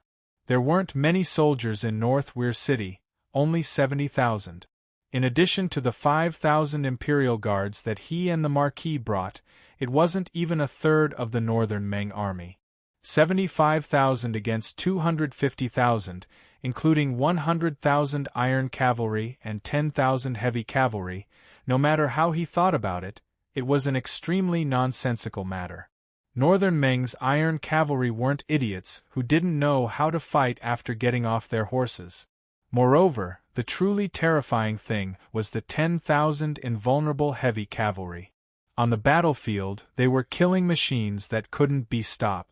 There were no more than 10,000 heavy cavalry. If there were more than 10,000 heavy cavalry, they couldn't be stopped. In the east, the Eternal Night cult relied on 30,000 heavy cavalry to beat Great Xia. If it wasn't for Marquis Kaixin and the 100,000 Blackwater army, the east side of Great Xia would have been destroyed long ago. Northern Meng didn't have as many heavy cavalry as the Eternal Night cult, but there were still 10,000 of them. On the battlefield, they were still invincible and unstoppable. Great Xia only had Marquis Kaishin and the 100,000 Blackwater army. It wasn't easy to deal with the martial lords and the heavy cavalry of the Eternal Night Cult, so it was impossible for them to have extra energy to care about this side. The matter of reinforcements couldn't be hoped for in the short term. Zhang Sun was already having a hard time holding on in the imperial city. The sudden death of Emperor Xia had an even more obvious impact.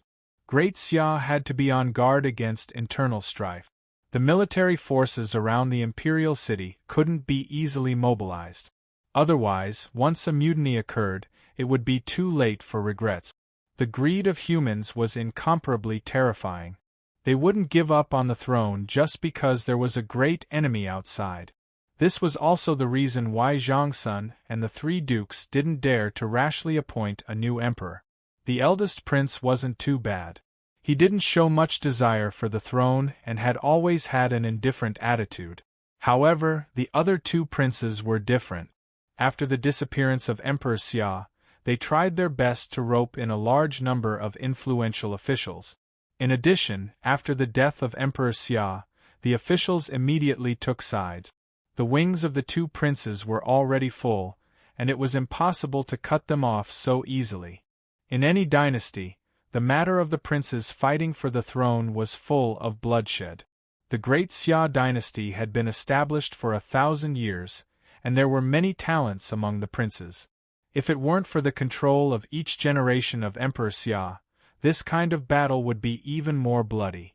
Xia Rui had brought great trouble to the Great Xia when he was alive. After his death, he also left a huge hidden danger for the Great Xia. The three princes were all favored by God. One was lucky, any more would be a disaster. He knew that Zhang Sun was having a hard time holding on, which was why he agreed to come so quickly. Now that the Great Xia was facing internal and external troubles, there weren't many people that Zhang Sun could rely on. Since Zhang Sun asked him to come, he had to come. This was the most difficult period for the Great Xia. If they could pull through, they might still have a chance of winning. If they couldn't, the 1,000 years of the Great Xia would really come to an end. The headmaster said that the Great Xia would be destroyed. He didn't know if it would be in this war, but he had to give it a try. Although he didn't like to talk nonsense like, man can conquer nature. He would definitely use all that he had learned in his previous and current lives to fight against this bullshit God's will. Bad guy, I can't sleep. At this moment, Mingyu sat up from the bed. She couldn't hide the worry on her face. She was a little scared. Tomorrow, the bad guy and Sister Lingyue would officially start the negotiations. She was struggling in her heart, not knowing who to hope for. She knew that Sister Lingyue wouldn't withdraw the troops. The war between the two dynasties would continue. She was the emperor of the Northern Meng. Of course, she didn't want the soldiers of the Northern Meng to be buried in a foreign land. If the bad guy had the upper hand, it would undoubtedly be a disaster for the Northern Meng army. However, if Sister Lingyue had the upper hand and continued to go south, there wouldn't be many of the 300,000 soldiers who could return alive. Ning Chen walked to the front of the bed and gently rubbed the little girl's hair. He sighed in his heart. From the beginning, this war of life and death was destined to be a road of no return. Fan Lingyue wanted to build a prosperous and huge empire for Mingyu. However, this road was paved with the corpses of the soldiers and people of the Great Xia. Even the 300,000 soldiers of the Northern Meng army would become the sacrifice of the former's ideals. He couldn't say that Fan Lingyue's actions were definitely wrong. War itself was a sin, and there had never been a side that was absolutely righteous. Moreover, no one knew if this ideal century of prosperity would come. Even Fan Lingyue himself couldn't be sure. Just like how he couldn't convince Fan Lingyue couldn't convince him either. He couldn't accept Fan Lingyue's actions of sacrificing millions of lives for an ideal that he didn't know if it could be realized. It had nothing to do with right or wrong. It was just that their ideals were different. In the history of Huaxia, even the most powerful dynasty couldn't unify the world. 100 generations of prosperity was merely an unattainable goal for the emperors of each dynasty. No one had truly achieved it. While thinking, the long night gradually passed. At dawn, Ning Chen walked out of the room. The Marquis was already waiting in front of the battle array. Today would be the most critical moment in the war between the two dynasties. The future of the Great Xia and the Northern Meng would depend on the confrontation between the two people today. The Marquis didn't know if the young man in front of him could shoulder this burden, but he believed in the Empress' decision. Neither of them spoke. Accompanied by the clattering footsteps of the 5,000 imperial soldiers, they walked toward the north step by step. The two armies were only 30 miles apart. After 2 hours, the northern Meng camp was already in front of them. Qing Wuyo's heavy cavalry was also in formation. The black heavy armor emitted a deep chill under the sunlight, causing people to feel cold all over. In between the two armies, there was a pavilion that stood alone. In the past, it sheltered people from the wind and rain. Today, it would become the place where the two dynasties clashed. Fan Lingyue sat quietly in the pavilion. She was dressed in a light blue robe. Her long hair was casually tied behind her back. Her beautiful face was calm, without the slightest ripple. The three generals stood outside the pavilion, respectfully guarding the belief of the Northern Meng imperial court. The Marquis accompanied Ning Chen to the pavilion, but he stopped in his tracks. The main character today wasn't him, but the woman in the pavilion and the Marquis Jiming beside him. Ning Chen walked into the pavilion and looked at the woman who was quietly brewing tea in front of the stone table. He didn't disturb her. "Please." Fan Lingyue poured a cup of tea and pushed it in front of Ning Chen. "Many thanks." Ning Chen picked up the tea and tasted it. It was slightly bitter in the mouth, but it instantly left a fragrance. The tea was good, but the tea maker's skills were even better. It was a calm and peaceful scene, and no one could see any tension or conflict. Since the two of them had known each other, they had appreciated each other's talents and wanted to get rid of each other at all costs. Neither of them had shown any falsehood or hesitation.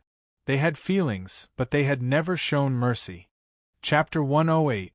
Outside the pavilion, Marquis Bloodclad and the three generals were waiting calmly without any emotion. They all knew that this confrontation would last for a long time. Every decision made by the two people in the pavilion would affect the future of the two dynasties. Northern Meng and Great Xia had been fighting for so long, and the situation was clear. Northern Meng obviously had the upper hand. Therefore, Northern Meng still had the initiative in this negotiation. Fan Lingyue had single-handedly pushed Great Xia into its current precarious situation. This time, the assassination of the Xia emperor had caused this 1,000-year-old dynasty to have the tendency to fall apart.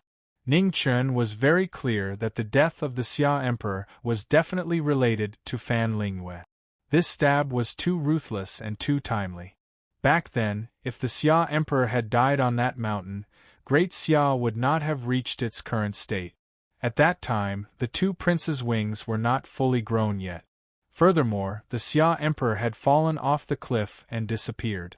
No one could be sure whether he was dead or alive. Most of the nobles in the court chose to observe and did not dare to take sides easily. And now, the third prince and the 10th prince had already established their power. Their power spread throughout the court. If they wanted to remove them, Great Xia would definitely suffer a great loss. Human nature was greedy.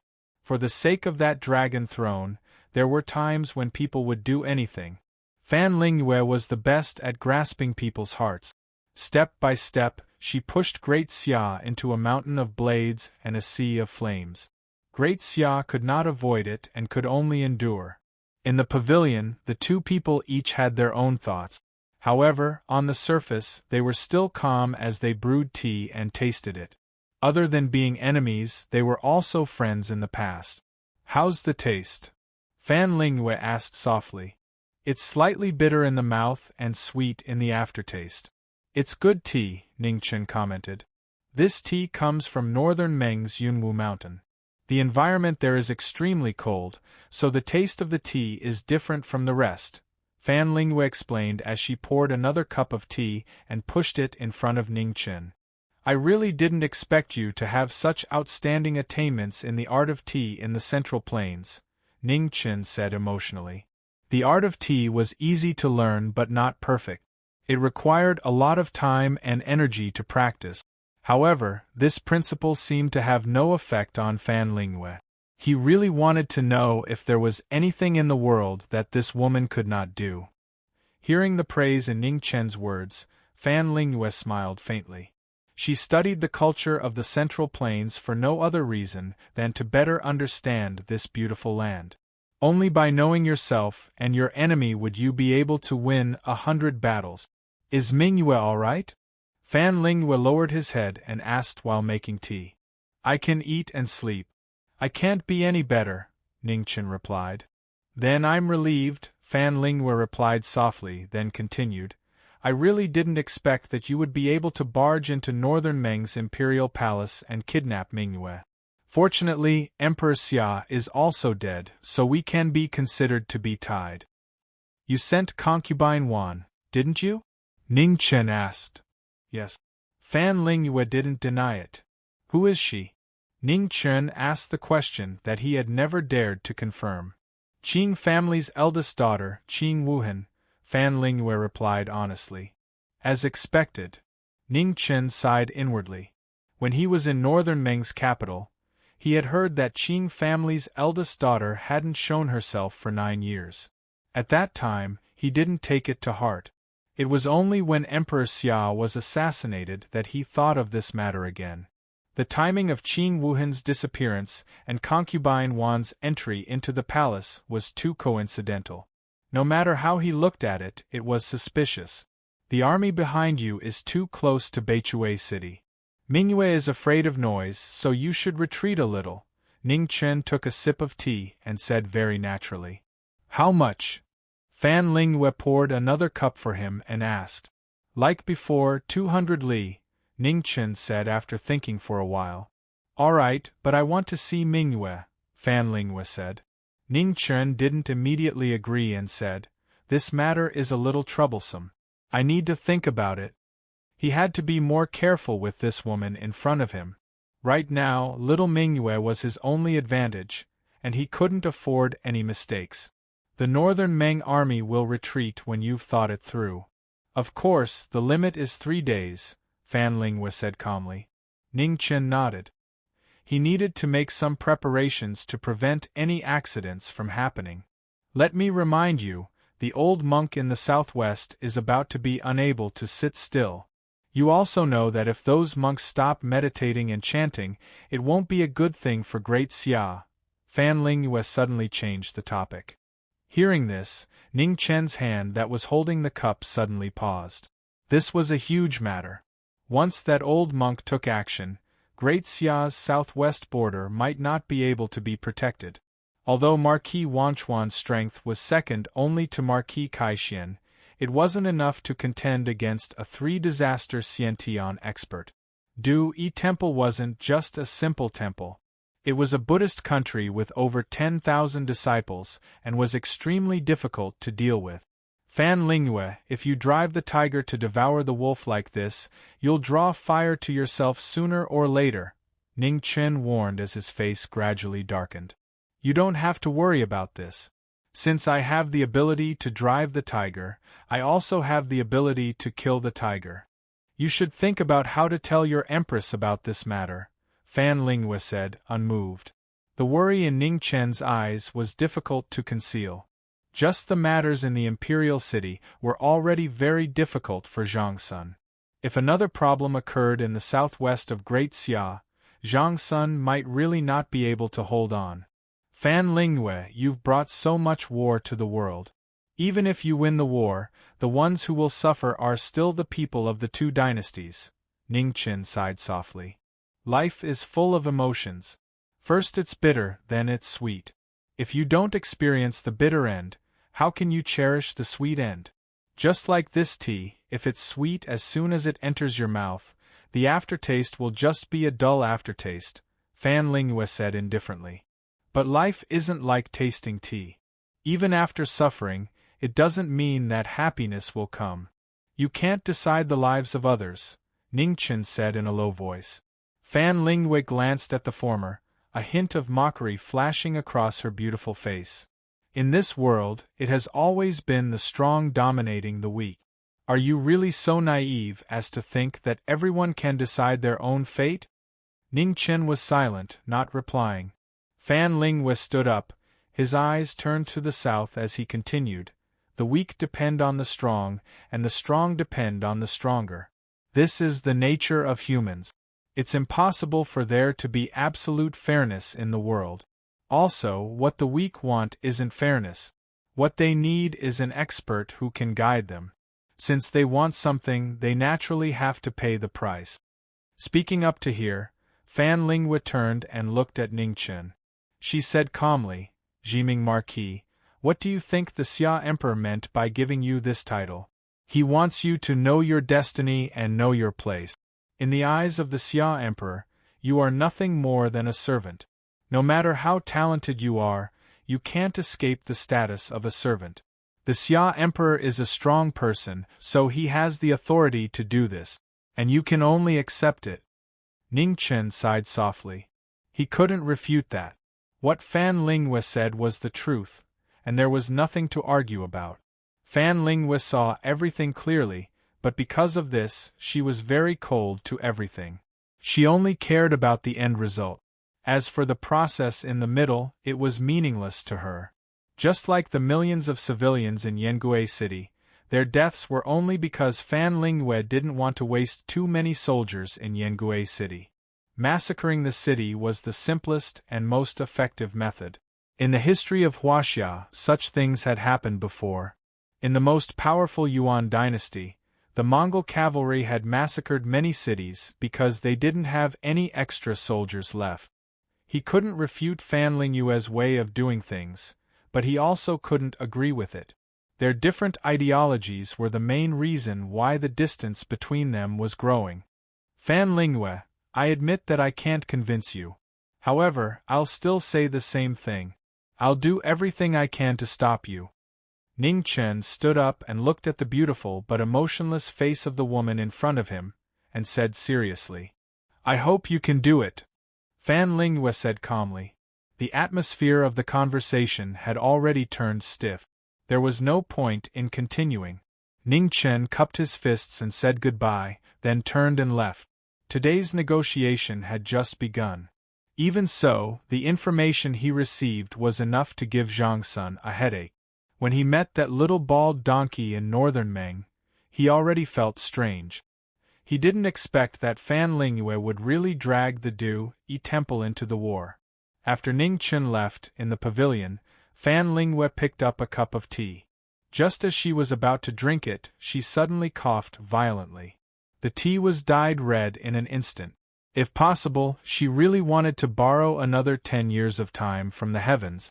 Then, she had 100% confidence that she would be able to build a huge empire for northern Meng. On the other side, after Ningchen returned to Beichui City, he immediately wrote a letter about today's matter and sent it to the imperial city. Especially the matter of the Du-Yi temple, he repeatedly warned Zhang Sun to be careful. There were well-trained messenger eagles in the army. They were extremely fast and could deliver the news within a day. He didn't know if he could make it in time, but this matter had to be told to Zhang Sun. It wasn't that there weren't any people in Great Xia who could stop the abbot of the Du-Yi temple. At the very least, he knew of 2 people who could do it. However, whether or not they could be persuaded would depend on Zhang Sun's ability.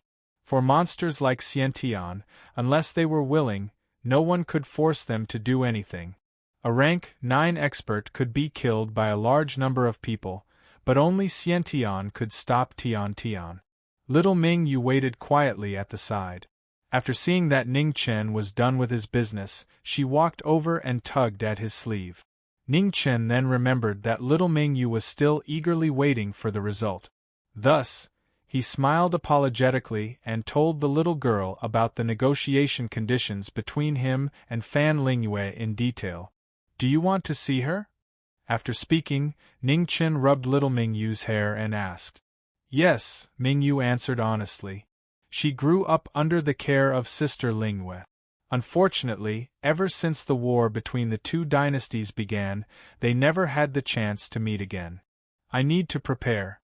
This Sister Lingyue of yours is too powerful. I'm afraid that she will snatch you away the moment I bring you out, Ning Chen said helplessly. He had suffered enough in the hands of Fan Lingyue, so he had to be extra careful. Mingyu didn't answer. She was very conflicted now. She didn't know if she should hope to be rescued by Sister Lingyue. Although she was a hostage, the bad guys treated her really well. They didn't even hesitate to risk their lives to protect her. Moreover, she felt more and more that this war shouldn't continue. She didn't have extravagant hopes that Northern Meng could defeat Great Xia. She only hoped that these soldiers of Northern Meng could return to their country safely. Chapter 109. Zhang Xuan's reply arrived the next day, asking Ning Chen to delay Fan Lingyue and the Northern Meng army no matter what. As for the southwest of the Great Xia, she would ask the dean of the academy to deal with it. After reading the letter, Ning Chen was temporarily relieved. With the dean holding back the abbot of Du Yi Temple, the situation in the southwest of the Great Xia would not worsen in a short time. King Yan's return to the palace was of great significance to the Great Xia.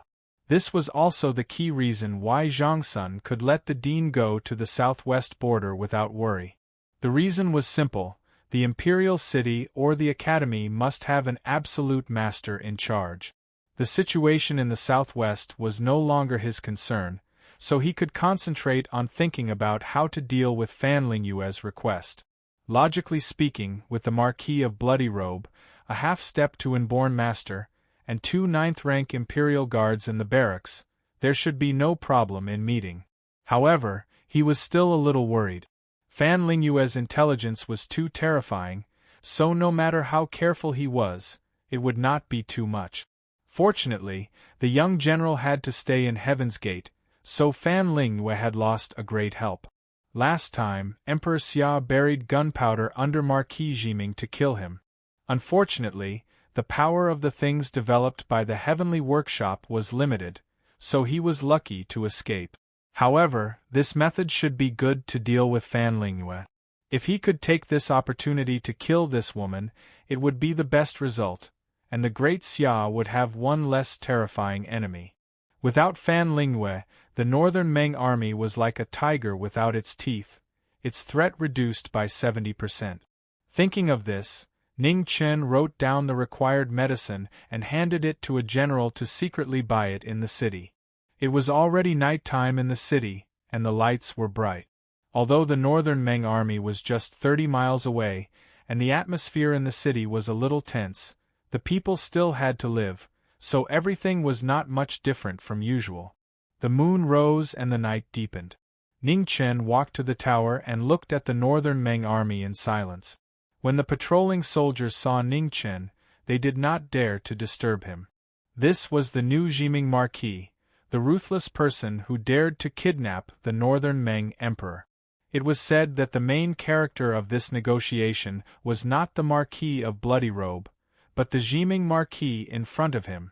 After waiting for a while, Ning Chen took out the broken death bow and aimed it at Bei Meng's tent in the distance. The silver arrow condensed, and in an instant, a powerful pressure spread out. He knew that this arrow wouldn't be able to kill Fan Lingyue. However, Fan Lingyue's body wasn't in good condition. If he could injure her, it was likely that her remaining life would be reduced by a little. He had said that he would do everything in his power to stop her. Between him and Fan Lingyue, there was no such thing as despicable or not. As long as they could get rid of the other party, neither of them would hesitate for a moment. The silver arrow became more and more resplendent, and the pressure on the city gate tower became heavier and heavier. The moment the arrow was released, a person slowly walked over from afar. Ning Chen's expression turned cold. Without hesitation, he changed the direction of the arrow and shot it at the attacker. In this world, if there were people he had to kill, then the person in front of him was one of them. Beimeng's 4 engraved swords. The silver arrow light streaked across the void, leaving behind a bright arrow tail. The arrow light was filled with killing intent, causing the surrounding space to distort. Si Mingjian's footsteps didn't stop. A blood-colored sword appeared in his hand. With a swing of the sword, he dispersed the deadly arrow. In a battle of speed, the sword was fast, but the arrow was even faster. When the arrow dissipated, another arrow light shot toward him. In Si Mingjian's other hand, a golden sword appeared and blocked the arrow light flying toward him again. Ning Chen didn't think that these 2 arrows could hurt Si Mingjian. Therefore, he shot the 3rd arrow. The arrow was like a meteor. At the most beautiful moment, Si Mingjian frowned slightly and stepped back to avoid the arrow light. Unexpectedly, after the 3rd arrow, the 4th and 5th arrows arrived at the same time. The 3 arrows were connected and converged into the most terrifying line, instantly tearing the void around him. The blood-colored sword and the golden sword blocked the first 2 arrows, but they couldn't block the last arrow in time. In the next moment, Si Mingjian's vital energy burst out and resisted the powerful 5th arrow. Whoosh! His vital energy vibrated. Without a doubt, it was at the half-step innate level. The arrow light was blocked and deviated, brushing past Si Mingjian's shoulder. Blood spilled out and dyed his clothes red. Si Mingjian frowned again, and the killing intent in his heart grew stronger. This kid's growth was too fast. The last time they met, he was so weak that he couldn't even withstand a single blow. Today, he could already injure him. On the city wall, Ning Chen squinted his eyes. This person had become stronger again. Unfortunately, he could only shoot 5 arrows now. A distance of 1,000 feet was nothing to a half-step innate. Si Mingjian stomped his feet and flew up. The blood-colored moon appeared in the sky and slashed toward Ning Chen. At this moment, a blood-colored figure flashed past and punched the blood-colored moon. The blood-colored clothes were dazzling and fluttering in the wind. It was the Marquis of Xia. In the meeting between the two, the head disciple of Imperial Advisor Beimeng was fighting against the Marquis of Xia. Between the two, powerful shock waves continued to wreak havoc, causing the soldiers on the city wall to continuously retreat. Ning Chen looked at the battle between the two. Just as he was about to intervene, his body suddenly stopped and his expression changed. Marquis of Xia, I'll leave this place to you. The situation was critical. Ning Chen didn't have time to say anything. His body flashed and he rushed toward the mayor's mansion. The Marquis of Xia did not answer. Although he could suppress Si Mingjian, he was still a half-step innate expert. He couldn't escape in a short time. Ning Chen moved faster and faster. After reaching the mayor's mansion, he didn't stop and directly rushed to his and Xiao Mingyu's residence.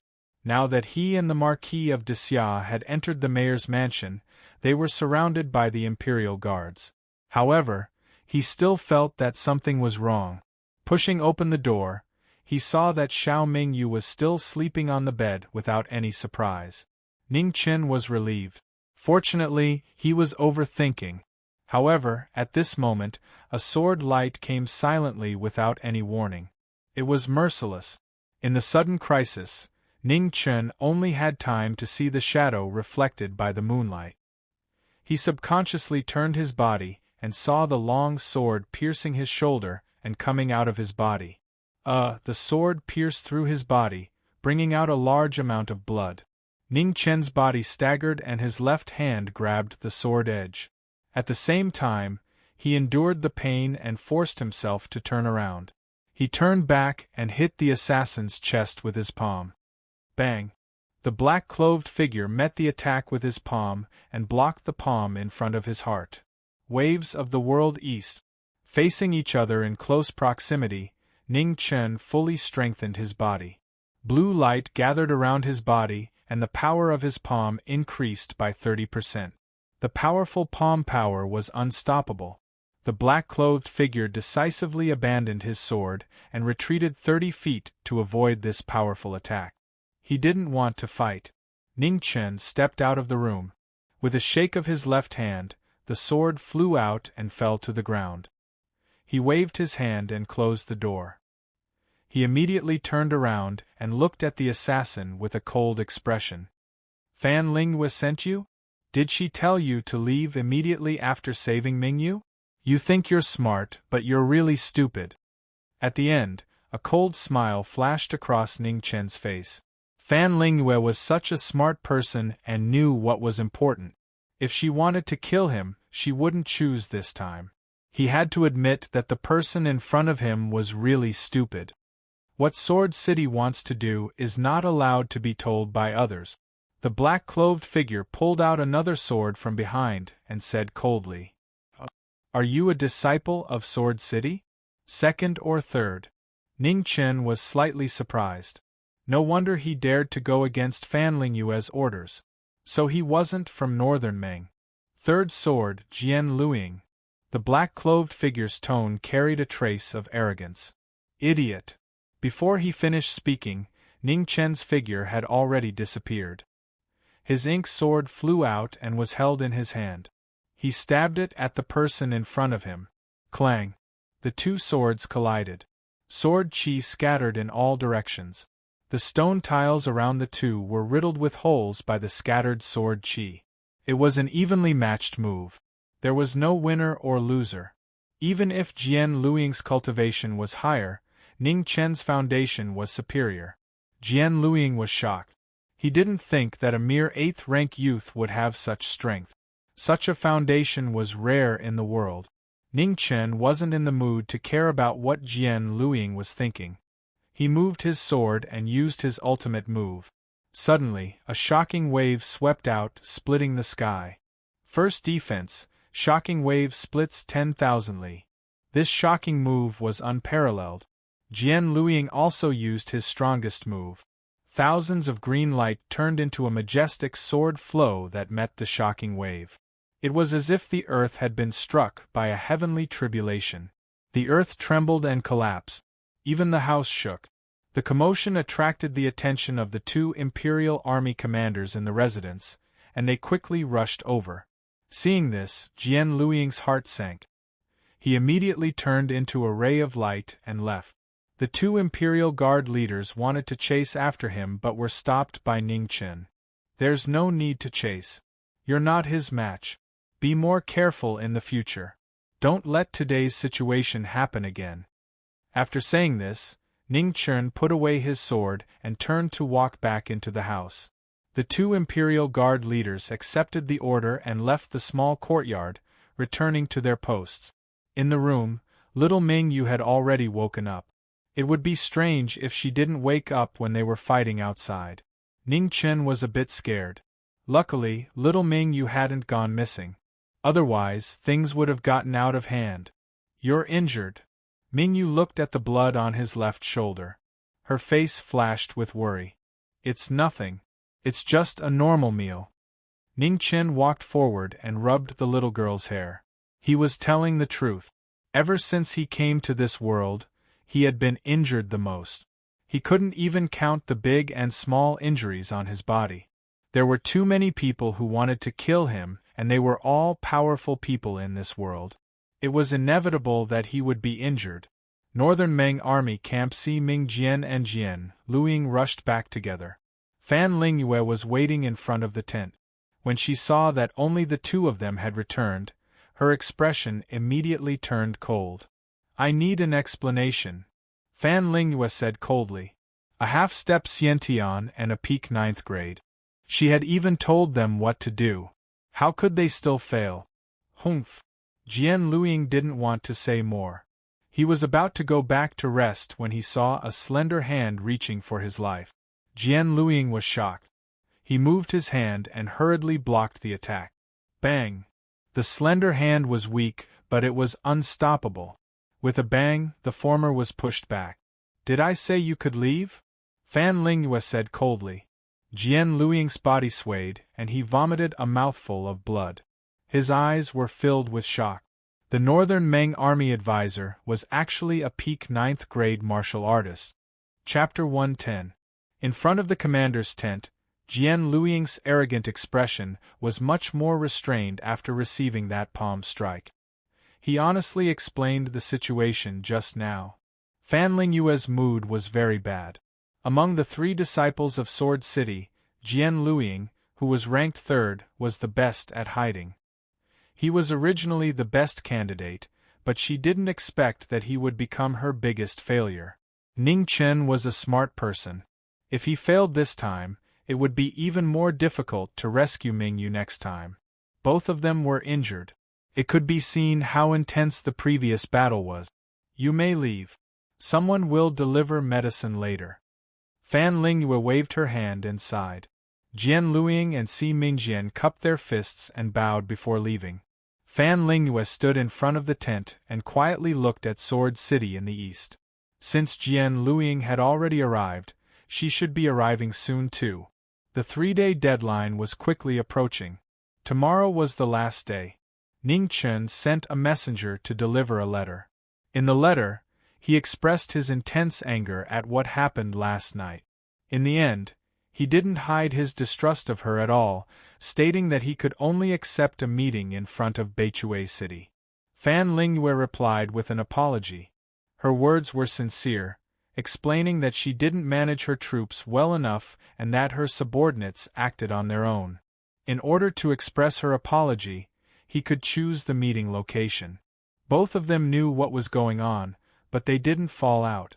They continued to feign civility and temporarily maintained the possibility of negotiation. After Ning Chen finished reading the letter, he laughed coldly and crushed the letter into pieces. He and Fan Lingyue were both people who should go to hell. No matter how well they hid it, they couldn't hide the hypocrisy and coldness in their bones. The night wind was cold. There was no emotion in their eyes as they looked at each other. There was only ruthless killing intent. In the first round, Fan Lingyue's mistake was in using the right people. Ning Chen luckily escaped. It was luck, but also a warning in his heart. In this world, the people who understood each other the most were friends and enemies. The 2 of them were once friends, but now they were enemies. They already understood each other thoroughly. However, understanding was one thing. The final outcome was still unpredictable. Man proposes, but God disposes. No matter how smart a person was, it was impossible to plan everything perfectly. There would always be unexpected variables. At the very beginning, Ning Chen's sudden appearance disrupted many of Fan Lingyue's plans. Now that the battlefield was facing each other and both sides knew each other's strengths, this advantage had already disappeared. In the end, the competition would return to a contest of wits and schemes. The lights in the city were as beautiful as ever. The Imperial Army was on high alert. Everywhere one looked, one could see the figures of the Imperial Army. Ning Chen was deep in thought, carefully recalling what else he hadn't thought of. When facing Fan Lingyue, even the slightest flaw could cause him to be consigned to eternal damnation. He had to be watertight. Little Mingyu's mood sank. She knew that tomorrow was the day they would meet, but she didn't feel happy at all. The villain's silence made her feel uneasy. She had a feeling that something bad would happen the next day. The little girl's senses were very sensitive. Even though Ning Chen had tried his best to hide the worry in his heart, he still couldn't hide it from Mingyu's eyes. Actually, little Mingyu was the one who was in the most difficult position.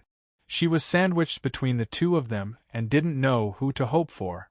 Ning Chen thought for an entire night and didn't notice any flaws. Only then did he feel slightly relieved.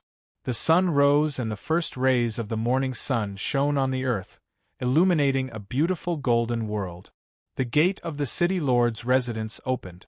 Amidst the respectful welcome of the Imperial Army, Ning Chen walked out with little Mingyu and walked towards the city gate tower.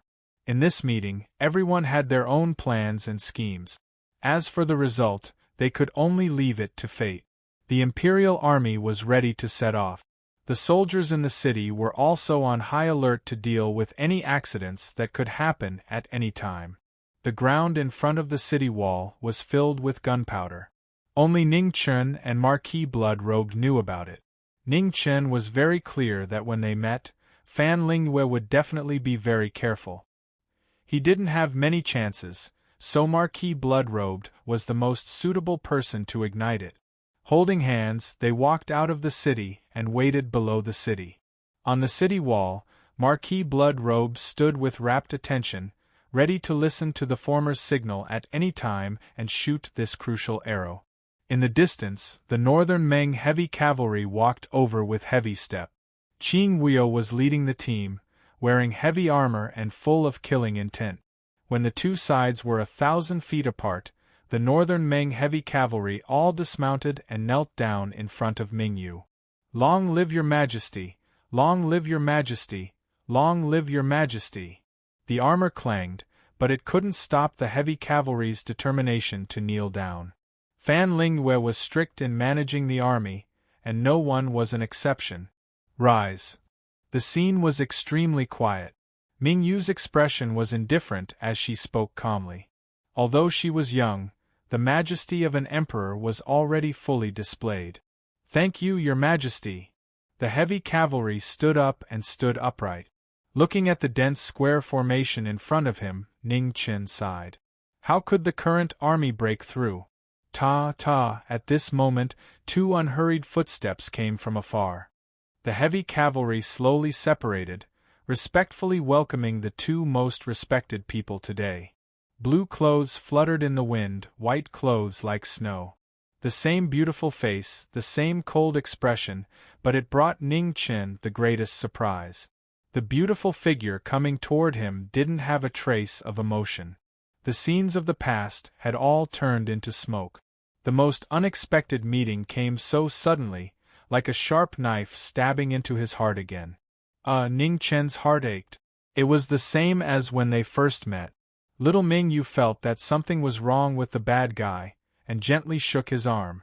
Ning Qin came back to his senses. The hand he raised hesitated and he couldn't wave it down. On the city tower, Marquis Blood-Robed also felt that something was wrong with the former. He didn't wait for a hint, and directly shot an arrow at the place where the gunpowder was buried. Heaven and earth exploded, and a series of explosions resounded outside the north-hanging city. The terrifying power was earth-shattering, and turned the area hundreds of feet in front into a sea of fire. However, Ning Qin was the one who understood the properties of gunpowder the most in this world. He didn't randomly choose the most suitable time to detonate it. Unfortunately, Ning Qin hesitated. When Marquis Blood-Robed detonated the gunpowder, it was already too late. Mu Qingxue was an upper sky, and Fan Lingyue was a 9th grade absolute peak. After the first explosion, they immediately sped up and disappeared. The subsequent explosions couldn't catch up with the 2 figures. When meeting on the battlefield, there was no room for hesitation. In the fire all over the sky, a cold sword light appeared and pierced toward Ning Qin. The shadow-bearing sword of the Sword City was the fastest sword in this world, and Mu Qingxue, who had the travel scroll, was the fastest person in this world. Ning Qin couldn't dodge this sword. At this critical moment, no one would have thought that a small body would block the sword without hesitation. Subconsciously, without any thoughts, Mingyu just felt that the bad guy was in danger, so she blocked in front. Little Mingyu didn't know martial arts, so her reaction was naturally not as fast as a martial artist. However, she had already taken this step when the explosion sounded, and when the sword light came, she blocked it. The little girl's intuition was terrifyingly sharp. She was born as an emperor, and no matter how weak she usually appeared in front of Ning Qin, she was still an emperor. Her judgment of things had long surpassed her age. Mu Qingxue's sword target was Ning Qin's Dantian Ocean of Qi, but it was blocked by little Mingyu. The extremely fast sword was suddenly retracted, and Bai Yi returned, standing 100 feet away. At this moment, Fan Lingyue had also arrived. Looking at little Mingyu in front of Ning Qin, her expression was ugly. "Mingyu, you." Fan Lingyue didn't expect that Mingyu would block in front of Ning Qin at the most critical moment. "Sister Lingyue." Little Mingyu's face was filled with longing, grievance, and a trace of stubbornness. Fan Lingyue was angry and didn't pay attention to her. Looking at Mu Qingxue, she said, "Kill him and save Mingyu. The previous favor will be written off." "Kill or save," Mu Qingxue said indifferently. "Save." Fan Lingyue didn't bargain, and made a prompt decision. Hearing this, Mu Qingxue moved, and his sword moved like a swan, striking out again. Bang! At the same time, the ground shook, and a bloody figure jumped down from the city, blocking Mu Qingxue's path. The two forbidden army leaders followed, wanting to help, but they were stopped by Ning Chen. "Take care of Mingyu." Ning Chen handed little Mingyu to the two, and then he walked forward, looking at Fan Lingyue. At this point, there should be an end between them. Mu Qingxue's arrival was out of his expectations. So the favor he was talking about in the past was owed to Fan Lingyue. At that time, Emperor Xia hadn't died, and the favor remained until today. He failed. The scar in his heart was finally caught by Fan Lingyue, and it was fiercely torn open, dripping with blood. The white-clothed figure in the breeze was so fast that people couldn't see his figure. The blood-clothed figure was not afraid, and blood-red light circulated around his body, as if he was a god of war. Two strong people met, one was fast, one was strong. Mu Qingxue was the first person in the younger generation to enter the Xiantian realm, and Marquis Blood-Clothed was a peerless expert who could fight against a martial lord for a short period of time. Marquis Blood-Clothed was already infinitely close to the Xiantian realm, and even the last half of his foot was almost there. In addition to his tyrannical battle talent, his strength had always been in the top 3 among the 10 martial marquises of the Grand Xia. Blood-Clothed was the imperial court's title for Marquis Blood-Clothed, and it was also a type of recognition. Although Mu Qingxue was in Xiantian, he hadn't stepped into that realm for long. Facing the tyrannical Marquis Blood-Clothed, he couldn't win immediately. Ning Chen and Fan Lingyue also met. From knowing each other to wanting to kill each other, today, the result of this battle would be decided. Ning Shuang's sword streaked across an ink-colored brilliance, and in the blink of an eye, it arrived before Fan Lingyue without any mercy. Clang! Fan Lingyue's delicate hand blocked the edge of the sword, and a strange air circulated around her body. The sword and palm collided, and the ink-colored sword's frost instantly dissipated. Ning Chen only felt that the true qi in his body was quickly drained away from the sword's edge. Bang! Fan Lingyue's palm struck out, forcing Ning Chen to retreat. Ugh pu! Ning Chen retreated a few steps, his body swayed, and he vomited a mouthful of blood, dyeing the ground in front of him red. What a strange martial technique! Ning Chen's eyes narrowed. This woman's martial technique was actually able to exhaust his true qi. Fan Lingyue didn't care about the former's shock, and her delicate hand once again arrived. It was as white as jade, but at this moment it became the most terrifying weapon. It was filled with killing intent, as if it wanted to take one's life.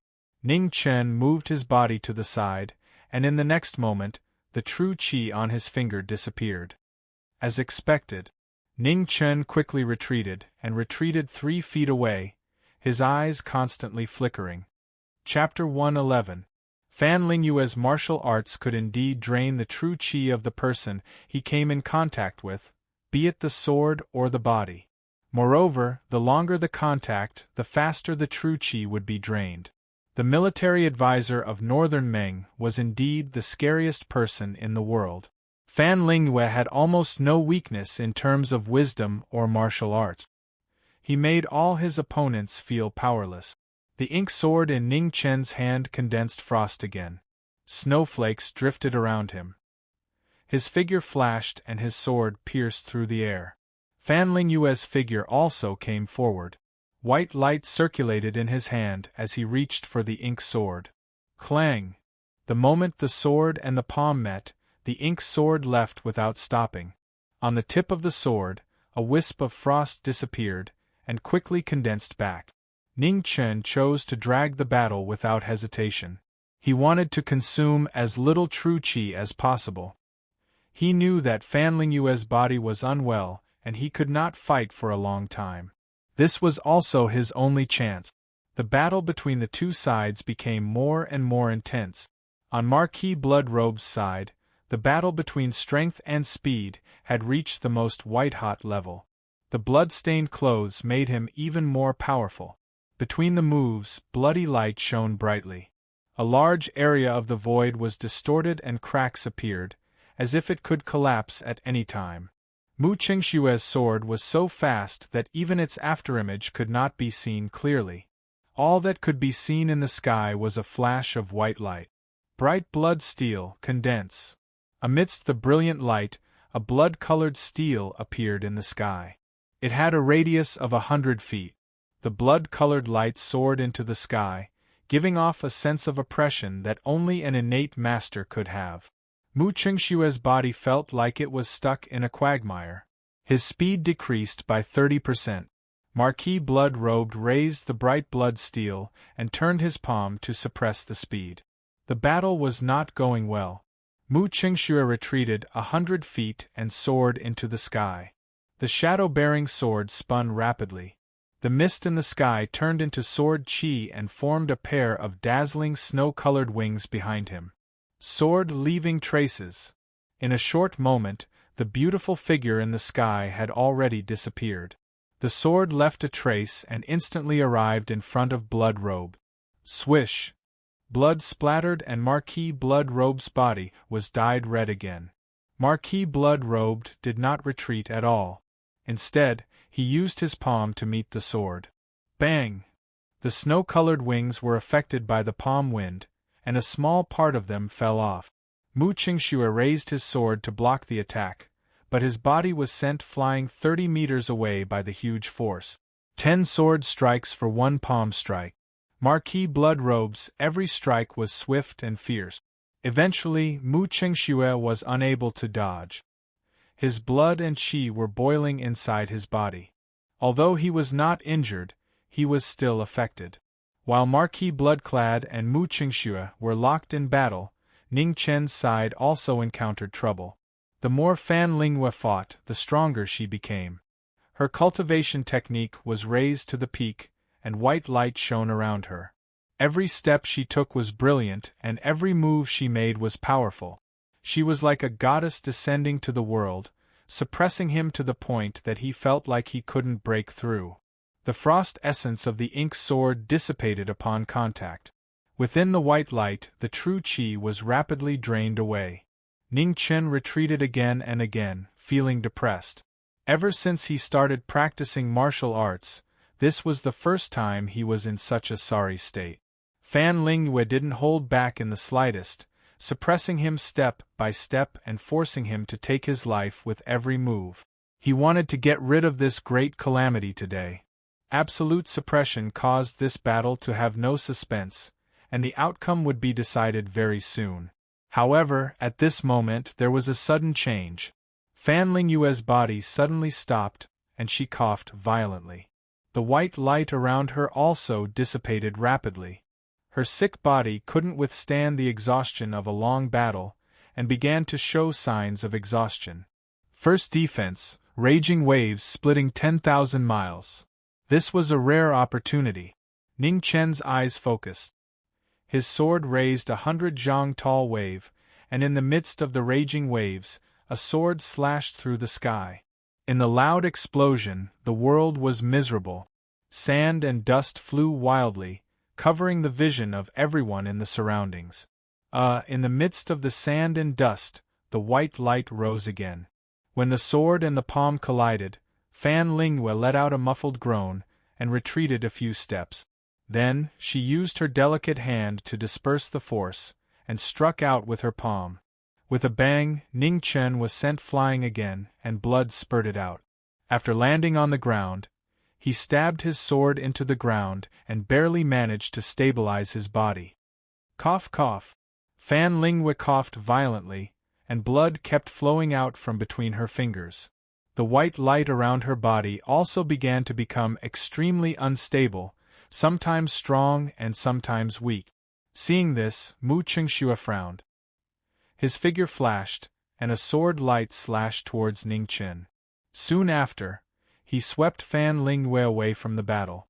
At the same time, Marquis Bloodrobed arrived and blocked the sword light. Looking at the two who retreated, his eyes narrowed slightly. "Are you all right?" "I'm fine."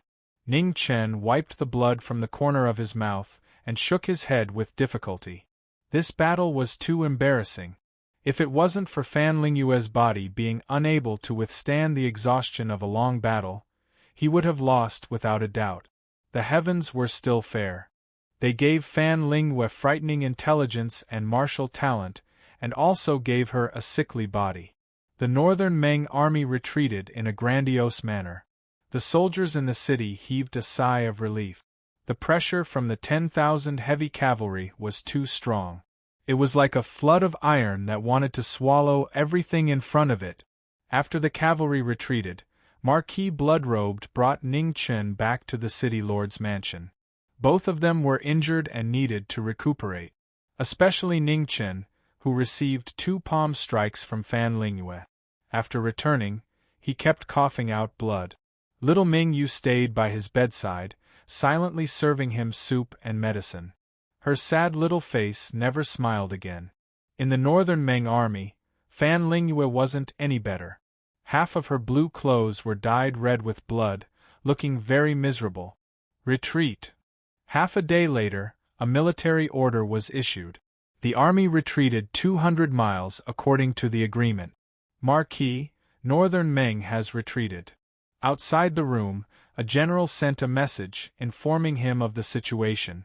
And got it. Ning Chen leaned on the bed and said tiredly. He wasn't surprised about the retreat.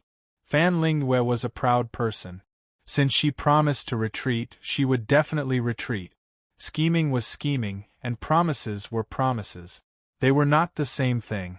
He had told so many lies in his life that he couldn't remember them all, but he had never forgotten the promises he made. He and Fan Lingyue were still similar people. Aside from the concealment on the outside, they still had their own pride in their bones. A distance of 200 miles wasn't much, but it was enough to let the soldiers and commoners in the city breathe a sigh of relief, reducing a lot of pressure. This war wouldn't end too quickly. If this pressure continued, the soldiers and commoners in the city wouldn't be able to bear it and would have a mental breakdown before the war was over. Little Mingyu wasn't in a good mood. She didn't have any reaction after hearing the news of the retreat. "Mingyu, she's fine. Don't worry." Ning Chen rubbed the little girl's hair and comforted her. These days, Mingyu was the one who suffered the most. Between him and Fan Lingyue, little Mingyu was indeed troubled. "Can you stop fighting?" Mingyu was a little depressed. Today, she saw Sister Lingyue and the bad guy get injured. She felt very uncomfortable. Both of them were the people who treated her the best in the world. Why did they have to fight to the death? Ning Chen sighed in his heart. He couldn't answer. There was no room for reconciliation between him and Fan Lingyue. Fan Lingyue had her own stubbornness, and he also had people he wanted to protect. Their standpoints were different, so reconciliation was impossible. Today's life and death battle was just the beginning of their war. In the future, it would only get more and more tragic until one side fell. Fan Lingyue's intelligence was already troublesome enough. Now that she displayed her unparalleled strength, it was really troublesome. Under the Xiantian realm, this woman was almost invincible. Even if a Xiantian wanted to kill her, it wouldn't be that easy. That lustrous white brilliance was too strange. It could remove a person's true qi, making it so that the opponent couldn't use their strength. Before the battle even started, they had already lost. He had encountered so many experts before, but he had never been suppressed like today. He didn't even have the slightest chance to resist. Moreover, Mu Qingshue's arrival gave Fan Lingyue another powerful helper. Although Marquis Bloodclad could restrain him, the other side still had Si Mingjian and Jian Luiying. Once their injuries recovered, the situation would become even more unfavorable for them. Now, even Sword City had begun to openly help Northern Meng. The trend of the world attacking Great Xia was already unavoidable. It could be said that Great Xia had reached its most dangerous moment. To the north was Fan Lingwei, to the west was Eternal Night Cult, to the southwest was Du Yi Temple, to the southeast was Menyong Country, and to the east was Sword City. Apart from the Barbarian Dynasty in the south and Jinji Country in the northeast, all the borders of Great Xia had entered war. What was worse was that Great Xia was now in the critical period of changing the throne. If it wasn't handled well, there was a high possibility of a mutiny. This also caused the military forces around the imperial city to not dare to move, further worsening the situation of Great Xia. In the next 3 days, Ning Chen and Fan Lingwei were recuperating. The two armies were also relatively quiet, waiting for the next order. However, at this moment, bad news came, causing Great Xia to fall into a state of panic. Marquis Wangchuan had died, and the dean was seriously injured. The sudden bad news caused the injuries that Ning Chen had suppressed with much difficulty to erupt again. He vomited a mouthful of blood and fainted. Great Xia was finished. This was Ning Chen's last thought before he fainted. No one expected that the person who shouldn't have appeared at the southeast border of Great Xia, the Golden Staff State Preceptor of Northern Meng. In this world, all Xiantian realm experts had pride. However, this saying was so laughable when it came to the Golden Staff State Preceptor of Northern Meng. As an Xiantian realm expert of the Three Disasters State, the Golden Staff State Preceptor first killed the Marquis of Wanchuan in secret without caring about his reputation. Then, he launched a sneak attack during the battle between the abbot of Du Yi Temple and the dean, severely injuring the latter. Ning Chen's prediction quickly became reality. In the next few days, the situation of Great Xia took a turn for the worse. Tens of thousands of disciples of the Buddhist kingdom walked out of Du Yi Temple. Under the lead of the abbot of Du Yi Temple, all of them stepped into the territory of Great Xia. The monks of the Buddhist kingdom, who had a Xiantian realm expert of the Three Disasters State, broke through several lines of Great Xia's defense lines like a hot knife through butter, and rapidly advanced north under the banner of slaying demons. The Xiantian realm experts of the Three Disasters State were too terrifying. With a raise of their hands, the sky collapsed and the earth caved in. This was completely beyond the imagination of the people of the world. It was simply not something that could be stopped by human strength. One day later, Ning Chen slowly woke up. Dragging his injured body, he picked up a brush and wrote a letter to Zhang Sun. The content of the letter was very simple. Abandon the first prince and pick one of the 2 remaining princes to inherit the throne immediately. As for the other prince, if he could trap him, then trap him. If he couldn't, then let Zhang Sun do as he saw fit. The soldiers surrounding the imperial city of Great Xia could no longer remain silent. Even if there was a mutiny and a bloodbath in the imperial city, they had no choice. If these soldiers didn't move, Great Xia would really be finished. Chapter 112. The letter was quickly sent to the imperial palace. Within a day, it had reached Zhang Sun's hands. Ning Chen had been waiting anxiously in the city. He had fought with the disciples of Du Yi Temple and knew how difficult it was to deal with them. Now that there was a Xiantian expert leading them, the southwest defense line of the Great Xia would not last for long. On the second night after the letter was sent, Ning Chen still did not receive a reply. While he was anxious, Zhang Sun unexpectedly arrived. Qing Ning was beside Zhang Sun. She looked tired. Even for a 9th-grade expert, it was not easy for her to bring someone along. When Zhang Sun arrived, Ning Chen was sitting on the bed drinking medicine. When he saw Zhang Sun enter, he was stunned and quickly got off the bed to greet her. "All right, don't move around when you're injured." Zhang Sun reached out to stop him. "Your Highness, why are you here?" Ning Chen did not understand. Some things can't be explained clearly in a letter. After saying that, Zhang Sun sat on the edge of the bed and glanced at little Mingyue, who was fast asleep on the other bed. She asked, "Are you going to keep him with you all the time?" "Yes." Ning Chen nodded and did not explain. Zhang Sun did not ask any more questions and changed the topic. The Southwest incident was my miscalculation. I have already read your letter. The situation in the Imperial Palace is a little troublesome now. It is not easy to appoint a new emperor. What do you mean? Ningchen frowned. With the three dukes and Zhang Sun, how could this matter not be decided? A trace of helplessness flashed across Zhang Suan's face. She replied, "The three dukes have different opinions. Duke Taisher does not like the 10th prince, while Duke Xiu insists on his views and is unwilling to back down.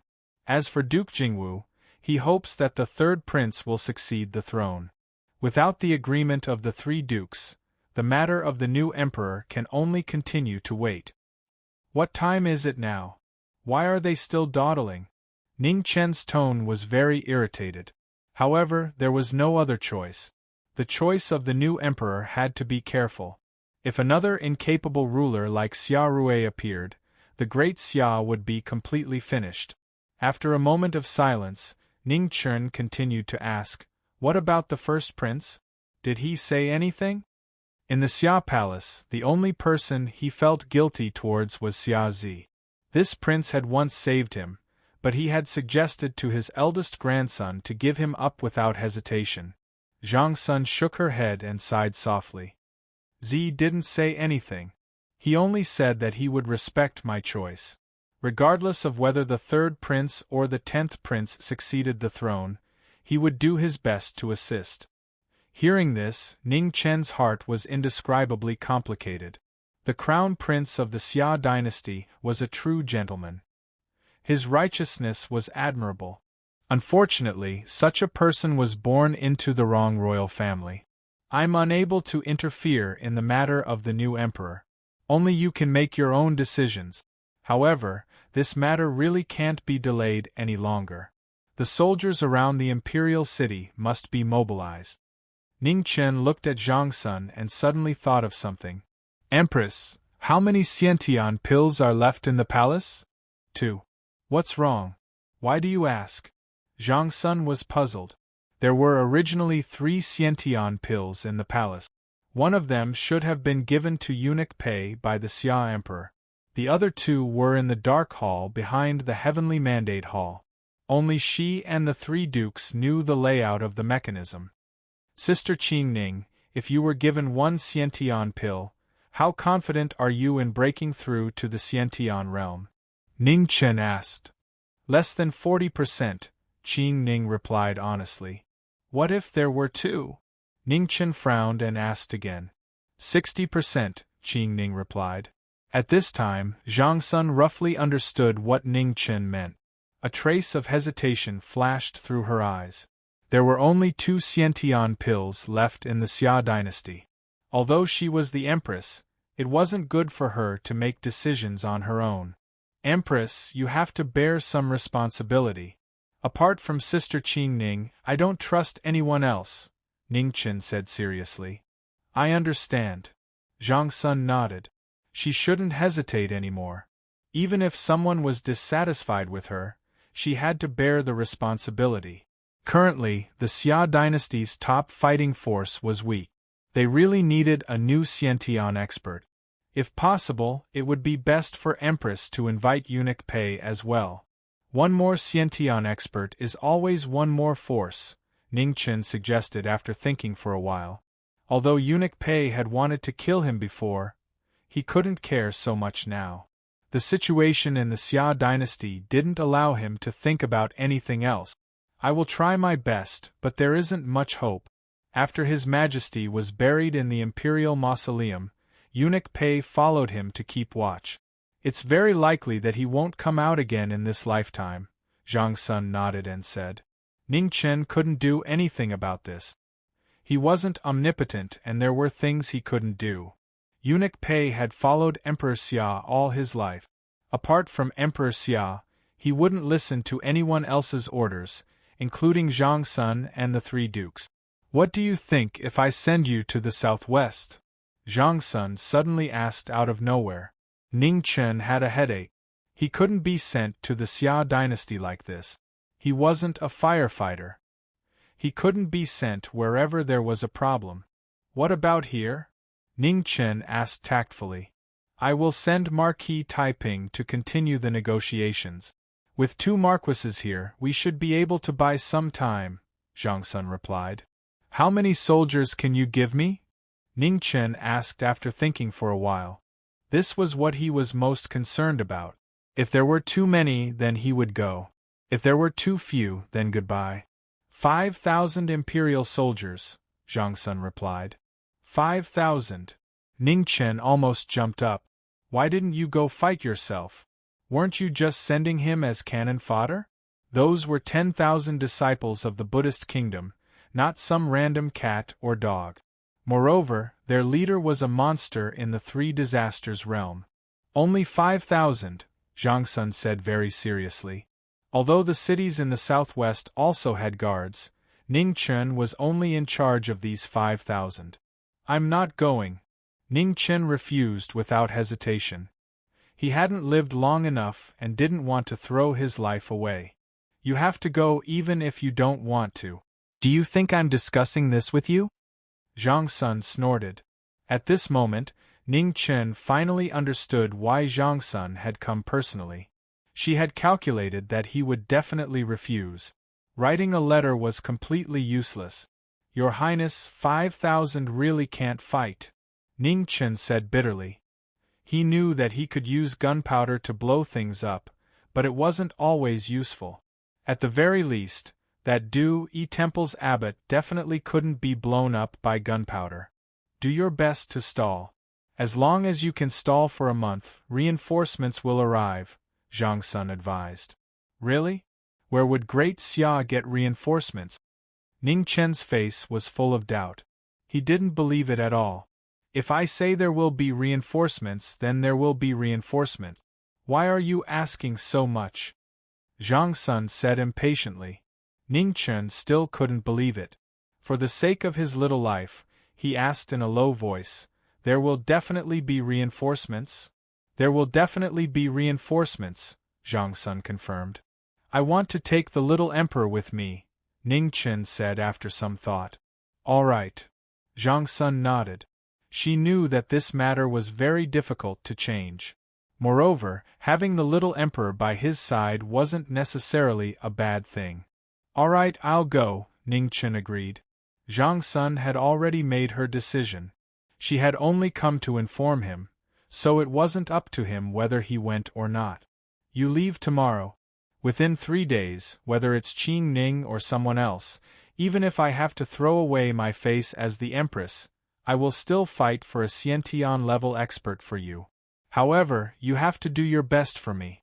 No matter what, you have to stall for time until reinforcements arrive, Zhang Sun said solemnly.